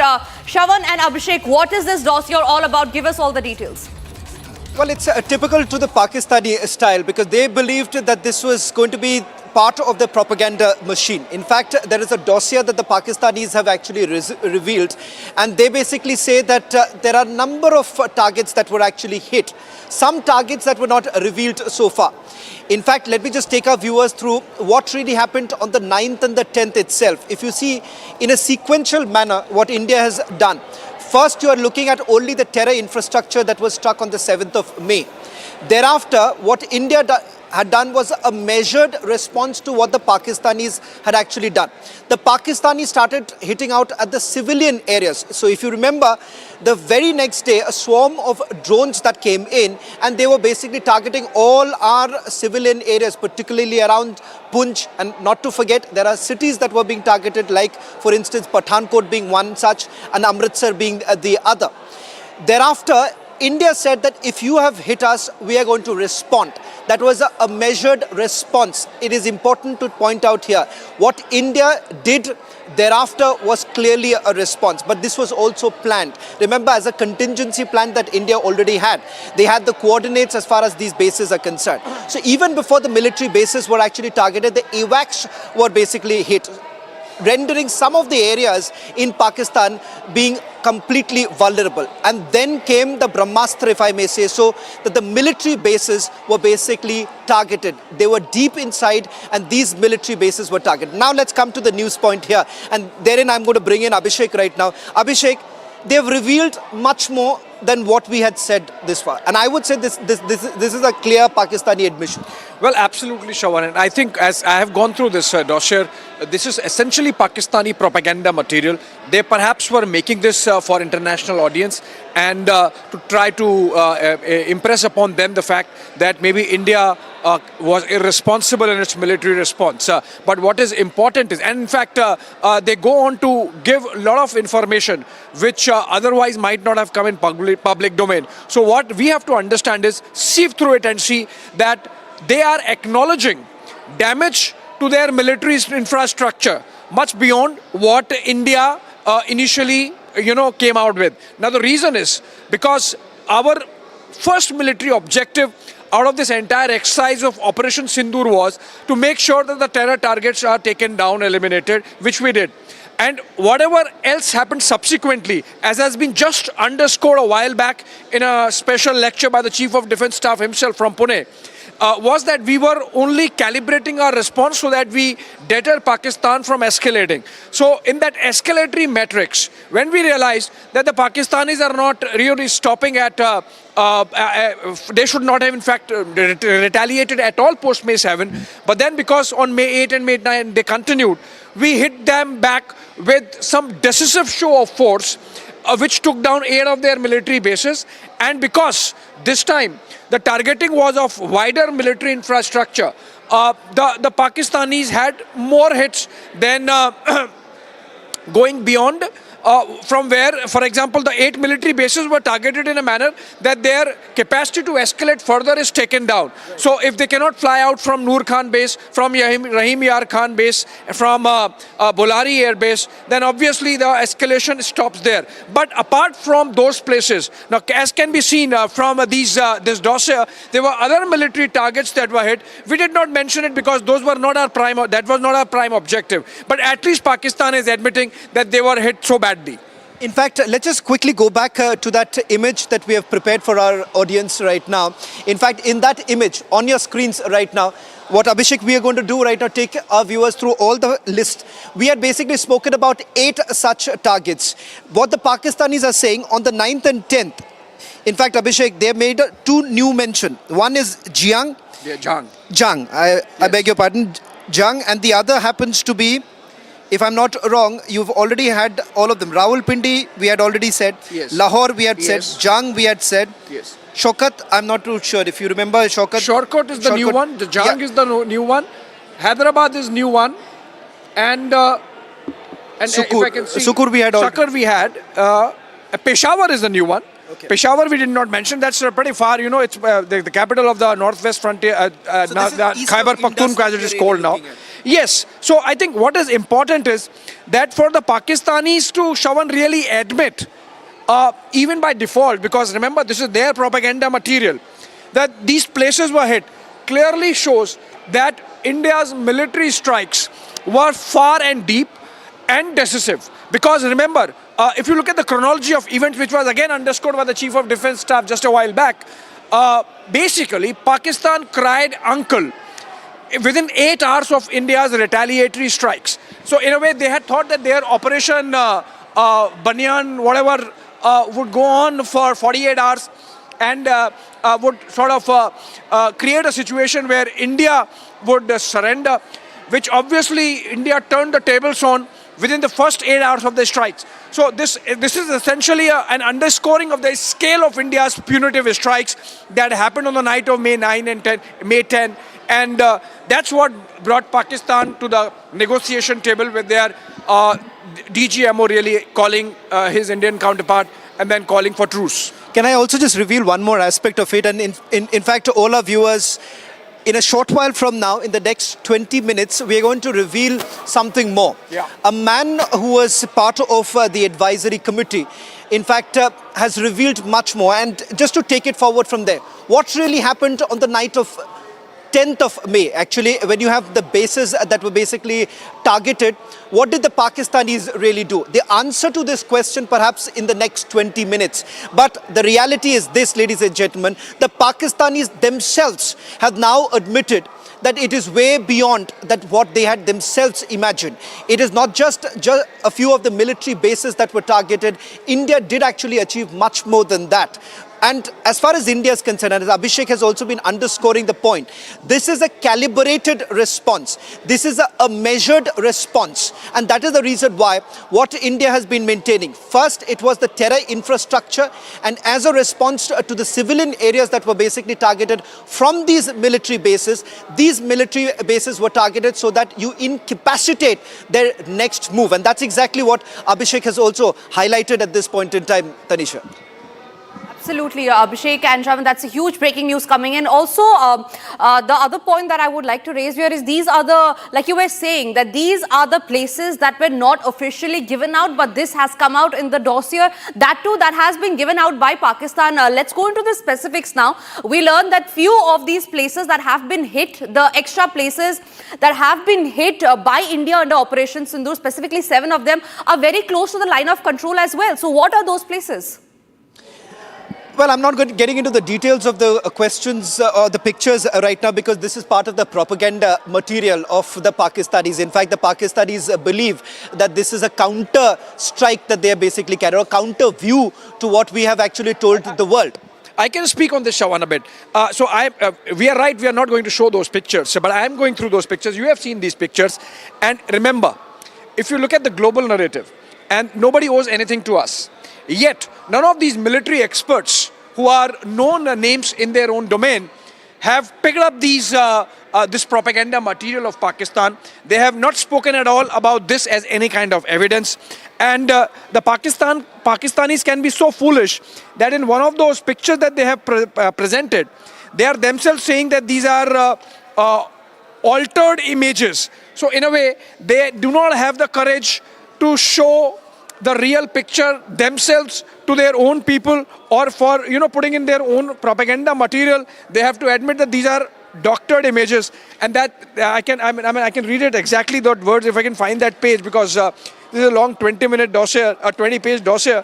But I was amazed to see that thing written, that the Pakistanis are in a way admitting that this is all doctored material in a manner that they cannot really present the real picture. The fact that nobody has picked it up worldwide, forget about India, forget about Pakistan, nobody in the world, and remember, the global narrative otherwise has in some ways, unfortunately, condoned the terror indulgence part of Pakistan. Look at the way President Trump has behaved rather irresponsibly over the last month or so with his position on trade.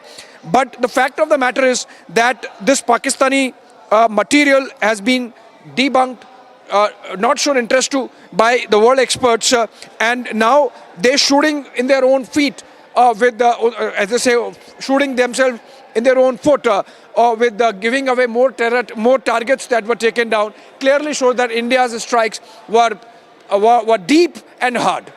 Well, in fact, just one quick point before I hand it back to you.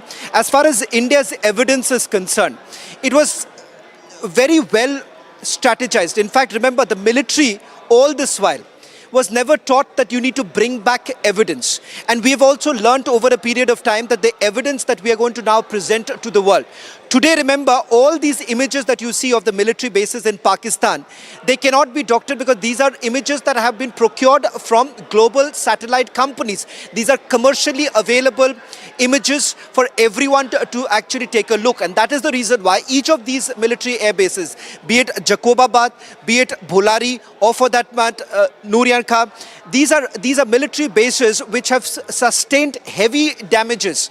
And all of it, if you just take a picture of the day before and a day after, it's a clear example of the damage that has been inflicted. And in fact, an admission here too from the Pakistanis, in fact, as far as the tenders that they have floated.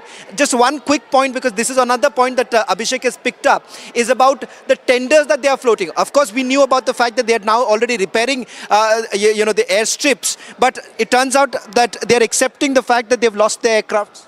Yeah, absolutely. And, come out with tenders to say that for 10 days this work is to go on. Clearly is an indirect admission that for 10 days Noor Khan Air Base is not available. Remember, it's right there in Rawalpindi. And the Pakistanis, so in a way, while they talk big about grey zone warfare, information warfare, etc., the sort of buffoonery they indulge in while doing so are some giveaways which the world community should take note of. Well, thank you very much, Abhishek. Now, that's the big news coming in. But in a short while from now, it's an unmissable interview that we have, and which basically perhaps takes off the lid of the lies that have been peddled by the Pakistanis. Right, Abhishek and Shravan, thank you very much for sharing those details. Indeed, the 3:30 interview is certainly that one must watch out for. But for now, we move on to the other stories that we are tracking. And this one is from Noida, where just moments after a speeding Thar violently hit a youth, leaving him severely injured in Noida Sector 53. Now, we have access to video which shows the exact moment the scuffle broke out, after which the accused allegedly tried to run over him with the Thar. Now, the video of a scuffle has now been accessed by Republic. The police have taken the video into cognizance. A case has already been registered in connection with the incident. Now, a team has also been formed to arrest the accused. So, this is the exact moment when the scuffle broke out. The man in the black shirt and a black pant is the one who had later been run over by the Thar. This is the man who had been severely injured. He is in the hospital right now. And that's the exact moment of the Thar that had run over him. And this is just moments after the scuffle broke out. This incident is from Noida Sector 53. The speeding Thar hit a youth. Now, this happened just moments after a scuffle broke out between a few group of people and this man. We, however, have no details right now on what the scuffle was all about. But what we learn is that there are two videos that have now come to the fore. The first video of being the video of the scuffle, the moment when the scuffle broke out, and the second when after the fight, after the brawl, is when the Thar hit the man who was involved in the scuffle and pushed him into the pit. Akhil is joining us live on the broadcast on that. He has been tracking the story very closely. Akhil, what was the reason for the scuffle after which it broke out? Because we learned that both the groups, be it the victim or the accused, both have been equally involved in the scuffle. What was the reason and what's the update on the probe so far? Well, Tanisha, if you see a shocking video has come out in the foray in which it's very clearly seen that an SUV, a Thar vehicle coming at a very high speed, and basically it rammed and struck into a person who was walking on the pavement. So at that point in time, what actually transpired, I spoke to the additional DCP of Noida, Sumit Kumar Shukla. He has confirmed this to us that initially what has happened, that the fight basically broke out over a social media post between two groups of people. The first group have argued that they should delete this post, and another group has argued that it's our deliberate choice to post that. And after that, a scuffle broke out, and then due to this altercation, what we have seen that it has resulted into a physical assault in which one group of people have basically pushed that person, and when he started to restraining it, and then after that, when he moved from this very place in Sector 24 area of Noida, at that point in time, from the back side, he came in his SUV and just rammed his vehicle into that person who was just walking on that pavement. So at this point in time, an FIR has already been launched by the Noida police in connection with the case, and the victim who basically got assaulted in this video, which is very clearly seen in the video footage that we have recovered, that person is being treated at Sector 39 district hospital at this point in time.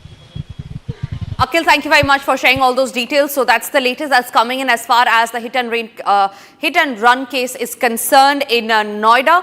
We move on to the other breaking news coming in, and this is in regard with Kamal Haasan's language row that he had triggered. In a huge breaking news, we learned that his movie Thug Life will not be released in Karnataka for now. That's the big decision that has been taken after the hearing took place in the Karnataka High Court, as Kamal Haasan has refused to apologize. Remember, the court had just pulled Kamal Haasan up just a few hours back when the hearing was underway, and now we learn that this order has been passed that his movie Thug Life will not be released in the state of Karnataka for now, as remaining defiant, the actor Kamal Haasan has refused to apologize. That's the big breaking news coming in. We'll take you through the details of what happened inside the court proceedings as well. We learn that the High Court had earlier pulled him up, saying that he is a public figure and he should not have made comments like these, soon after which we learned that the Karnataka High Court has taken the decision that the movie Thug Life will not be released in the state of Karnataka. Sharda, my colleague, is joining us live from Chennai on that. Sharda, what are the details of the hearing that took place inside the court? We learned that the court very strongly pulled up Kamal Haasan for not apologizing for the remark that he had made. Well, at 12:30, the Karnataka High Court said that they'd be giving time to Kamal Haasan until 2:30, while the second hearing would be heard. However, the actor did not apologize but sent a letter to the Karnataka Film Chamber stating that he made the statement out of love and there was no connection in it on degree. Sharda, please stay with us. I'm also being joined by Rhythm. Rhythm, what are the details of the hearing that took place inside the court? We learned that Kamal Haasan had been pulled up by the Karnataka High Court. What are the details that we are picking up right now? I think, yes, we'll go back to Sharda in just a minute. I just want to quickly say, despite everything and all the words the High Court has said since morning, viewers, Kamal Haasan, actor, refuses to apologize. Apparently, he was in Dubai. He gives out a statement. Remember, in the morning today, the High Court absolutely admonished him and said, you've tried to create some sort of disturbance, disharmony. A person is creating a circumstance, it leads to disharmony, and still we are giving you a chance to apologize. His lawyers spoke to him. They came back at 2:30. They also said in the morning, a public figure cannot make such statements. You may be Kamal Haasan or anyone. You cannot hurt the sentiments of the masses. And therefore, today at 2:30, they expected Kamal Haasan to come before them with some apology. But a very strange statement comes from Kamal Haasan, and he says, I love Tamilians, I love Canadians, everything is all right. However, but there was no apology. And that is when the High Court said, you are standing on ego. It may be Kamal Haasan or anyone. It's hurt the sentiment of the masses. Finally, it has been decided that he is not going to be seeking police protection. And the court has recorded this order that this film is not going to be released Thug Life in Karnataka for now. Right. Rhythm, one more question before I let you go. Does that also mean that the moment Kamal Haasan apologizes, the direction to release his movie Thug Life will then be given by the court? Well, he's going to be coming before this court, Tanisha, in some time, which is possibly going to be next time when the court hearing takes place, after which it will be decided what has to happen. 10th of June, 3:30, another reply is going to be filed in the case. But for now, the refusal of the actor to give a proper apology, just a simple 5-letter word, SORRY, sorry, is not able to be given out by him. And therefore, we are seeing Kamal Haasan not refusing to apologize, the film Thug Life not to be released in Karnataka. Right, Rhythm. Thank you very much for sharing those details. Sharda continues to stay with me on the broadcast on that. Sharda, what is the next move that Kamal Haasan will and his team will be taking forward with as far as his movie is concerned, which has been stopped from releasing in Karnataka for now? Well, as Rhythm pointed out, there is another case that will be filed in the Karnataka High Court on the 10th of June, and following which the actor would be fighting it again, asking for the release of his film. However, the actor and his team continue to stay on the stance that they would not seek an apology because the actor turned politician believes that his statement was not wrong. Speaking to Republic, the Makkal Nidhi Mayam's representative told us that the party president and the leader will decide what is going to happen next, and that he will not seek an apology anytime soon. But and as he mentioned, this is not the first time Kamal Haasan's movie is facing trouble when it comes to its release, and that's what they are trying to fight it out again. And they are hoping that the film will be released later on a date and not on the exact day that's been released, but they're fighting it over the next few days. They're expecting it. However, we've got an information that the Karnataka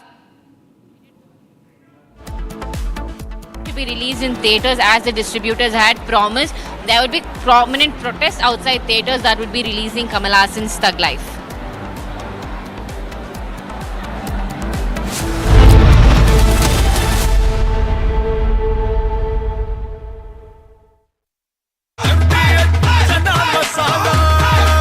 अब छोलिया हो या लोबिया, सफेद चने या काले चने, सब कुछ मजेदार बने। विमल में गुलिस्तां के ये कुछ लजीज फरिश्ते जब साथ घुलें तो जी ललचाए और दिल कहे कि स्वाद की जुबान में खुद को ऐसे डुबाऊं कि निकल ना पाऊं। विमल की जुबान कुछ है ही ऐसी, मानते हैं? विमल, बोलो जुबान कैसी? My name is Ambassador Deepak Vora, and I have been involved marginally in the review activities for the Indus Water Treaty sometime in the 1990s. I don't remember the year. But at that time, the feeling seemed to be from the Pakistani side that they could get away with whatever they wanted. It's important to remember that the creation of Pakistan was in 1947. The Indus Water Treaty was signed in 1960.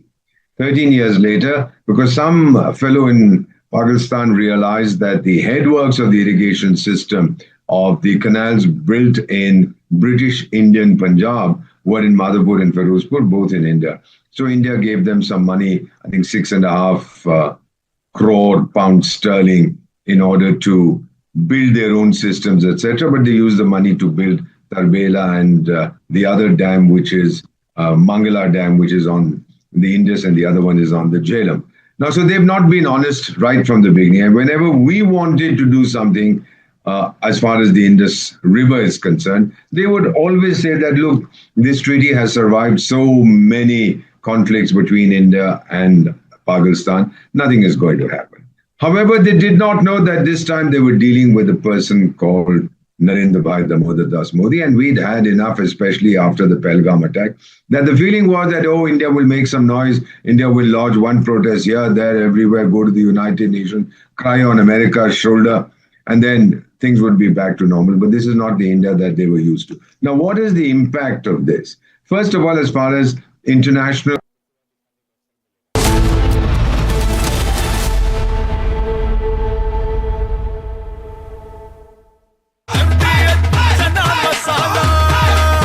अब छोलिया हो या लोबिया, सफेद चने या काले चने, सब कुछ मजेदार बने। इसको घर पे लगाओगे तो शादी का तो पता नहीं, पर घर पक्का नहीं टूटेगा। रुंगटा नहीं तो घर स्ट्रॉन्ग नहीं। रुंगटा स्टील TMT बार एकदम सॉलिड। पहाड़ों में एक हाइकिंग शिप भी बन सकती है। विमल में गुलिस्तान की ये कुछ लजीज फरिश्ते जब साथ घुले तो जी ललचाए और दिल कहे कि स्वाद की जुबान में खुद को ऐसा डुबाऊं कि निकल ना पाऊं। विमल की जुबान कुछ है ही ऐसी, मानते हैं ना? विमल, बोलो जुबान कैसी? 5 साल नहीं सेंटर में तो फिर जीवन कारा होगा। फिर हमें हाई कोर्ट बेल की है, फिर छोड़ रहे हैं। आप कहा बैठे आप पहले हुए कमाई ले कुछ खाए का, आपको कमाई लायक नहीं है, बहुत गुजार दिया, सब पत्नी खत्म हो गया। 21 साल। अब बिल्कुल मैं सबसे पहले तस्वीरें आपको लखन की ही दिखाता हूँ। लखन बैठे हुए हैं, ये घर के ठीक बाहर खटिया पे बैठे हुए हैं और जो कुछ इनके ऊपर गुजरा है, जो कुछ घटनाक्रम इनके संग घटा है, पढ़कर मालूम चलता है कि व्यवस्था जब फेल होती है तो व्यक्ति किस तरीके से हताश हो जाता है। लखन जी, कितने साल रहे जेल में? साहब 5 साल नहीं सेंटर में तो फिर जीवन कारा होगा। फिर हमें हाई कोर्ट बेल की है, फिर छोड़ रहे हैं। फिर लड़ते रहे साहब। उम्र कितनी हो गई? उम्र साहब 3 साल। हाँ, 100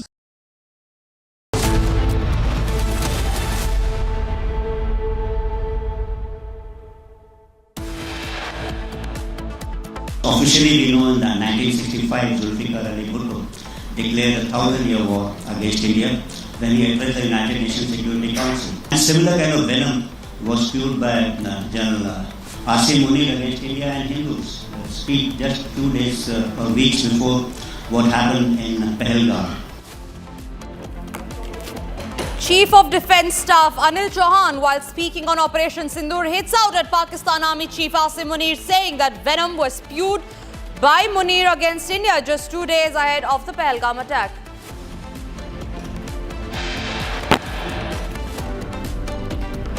Karnataka High Court traps Kamal Haasan, says his movie Thug Life will no longer be released. Kamal Haasan remains defiant, refuses to apologize.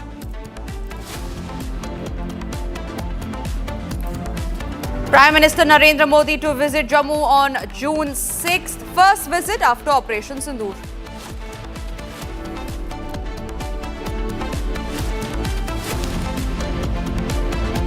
Telangana Congress chief sympathizes with Maoist, questions why no talks with Maoist. Jammu and Kashmir LG Manoj Sinha sacks 3 government employees for alleged terror links.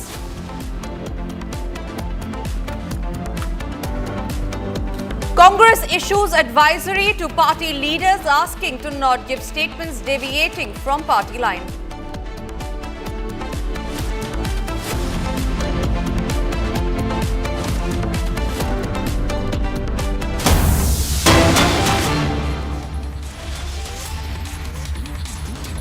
And breaking news now coming in. It's the biggest confirmation on Republic. Military advisor to Defence Minister during Operation Sindoor speaks exclusively to Republic, where he has said that we did not target nuclear bases and that it was hit. Listen in to this exclusive conversation.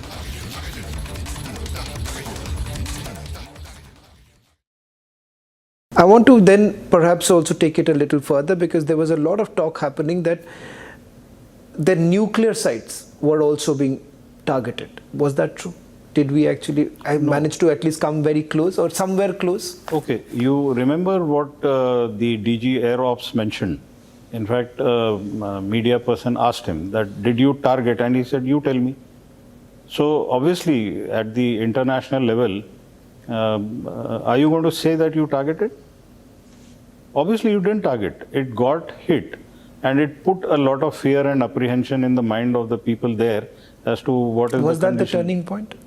Possibly, yes. Possibly, yes. The very fact that they got nervous that we have come that Many close? things, you know, not only one. In exactly that half night that you think of, if you reached Noor Khan Air Base, what is it? Where were we going further? Because I understand that's when all the calls were essentially being made by the Pakistanis ki ab band karo. So if you've hit very valuable targets, so you've chosen your targets well. Right. If you hit them so hard that they've got to reach out to you, so you've done your delivery of your arsenal very well. So I think that by itself, what did you hit? How quickly did you hit them? How hard you hit them? What I meant to ask, were we stopping there? Had Pakistan not dialed United States of America, then would India have stopped? No. So we had something up our sleeves. So, see, every escalation ladder, we were always on top, no? So I'm not talking about their dialing. They are free to dial anybody in this world. So we had something more in plan, and Yeah, we so were going to go when ahead. they reached out to us and they said enough. So we said, okay, if you've learned a lesson, that's all right.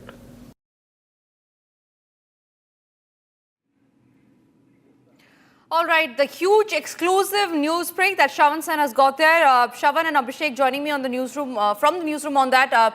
Shravan, this is the military advisor to Defence Minister Rajnath Singh, and this was during Operation Sindoor. Indeed, a huge revelation that's come out that we did not target the nuclear bases, that it was hit. It is a huge confirmation. Could this be a turning point, and what could it really mean for India?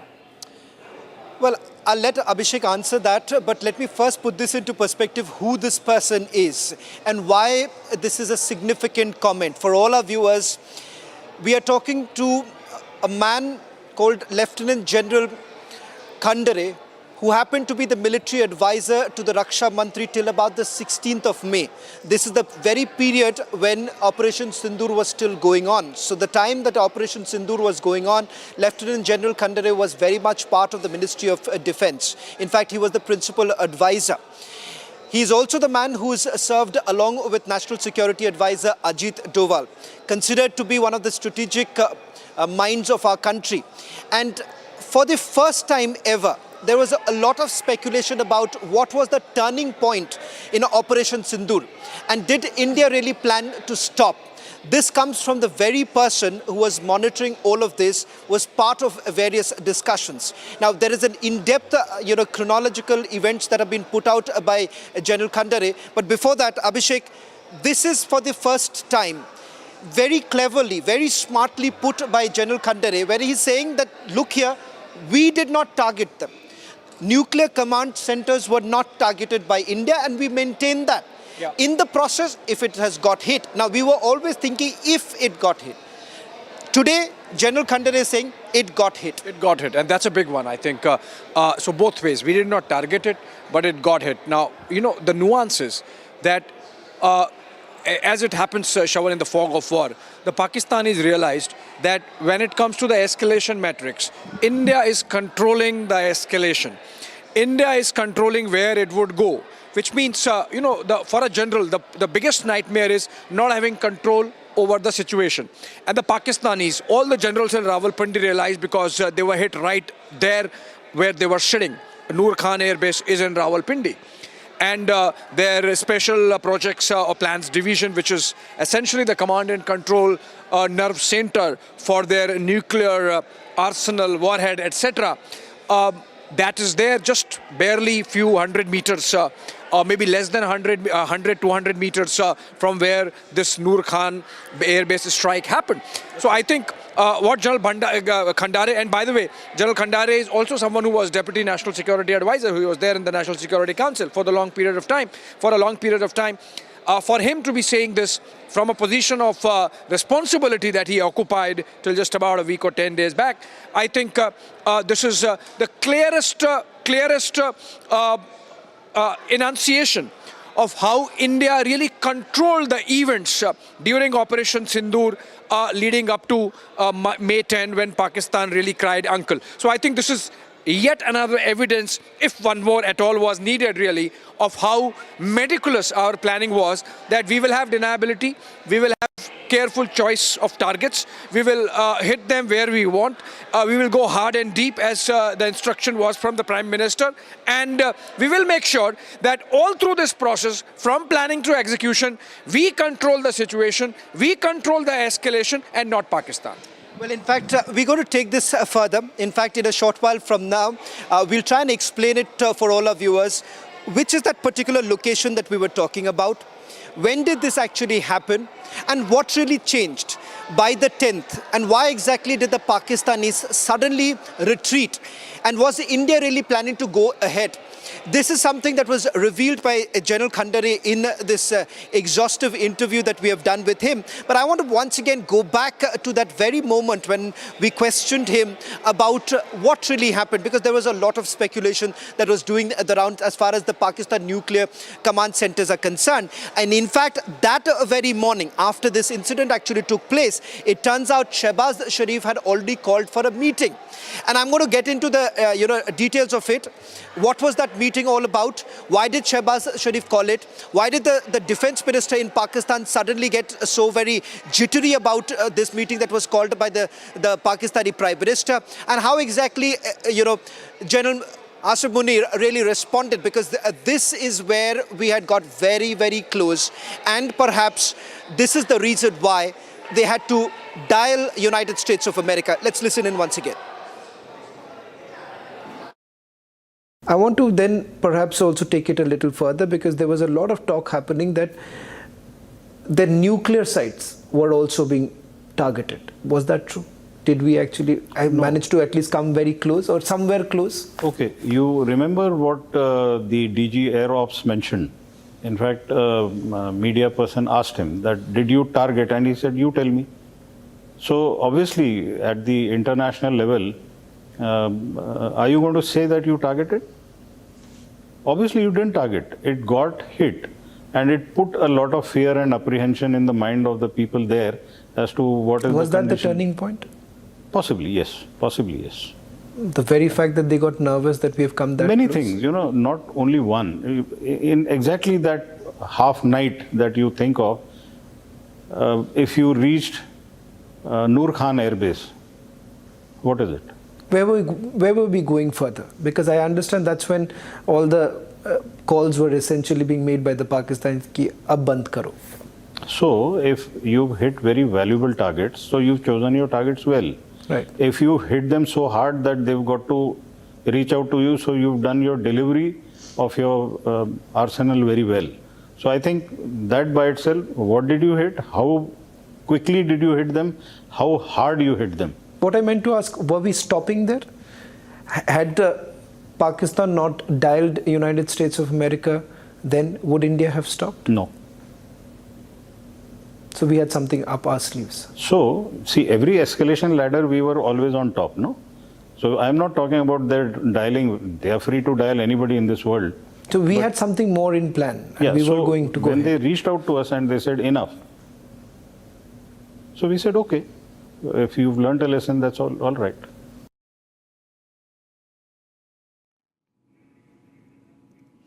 All right. And to all yes. Yeah, Yes, Tanisha, Shawan. we'll try and explain this to all our viewers right now.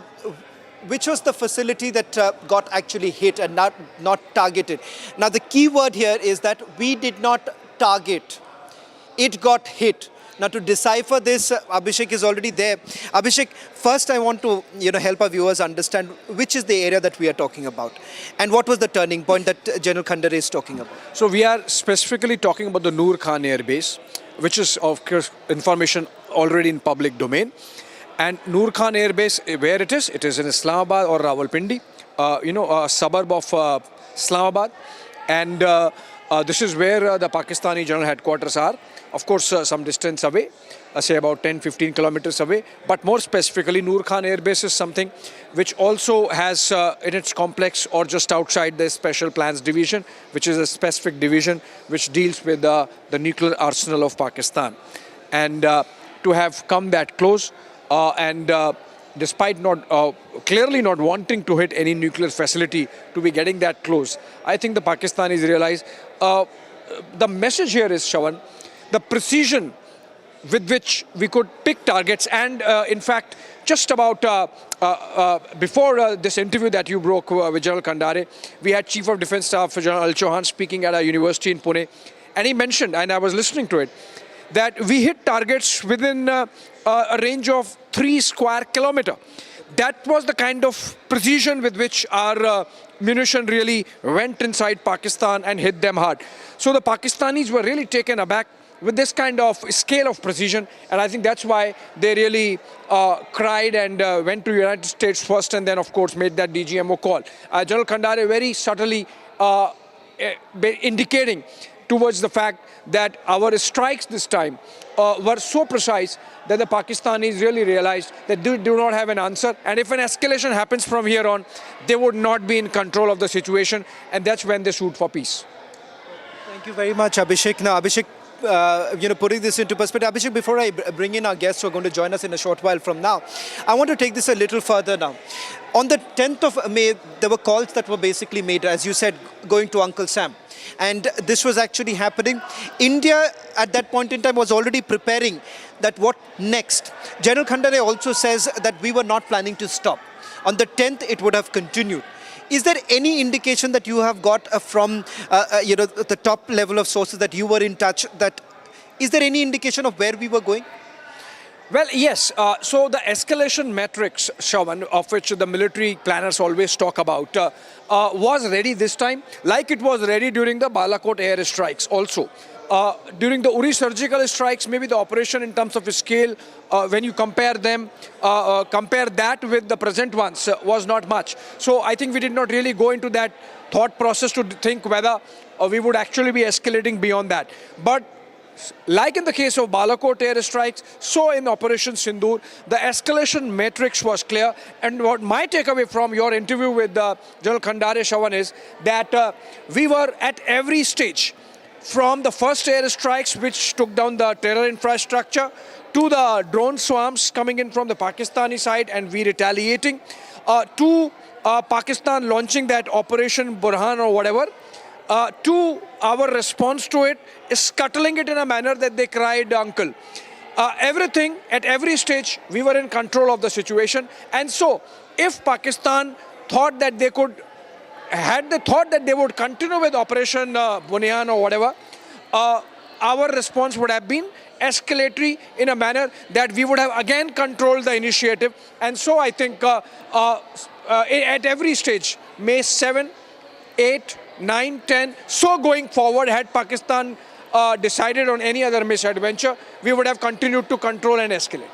Well, in fact, we have General Pandey, who's joining us. He's the former Corps commander.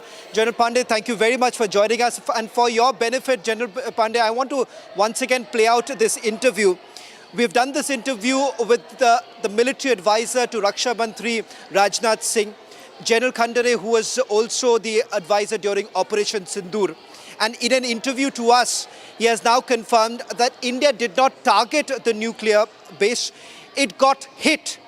And the speculation that was always doing the rounds, that whether at all any of the nuclear command center was actually hit or did we come any close, this by far is the clearest answer coming in from the government. And for your benefit, General Pandey, before I take your comment, I want to once again play that interview so that you can hear this out. And I want your first response. As a military man, how do you really look at it? But first, let's listen in once again to what General Khandare had to say. I want to then perhaps also take it a little further, because there was a lot of talk happening that the nuclear sites were also being targeted. Was that true? Did we actually manage to at least come very close or somewhere close? Okay, you remember what the DG Air Ops mentioned. In fact, a media person asked him that, did you target? And he said, you tell me. So obviously at the international level, are you going to say that you targeted? Obviously you didn't target. It got hit, and it put a lot of fear and apprehension in the mind of the people there as to what is was the that condition. the turning point? Possibly, yes. Possibly, yes.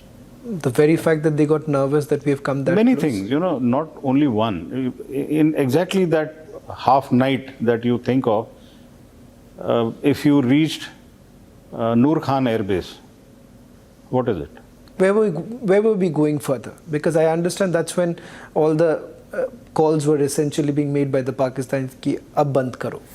So if you've hit very valuable targets, so you've chosen your targets well.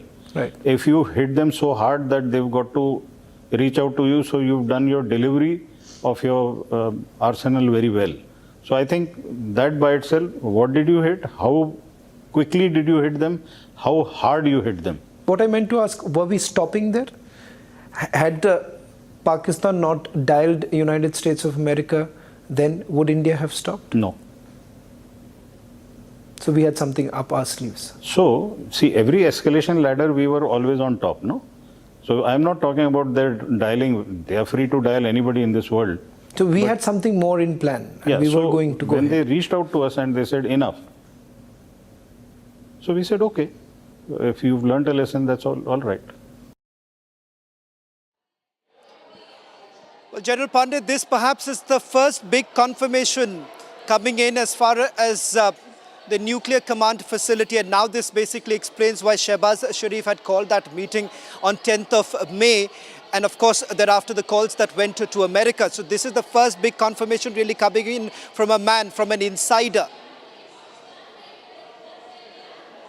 Yeah.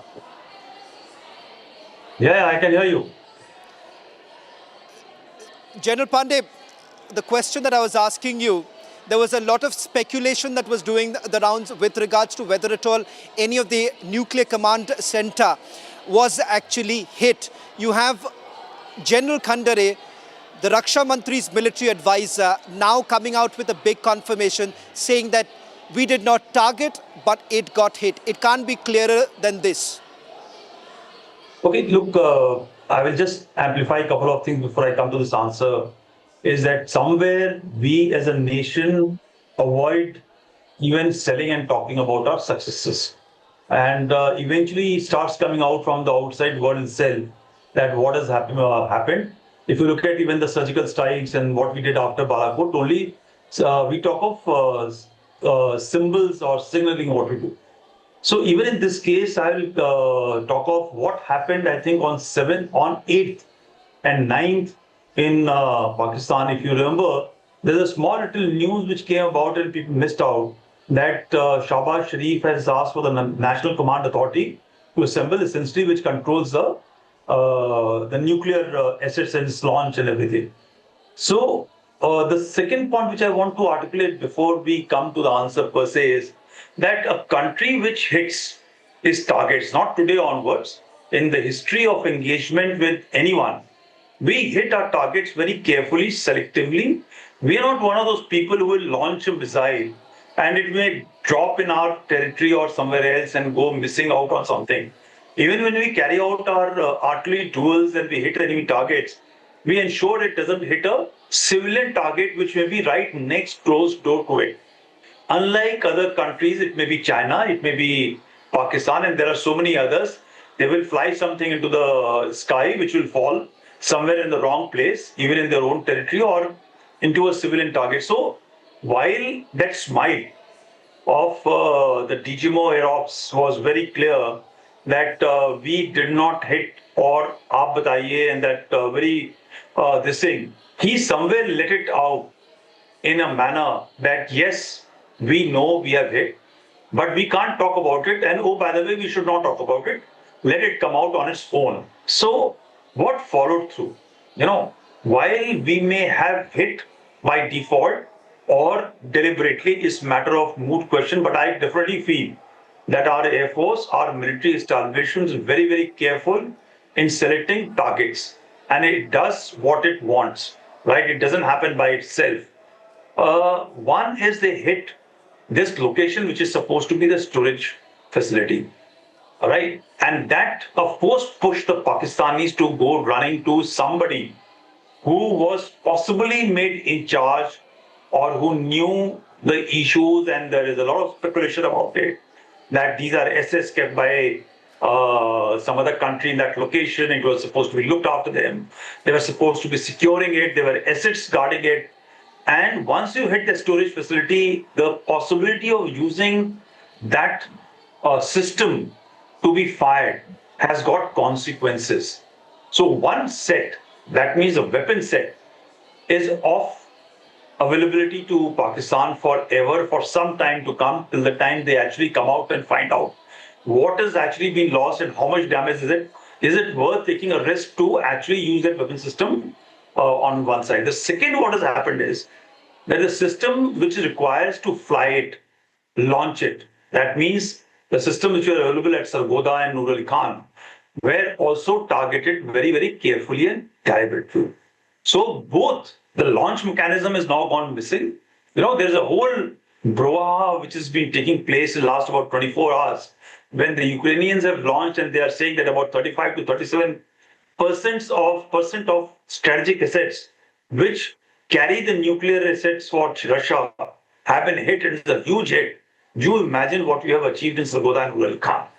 So the consequences is that they have actually gone running to Uncle Sam to be intermediary, or it may also happen that Uncle Sam may have got slightly worried and they may have intervened as well, because they cannot come out and say what is actually happening and what is being tied up. I'm sure you're well aware that even in Nur Ali Khan Air Base, the Air Force personnel of Pak Air Force are not allowed to move around freely because there are some areas which are under direct control of the Americans. So while we may not have been aware of it, but yet these targetings have got a major, major implication, and compliments to the people who have been involved, who have achieved and hit those areas. The de-escalation which was required, because frankly, our country is not interested into these silly games which are being played by greater nations and these proxy nations or these greater nations. It is focused on its, I talked about on a channel on Viksit Bharat of 2047. These are aberrations, these are side shows which happen, and therefore de-escalation was important. It has consequently resulted into a de-escalation, and they came running and spoke for wanting to de-escalate. I think it's a good thing which has happened. I will not like to believe, as a military professional who has served in this country, in this army and in this armed forces, that we do anything without thought. Can I just then perhaps interpret this by saying, because this comes from one of the most strategic minds of our country, a man who was the former Deputy National Security Advisor, and the fact that he's been with the Ministry of Defence for a very long time. When he says that we have not targeted and it has got hit, couldn't this be seen as perhaps the biggest turning point? Because this is the question I asked him. And he said possibly yes, that was the turning point, and we would not have stopped on 10th of May had Pakistan not come begging to us saying that stop it now. Yeah, absolutely. Look, that is as clear as day. Like every time people say that the Americans came out and they offered trade and everything, and therefore we have, this gentleman is going around talking everybody there to everyone that they were the ones. He's trying to take success of nothing. India on every cycle of 24 hours came out and made a very, very distinguished and clear statement that we wanted to target the terrorist camp who were behind this tragedy, dastardly act which happened in Pahalgam. We have done as much. Don't come in between the terrorists and us, right? You are a military force, remain as a military force. But then Pakistani wanted to be a proxy of the terrorist and also of the deep state and the Chinese, So they wanted to showcase that we are going to hit because we've hit our terrorists. And they came out on the second day, they tried to do something silly. Again, by the way, our response on 7th night was still restrained when they carried out some activity. It is only on 9th, 8th and 9th night that we actually went gunning for them and told them, okay, if you're not going to behave yourself, we will go a multiple level up. And therefore, this strike which has happened has been surely a turning point. You look at the shiver of the voice of Khwaza, the defense minister, you look at the shaking of Shahbaz Sharif. Right now, they are strutting around differently. But you need to go back and read the body language of these people just on the night of 9th and in the morning of 10th. They are very, very clear signals that they were badly shaken up after this strike which took place on the 10th. And if they had not stopped, something much, much more sinister would have happened to ensure that they would have had trouble in the backyard. They were incapable of flying, by the way. 11 airfields, all gone. Their air defense systems were all finished. They were incapable of carrying out any strikes. They try on Delhi, nothing happened. Their hands were tied like anything, All the Chinese system which they had got failed like the Chinese equipment and the ideology which they carry, So I surely think that is a great turning point, and that one couple of levels up which we went has de-escalated the situation. General Pandey, I'm told that General Bakshi is also joining us. General Bakshi, we've had the military advisor to Raksha Mantri during Operation Sindoor for the first time now confirming that what really happened on 10th of May. Did we actually hit the nuclear command center? The man has now made it clearer than ever before. This is the biggest ever confirmation coming in. He says we did not target, but it got hit. That's the clearest confirmation that we have. And General Bakshi, for the benefit of all our viewers who are tuning in right now, and even for you, General Bakshi, I'm just going to play that interview once again for you, and then I'm going to take your first comment, because this, General Khandare says, was the turning point. I want to then perhaps also take it a little further, because there was a lot of talk happening that the nuclear sites were also being targeted. Was that true? Did we actually manage to at least come very close or somewhere close? Okay, you remember what the DG Air Ops mentioned? Thank you for telling us that Kirana Hill houses some nuclear installation. We did not know about it. Okay. And we've not hit Kirana Hills, whatever is there. Okay. I did not brief in my briefing yesterday. Thank you. In fact, a media person asked him that, did you target? And he said, you tell me.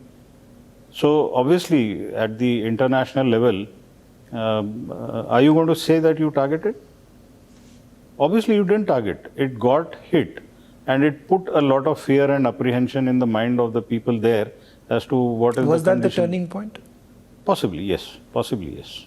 The very fact that they got nervous that we have come that Many close? things, not only one. In exactly that half night that you think of, if you reached Noor Khan Air Base, what is it? Where were we going further? Because I understand that's when all the calls were essentially being made by the Pakistanis ki ab band karo. So, if you've hit very valuable targets, so you've chosen your targets well. Right. If you hit them so hard that they've got to reach out to you, so you've done your delivery of your arsenal very well. So I think that by itself, what did you hit? How quickly did you hit them? How hard you hit them? What I meant to ask, were we stopping there? Had Pakistan not dialed United States of America, then would India have stopped? No. So we had something up our sleeves. So, see, every escalation ladder, we were always on top, no? So I'm not talking about their dialing. They are free to dial anybody in this world. So we had something more in plan. And we were going to go when ahead. they reached out to us and they said enough. So we said, okay, if you've learned a lesson, that's all right. General Bakshi, no more speculation. This is the top military advisor now confirming to Republic TV that we did hit the nuclear command center. What do you make of it, General Bakshi? Look, it has been out in the open source analysis, OSINT media, that we have hit 3 nuclear targets in Pakistan. One is the Kirana Hills near Sargodha. The second is the Chagai Hills nuclear weapon storage site near, Jacobabad Air Base, where the F-16, that is the headquarters of the X-16s, which were, modified for glide toss bombing, delivery of nuclear weapons.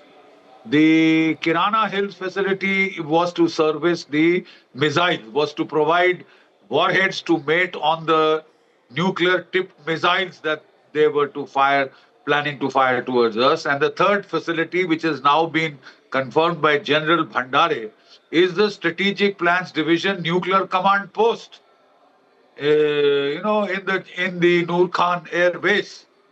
The Strategic Command Post, which deals with your National Command Authority, sits there and decides on nuclear weapon usage. All 3 facilities, it seems from OSINT sources and from oblique references by the official media, have been confirmed. I would like to state at this stage very unequivocally that we have had a clear-cut victory in this 96 hours war, as clearly established by international experts like Tom Cooper, like Ladwig of the Royal United Services Institution, like John Sinclair, of the the West Point, who is the professor of urban warfare at West Point. I mean, all these 3 military experts and many others have clearly confirmed that India had the decisive edge out. Whatever targets, whatever aims it wanted to achieve, political aims, in terms of hitting the 9 terror headquarters and infrastructure sites in Pakistan, 5 in POK, 4 in the heartland of Punjab, to include Bhawalpur, Muridke, Sialkot, where we had respectively the headquarters of the Jaish-e-Mohammed, Lashkar-e-Toiba, Hizbul Mujahideen. Also Muzaffarabad, they've been blasted to smithereens. You can see the rubble of those grand palatial buildings made as universities of terror. So that was our political aim that has been achieved. That was revenge for Pahalgam. The next day, Pakistan escalated, went up one more notch up the escalation ladder. The first escalation ladder it had climbed was in Pahalgam with the mass casualty strike, communal strike. The next one was that it decided to hit our air bases and military targets. 15 military targets it tried to hit on the night of 8th, 9th, right? It fired about 400 drones. It launched about 400 Turkish and Chinese drones, mostly Turkish drones at these sites, over 90% of which were shot down and they hardly did any damage. This was largely a probing attack. The next day they came back with a couple of 100 drones, and this time they also added tactical ballistic missiles and, also the conventional, cruise missiles, right? Cruise missile strikes from the beyond visual range capacity. Once again, they tried to hit our air bases. Not one.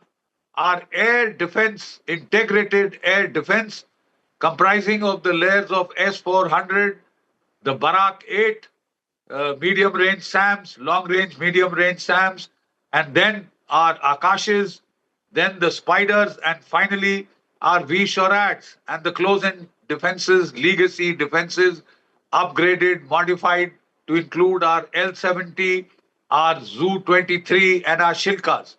They proved to be a formidable iron dome.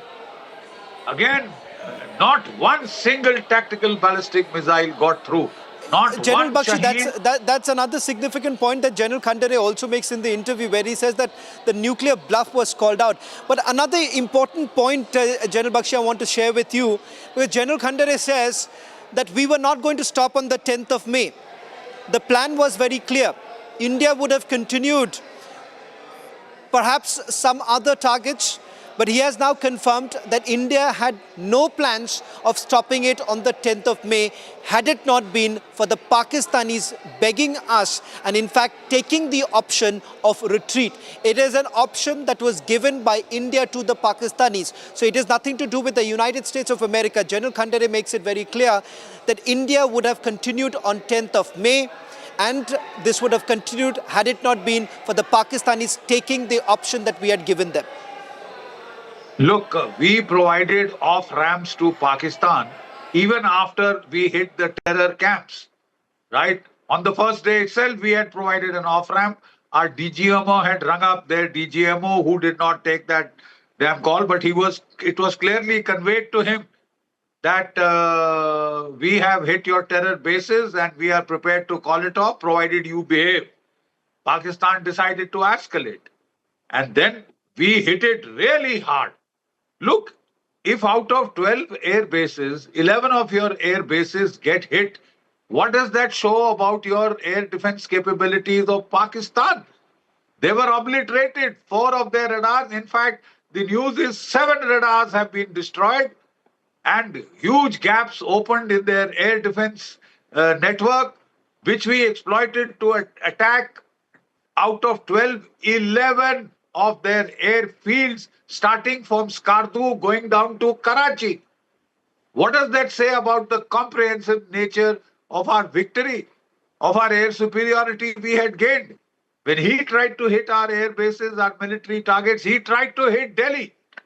And that particular, tactical ballistic missile, Shaheen 1, was shot down over Sirsa by our S-400s. The Fateh 2 was also shot down, which was aimed at the Golden Temple. All of these were brought down. 100% of the tactical ballistic missiles, 98% of the cruise missiles, and also almost 90% of the all over from J&K to Bhuj, agricultural fields and the desert sands of Rajasthan and in Gujarat. We have comprehensively given them a beating. But the problem is we have lost the war of the narratives, at least in the first 5 days. We let that narrative, be hijacked by Pakistan, by our silly silence. I couldn't make out the basis of that silence, or our briefings by civilians on military operations. I thought that was violative of the Union War Book, which lays down which ministry deals with what. In wartime, in my time in the MO Directorate, reps from the MO, Air Ops, Naval Ops used to brief every single day of the Kargil War. So we had these SOPs in place. I see no reason why they were violated, why emphasis was put more on political signaling or putting lady officers out there. I mean, it's very nice we put them out there, but then we should have put the professionals who were doing the planning and execution, which is what Pakistan did. And it carried more credibility. So the fact is, we have to get our Information Warfare Act together. The good thing is that the truth is coming out by slow degrees. Every day, in every way, more and more and more of the truth is being revealed. Pakistan has been clobbered and clobbered hard. It has been clobbered in a way that it cannot deny, however hard it tries. Well, in fact, because General Bhawalpur is Bakshi, in the middle of the city.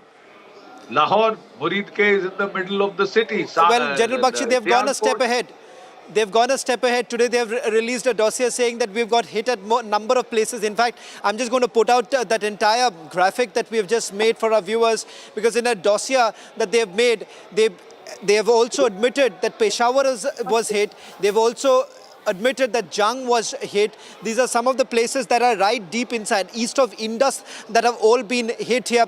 General Bakshi, we have put out the revelation that has been made by the Pakistanis themselves. Pakistanis have admitted today that it is not limited to 8 or 9 targets. It has gone way beyond that. And that, remember, as India has been pointing out, that this is a calibrated response to the dastardly attack that they carried out, and the fact that they were still targeting several of the civilian areas, and that is the reason why they say it's a measured response coming in. I'm just going to once again play that interview that we've had with the military advisor to Raksha Mantri Rajnath Singh, General Khandare, who spoke to us. I want to then perhaps also take it a little further, because there was a lot of talk happening that the nuclear sites were also being targeted. Was that true? Did we actually manage to at least come very close or somewhere close? Okay, you remember what the DG Air Ops mentioned?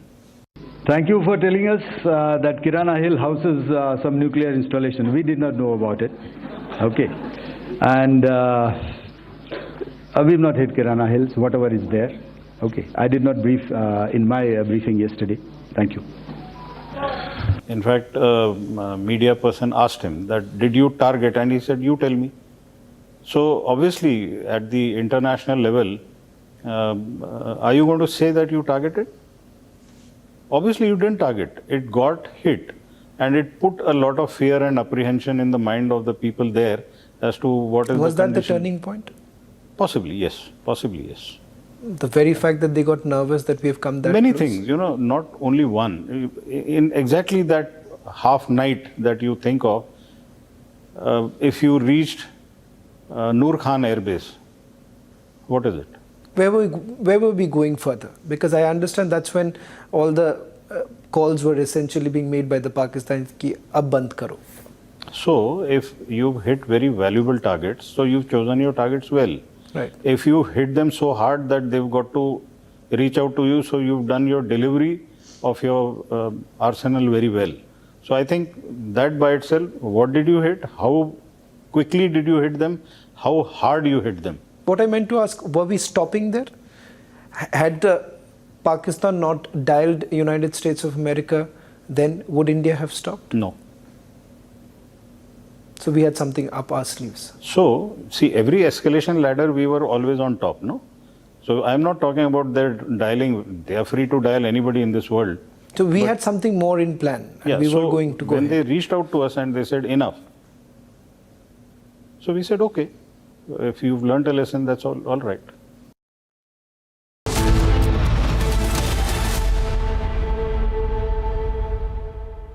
QSMTHE, the world's foremost university rankings organizations, have ranked Amity amongst the top 3% universities globally, making it among the very few Indian universities to be included in both rankings.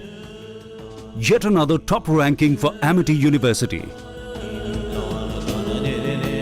आधे bowl दही में 4 चम्मच MDH चटनी पुदीना मसाला डाला, stir करो, पुदीना चटनी तैयार। MDH चटनी पुदीना मसाला। विमल में गुलिस्तां की ये कुछ लजीज फरिश्ते जब साथ घुले तो जी ललचाए और दिल कहे कि स्वाद की इस जुबान में खुद को ऐसा डुबाऊं कि निकल ना पाऊं। विमल की जुबान कुछ है ही ऐसी, मानते हैं ना? विमल, बोलो जुबां Kesari.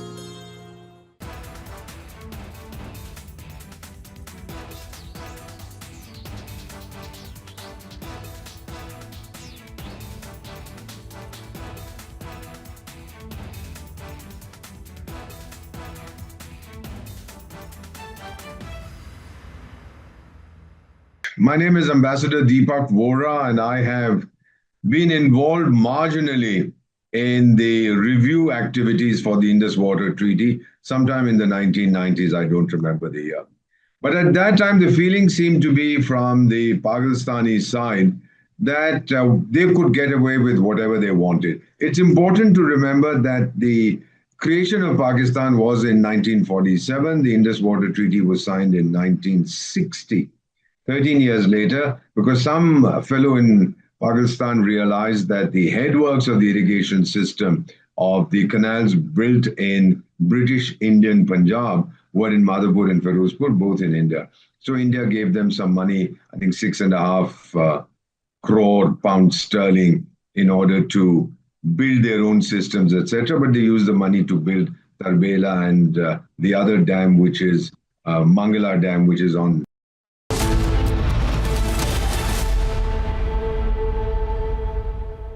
Mahi sir, how much do you love your fans? Honestly, I love my new fans. पुराने वाले बेकार में शोर करते सर फैंस हैं शोर तो करेंगे ही ना नए वाले नहीं करते and they listen to what I say. The new generation Orient BLDC fans. Super silent performance with voice control. सिली में आए तो और Cricket fans. दादी के हाथों का जादू और खुशबू से महकता घर, माँ की मुस्कुराहट और खाने की सुगंध। MDH गरम मसाला, क्योंकि हर रिश्ता है स्वाद से जुड़ा। विमल में गुलिस्तां के ये कुछ लजीज फरिश्ते जब साथ घुले तो जी ललचाए और दिल कहे कि स्वाद की जुबान में खुद को ऐसे डुबाऊं कि निकल ना पाऊं। विमल की जुबान कुछ है ही ऐसी, मानते हैं? विमल बोलो जुबान कैसी? 5 साल नैनी सेंटर में है तो फिर जीवन कारा होगा, फिर हमें हाई कोर्ट बेल की है, फिर छोड़ रहे हैं। आप कहा बैठे अब पहले हुए कमाई ले कुछ खाए का, आपको कमाई लायक नहीं है, बहुत गुजार दिया, सब प्रतिनिधि खत्म हो गया 21 साल। अब बिल्कुल मैं सबसे पहले तस्वीरें आपको लखन की ही दिखाता हूँ। लखन बैठे हुए हैं, ये घर के ठीक बाहर खटिया पे बैठे हुए हैं और जो कुछ इनके ऊपर गुजरा है, जो कुछ घटनाक्रम इनके संग घटा है, पढ़कर मालूम चलता है कि व्यवस्था जब फेल होती है तो व्यक्ति किस तरीके से हताश हो जाता है। लखन जी कितने साल रहे जेल में?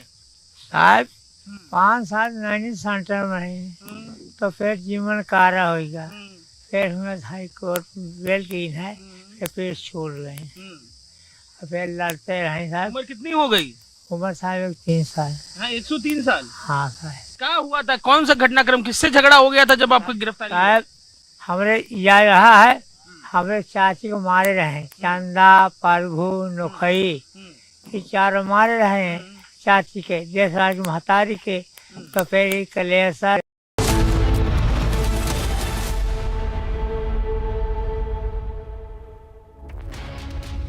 Welcome back. Now, the Kheer Bhawani Mela, an annual religious festival of the Kashmiri Pandit community, has started today.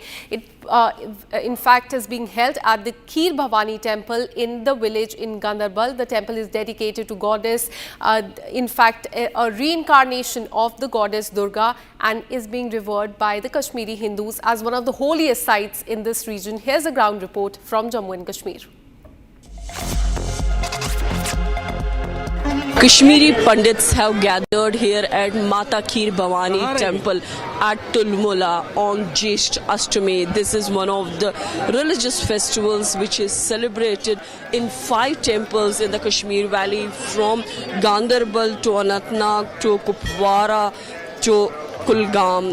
One can see this is the temple of Mata Kheer Bhawani, and which is one of the reverted shrines. Though the footfall of the number of Kashmiri Pandits is a bit lesser compared to the previous years, but you see the puja, the festival look here at, and they are offering milk, the flowers, and they are also doing the puja. The religious rites are being performed by the Kashmiri Pandits. Meanwhile, in this festival, apart from the Kashmiri Pandits, Kashmiri Muslims do participate. That shows the sign of brotherhood, communal harmony, and also this tells you about Kashmiriyat, when Hindus and Muslims come together to celebrate these kind of festivals. We've been seeing the tight security arrangements, the multi-layer security arrangements being done by the Jammu and Kashmir police. In fact, the drone surveillances or the identity checks and the other movable and immovable infrastructure has been put in place to provide a sense of security to those who are coming to this place on this very remote occasion. As far as the MHA's report of 2020 is concerned, it has mentioned that some 64,951 Kashmiri Pandits displayed and have been living in the different parts of the world. But on this occasion, we see that these Kashmiri Pandits, they come from different parts of the country, and those who are still settled here, they come here to offer to do the rituals. Now shifting our focus, a very concerning story is coming from Noida in Uttar Pradesh. A speeding Thar hit a youth, leaving him injured in Noida sector 53. This is a breaking news that we are getting for you. The victim fell into the nearby drain. This incident followed an earlier scuffle, after which the accused tried to run him over with his car. A video of the scuffle has now been accessed by Republic TV. Police has taken cognizance of the viral video. A case has been registered in connection with this incident. A team has been formed to arrest this accused in the case. In fact, we are getting a reaction from the victim after the aftermath. Take a look. डंडों से, चाकू से और blade से और ईंटों से इन्होंने हम पे वार किया। जिनके टूर एंड ट्रैवल से काम चल रहे हैं, इनके 2 नंबर के काम चल रहे हैं, अपने आपको माफिया बताते हैं, नोएडा का बदमाश बनते हैं। इन्होंने हम पे बहुत सख्त और घायल वार किया है, जिससे मैं मूर्छित हो गया। मेरे सर में और मेरी लोअर बैक में बहुत ज्यादा चोटें आई हैं, उसका इलाज चल रहा है। मुकदमा दर्ज करवा दिया, कुछ कार्रवाई कुछ ढंग से कुछ कार्रवाई नहीं हो रही है। इतना छोटी छोटी 2 धार लगा के मेरी इतनी चोट है, मेरे सर सब फटे पड़े हैं, मेरी इतनी चोट, गंभीर चोटें हैं, कोई सख्त कार्रवाई नहीं हुई, कुछ कार्रवाई हुई नहीं।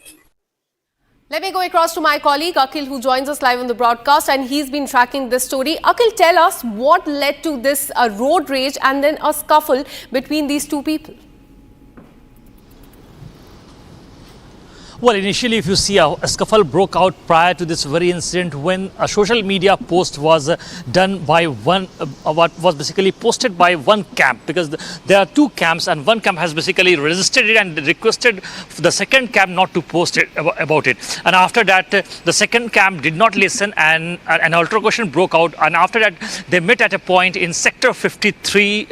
Roundabout, and what happened after that we have seen in that entire visual, where a scuffle broke out, and after a scuffle broke out, the second group, 2 brothers basically tried to rush away from the various spot, and then a mass of people, approximately 8 to 10 people, ran towards that side, and after that they fled from the various spot, in which what we have seen in the CCTV footage that we have got, that a car, an SUV car is coming from the left side, and it basically struck the person who was just walking on that pavement.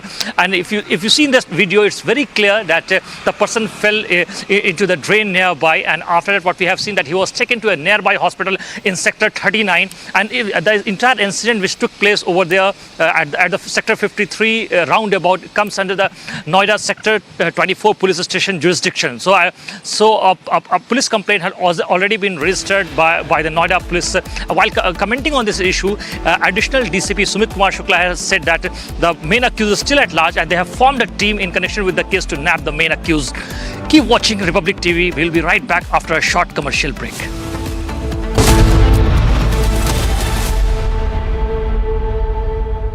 MDH की हल्दी मिर्ची धनिया करे कमाल, ये रंग दे, ये खुशबू दे, ये तीखा, ये कम पड़े, क्या निराला MDH masala.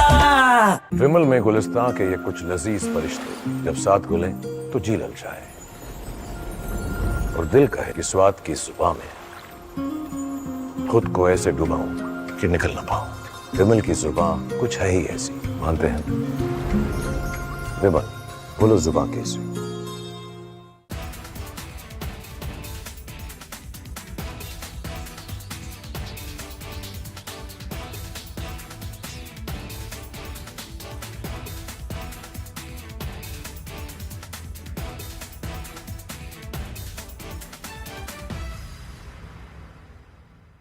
My name is Ambassador Deepak Vora, and I have been involved marginally in the review activities for the Indus Water Treaty sometime in the 1990s. I don't remember the year.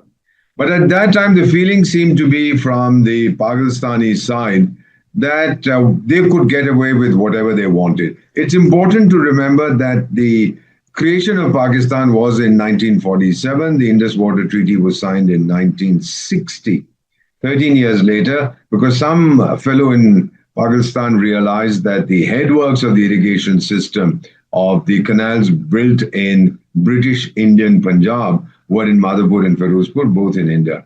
So India gave them some money, I think 6.5 crore pounds sterling, in order to build their own systems, etc. But they used the money to build Tarbela and the other dam, which is Mangala Dam, which is on the Indus, and the other one is on the Jhelum. Now, so they've not been honest right from the beginning. And whenever we wanted to do something as far as the Indus River is concerned, they would always say that, look, this treaty has survived so many conflicts between India and Pakistan, nothing is going to happen. However, they did not know that this time they were dealing with a person called Narendra Bhai Damodar Das Modi, and we'd had enough, especially after the Pahalgam attack, that the feeling was that, oh, India will make some noise, India will lodge one protest here, there, everywhere, go to the United Nations. I don't just report from courtrooms on verdicts, I decode them. From breaking news to complex legal verdicts, every word is backed by law. At the Republic School of Journalism, you will learn how to report on legal issues with accuracy and speed. The RSJ Diploma, starting on the 30th of June. Apply now. मेरी नई Hyundai Exter तुमने भी तो कल नई car ली है ना, उसमें भी तो होगा ना ये वॉइस इनेबल सनरूफ है ना अंकल, सिंगर इनेबल सनरूफ। और बेनिफिट्स ये तो मिले होंगे ना, ये मिला। हाँ, हुंडई कार्स पर मिल रही है अमेजिंग डील्स। वैसे लोगे तो आप हुंडई ही, चाहे दिल की सुनो या डील्स की। ये है सीक्रेट रेसिपी MDH का जीरा सिप जल जीरा मसाला। सिप सिप जीरा सिप MDH का जल जीरा सिप 5 साल 19 सेंटर में है तो फिर जीवन कारा होगा, फिर हमें हाई कोर्ट बेल की है, फिर छोड़ रहे हैं। आप कहा बैठे पहले हुए कमाई ले कुछ खाए का, आपको कमाई लायक नहीं है, बहुत गुजार दिया, सब प्रतिनिधि खत्म हो गया 21 साल। और बिल्कुल मैं सबसे पहले तस्वीरें आपको लखन की ही दिखाता हूँ। लखन बैठे हुए हैं, ये घर के ठीक बाहर खटिया पे बैठे हुए हैं, और जो कुछ इनके ऊपर गुजरा है, जो कुछ घटनाक्रम इनके संग घटा है, पढ़कर मालूम चलता है कि व्यवस्था जब फेल होती है तो व्यक्ति किस तरीके से हताश हो जाता है। लखन जी, कितने साल रहे जेल में?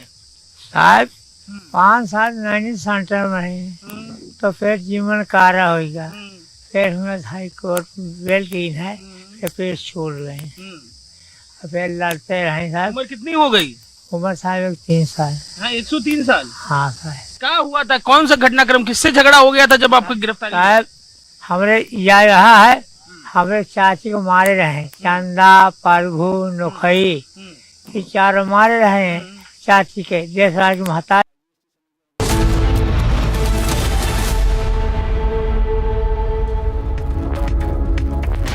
Hello and welcome to watching Republic TV with me, Akanksha Khajuria. Despite being pulled up by the High Court in Karnataka, Kamal Haasan has refused to apologize for his remarks, and instead he has said that he will not release his movie in Karnataka. We'll get you more on that, but first, as always, the headlines. At the international level, are you going to say that you targeted? Obviously you didn't target, it got hit. And it put a lot of fear and apprehension in the mind of the people there. It is the biggest confirmation on Republic TV. Military advisor to Defence Minister during Operation Sindoor has confirmed to us Pakistan's nuclear command centre was hit. If you hit them so hard that they've got to reach out to you, so you've done your delivery of your arsenal very well. So I think that by itself, what did you hit? How quickly did you hit them? How hard you hit them? We have the confirmation that Pakistan's nuclear facility getting hit was the biggest turning point. Fear gripped Pakistan.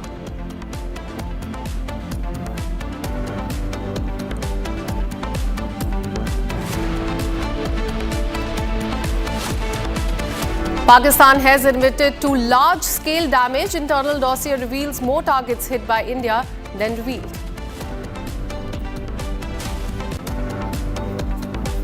Actually, in 1965, Zulfikar declared a 1,000-year war against India. Then he entered the United Nations Security Council. And similar kind of venom was spewed by General Asim Munir against India and Hindus. Speak just 2 days or weeks before what happened in Pahalgam.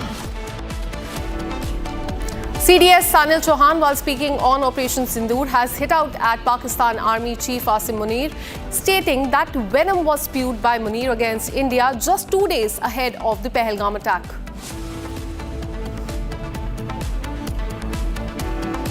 Karnataka High Court wraps Kamal Haasan, asking why no apology, says public figure cannot hurt public sentiments. Meanwhile, Haasan thug life will not be released in Karnataka.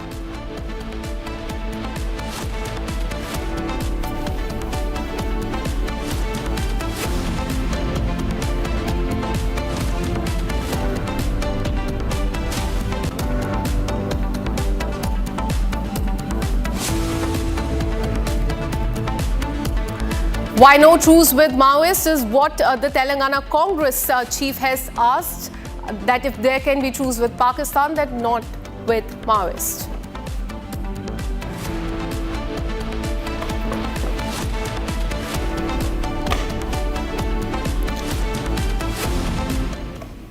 Well, the first story that we're tracking for you this evening comes from Telangana. Telangana Pradesh Congress Committee Chief Mahesh Kumar Gaur has questioned central government's stance on Maoism, saying that if truce can happen with Pakistan, then why can it not happen with Maoists in India?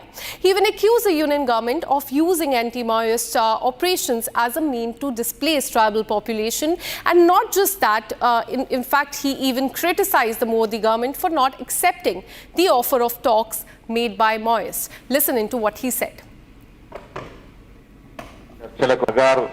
కరగుట్ట ప్రాంతంలో దాదాపు 10,000 మంది police forces ఆ ప్రాంతాన్ని చుట్టుముట్టినప్పుడు ఆలస్యమైన మేము చర్చలకు సిద్ధంగా ఉన్నాం, మేము ఆయుధాలను వదులుతాం, చర్చలకు ఆహ్వానించని అడిగినప్పుడు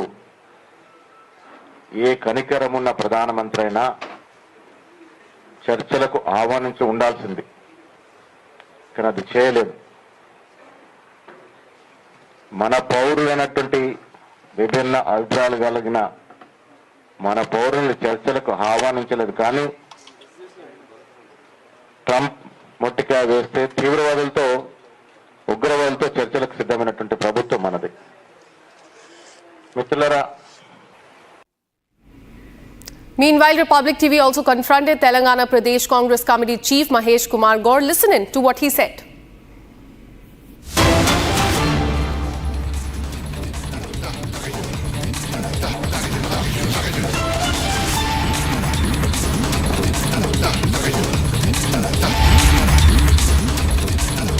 Well, so this massive, in fact, controversy has been stoked by this Congress chief in Telangana. He has, in fact, said that if a truce can happen with Pakistan, then why not with the Naxals? And Republic TV confronted Telangana Pradesh Congress Committee Chief Mahesh Kumar Gaur. We tried to ask him as to why he made a comparison between the truce with Pakistan, the ceasefire, and then the talks with Naxals.